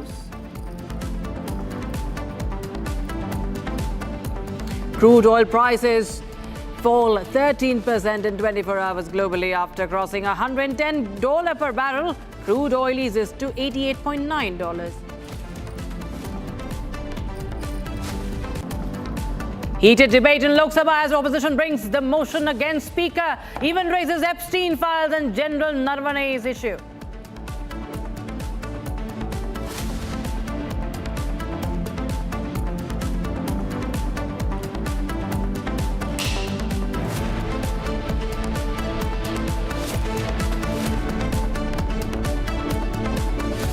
Right, we have breaking news coming in right now. Donald Trump has made a big statement right now amidst the war. He says that it's possible he could talk to Iran. Well, that's a big statement coming in from Donald Trump. Is he indicating a climb down? Well, that remains to be seen. Trump says he could talk to Iran. Trump tells the US media could speak to Iran. Major Trump climb down? Is it on the cards? That's what we are trying to understand. He's looking for ways to end the war now. Is he looking for ways? Because that's what he has said. But what's really the intentions? What's the indication out there is, of course, a matter of course, speculation and understanding. That's the update we have right now. Donald Trump saying he could talk to Iran after calling for surrender, no talks until surrender. And now he says that it could be very much a war that is completed. Defense expert Major Samar Paltur joins us in the broadcast. We'll connect with him in a bit. But that's the big update. Iran, Trump says Iran has no navy, no communications, no air force. We are pretty much end of the war, he says. And he said that the missiles of Iran are down to a scatter. But most importantly, he's saying that he could be talking to Iran. And that's the update. In fact, earlier there was a phone call between Donald Trump and Vladimir Putin, an hour-long phone call as well. And we do not know what really transpired. Kremlin had said that there were no new talk state or anything, but there is some sort of indication being given by the President of the United States himself when he says that he could be talking to Iran. On what basis and how is he looking for those talks? We do not know yet. He says the Iran war will end very soon. That's what he has said. Major Samar Paltur joins us on the broadcast. Major, through how do you read this latest statement that has come in from Donald Trump? Rakshita, you see the amount of damage that Iran has caused all the natural gas and energy suppliers to the West.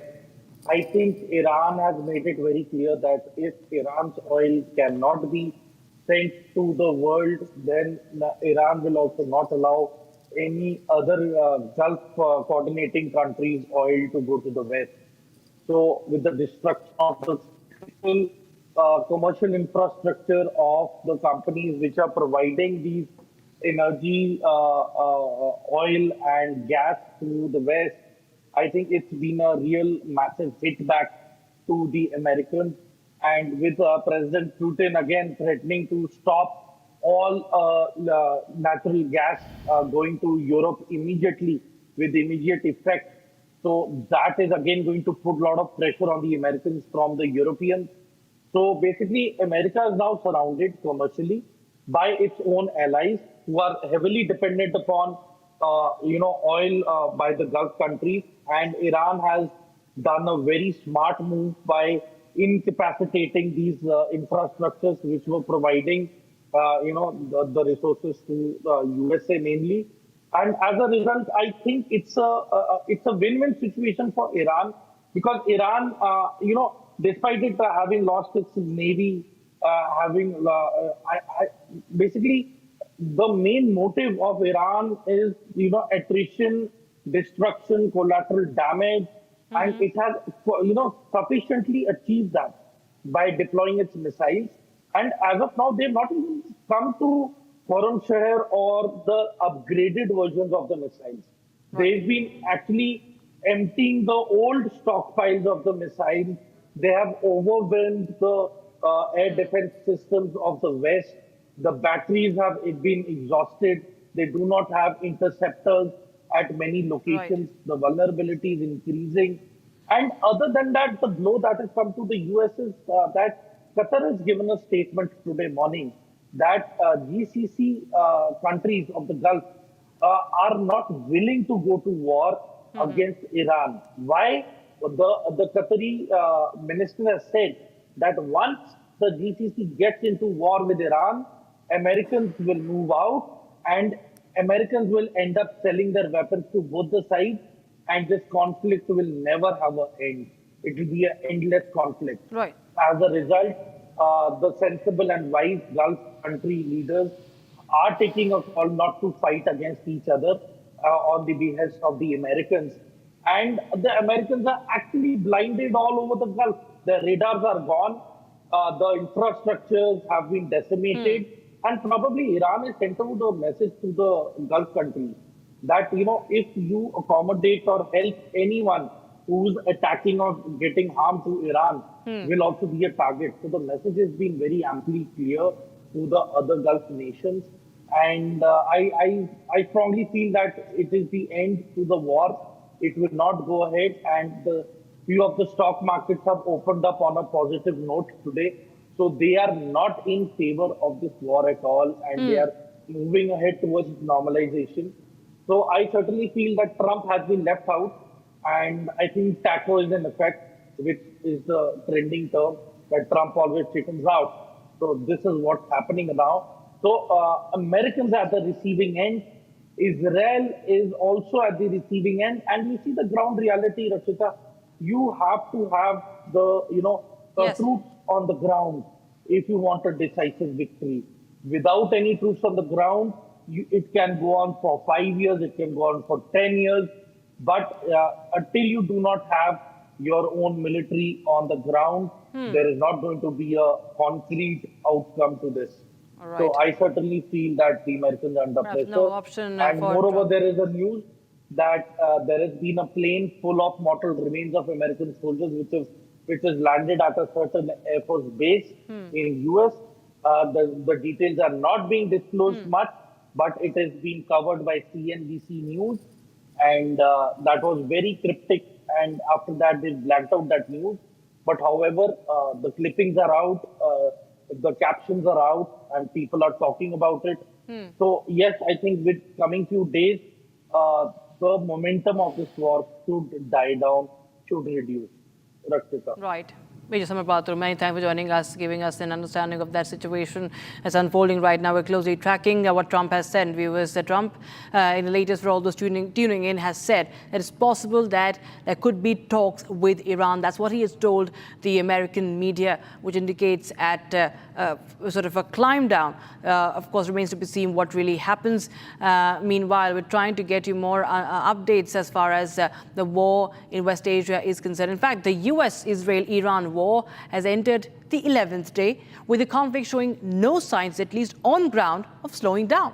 Even as massive air raids rocked Tehran overnight, Donald Trump claimed the war could end soon, while also warning Iran of devastating retaliation if it attempts to disrupt global oil supplies. And at the same time, Iran has ruled out returning to the negotiation table despite international mediation efforts. Here's a report on how the conflict is intensifying across the region.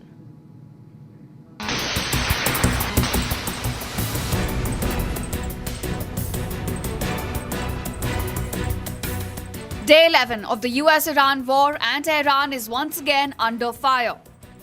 Dozens of explosions rocked the Iranian capital in what is being described as the heaviest air raids since the war began. Israeli air forces say the strikes targeted military infrastructure, drone facilities, including sites linked to the Revolutionary Guard. But even as the bombing intensifies, US President Donald Trump insists the war may not last very long. I think you'll see it's going to be a short-term excursion. How good is our military, right? Amazing. How good. Short-term. Short-term. Thank you. They're great. You know, we all together, in my first term, we rebuilt our military.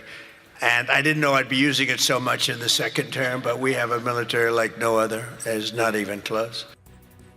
But Iran has made its position clear.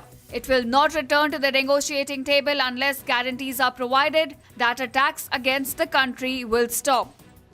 ما داریم انجام بدیم توقف جنگ دست جمهوری اسلامی ایران هست. یعنی هر وقت جمهوری اسلامی ایران تصمیم بگیرد، حتی اونها متوقف بشوند، تصمیم نهایی با جمهوری اسلامی ایران هست در این زمینه، چون اونها تجاوز کردن، اونها عملیات مسلحانه انجام دادن. ما باید در واقع موقعی متوقف بشویم که بتونیم احساس بکنیم یا تضمینی داشته باشیم که این اقدامات تجاوزکارانه مجددا روی نمیده و اونها مسئولیت اقدامات خودشون رو باید بپذیرن. At the same time, Trump issued a sharp warning to Tehran, saying it would strike Iran 20 times harder if it attempts to block oil shipments through the Strait of Hormuz. We're in a very good position, but very unfair to other parts of the world, like China as an example. I mean, we're doing this for the other parts of the world, including countries like China. They get a lot of their oil through the straits. So we're doing this. We have a very good relationship with President Xi in China. I'm going there in a short period of time. And we're protecting the world from what these lunatics are trying to do. Meanwhile, Iran is not backing down. The Islamic Revolutionary Guard has now launched the 33rd wave of retaliatory attacks, promising to deploy its heaviest missiles against Israel and US targets. As Tehran burns under heavy bombardment and retaliation intensifies, the question now is whether the end of war is near. All right, and we have some breaking news coming in right now from the war zone. What we understand is that the IRGC has intercepted the Heron drone, and it has intercepted this drone in the Markazi province. You have the remains of that intercepted drone on the ground in that picture we are running right now, first on Republic TV. Now, the Heron is a UAV, medium altitude, long endurance UAV that is used by Israel, and it's capable of medium altitude, long endurance. And this is one of the important drones for Israel, but this is now intercepted by the Israeli forces. I beg your pardon, the Iranian forces, as the picture now shows. And that's the breaking news we are getting in right now. Earlier as well, we've seen IRGC claiming to have downed Israel's Heron drone. In fact, there's some more breaking news coming in right now. The Qatari Foreign Ministry spokesperson says that there are different supply lines, but closing the Strait of Hormuz and threatening its security negatively impacts everyone. So this is on the situation right now, the energy crisis. It's unfolding amidst the war and the blockage at the Strait of Hormuz. Now, Qatar says that no one can dictate to us with whom we deal diplomatically. Qatar saying no one can dictate them the terms, and that the Strait of Hormuz closure has affected energy scenario, the security across the globe. And that is the breaking news we have right now. Of course, we've seen that this is a widespread impact has been witnessed because of the closure of Strait of Hormuz. And now Qatar says that no one can dictate it, the diplomatic policy, who it engages with or he doesn't engage with. And that's coming in amidst the war that continues to unfold, and many the supplies remain paralyzed. And now we was just getting you more updates. Donald Trump is now facing intense scrutiny following the reports and videos of the evidence, in fact, there have been video evidence of a U.S. Tomahawk cruise missile striking a girls' school in Minab of Iran. Now, the footage appears to show the missile hitting an Islamic Revolutionary Guard Corps, that is IRGC's naval base, followed moments later by massive plumes of smoke rising from the nearby Shajara Tayyaba school. Now, the video contradicts earlier claims that Iran itself was responsible for this attack. An incident has, of course, become a flashpoint for the administration as it is being accused of war crimes. We have this report.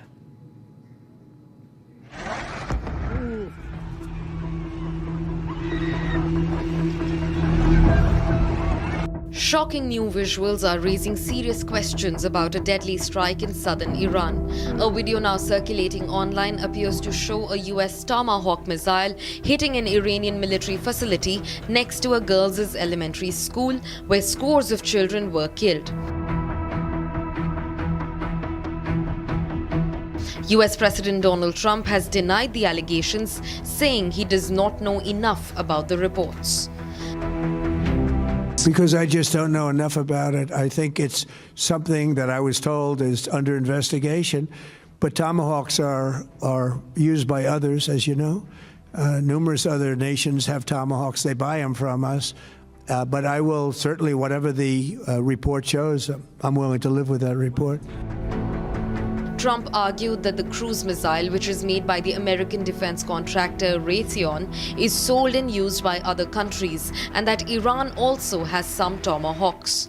The president also claimed that Iran has access to the American Tomahawk cruise missile, which was likely used to strike a girls' school in Iran, killing over 165 people. While Raytheon sells the missile to allied countries like Japan and Australia, there is no evidence to suggest that Iran has gotten its hands on the cruise missile. International condemnation has grown over the incident, accusing the Trump-led administration of committing war crimes. We continue to raise the alarm over the humanitarian impact of escalating violence across parts of the Middle East, which is driving rising civilian casualties, damage to civilian infrastructure, and growing displacement of people. While Iran has denounced the attack as a war crime, the United Nations expressed serious concern over the deadly missile strike on a girls' school and escalating civilian casualties in the region. Meanwhile, Bahrain says that 105 missiles, 176 drones have been intercepted. In a statement, the General Command of the Bahrain Defense Force says it intercepted and destroyed 105 missiles and 176 drones since Iran's retaliatory strikes on nations hosting U.S. forces and assets engulfed the region. That's the breaking news we have right now. So in total, ever since the war has broken out, we've seen that it has been full-on game of drones, of course, and ballistic missiles from the Iranian side. If we talk about Bahrain now says that 105 missiles and 170 drones have been intercepted from the Iranian side, that have been fired from the Iranian side. And that's the update on the 11th day of the war. And Bahrain now updating the figures as to the interception of the ballistic missiles and drones are concerned.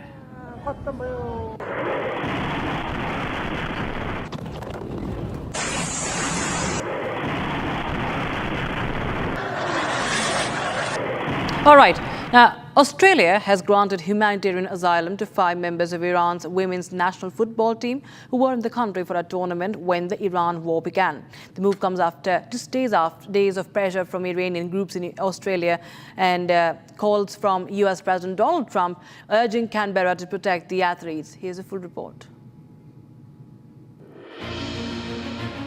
Before the war began, Iran's women's and national football team had arrived in Australia for Women's Asian Cup. But they could not go back as the war had begun by then.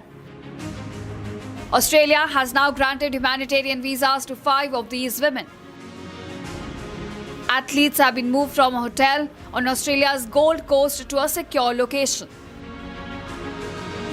Visas have been finalized after players requested protection from Australian officials. Late last night, we issued 5 humanitarian visas to members of the Iranian women's soccer team. Australians have been moved by the plight of these brave women. They're safe here and they should feel at home here. Officials are now assessing requests from other members of the team. Australian Home Minister says the offer of protection remains open to other members of the Iranian squad. The same opportunity is there. Australia has taken the Iranian women's soccer team into our hearts. These women are tremendously popular in Australia, but we realise they are in a terribly difficult situation with the decisions that they're making. Earlier, the athletes drew international attention as they chose to remain silent as Iran's national anthem played before their opening match. A symbolic protest against the Iranian regime. It also came after US President Donald Trump urged Canberra to grant the team protection. Trump criticized Australia earlier this week for allowing the players to return to Iran. In a social media post, he warned they could face serious danger if forced to go back. With the war now in its 11th day, uncertainty continues for the rest of the Iranian squad.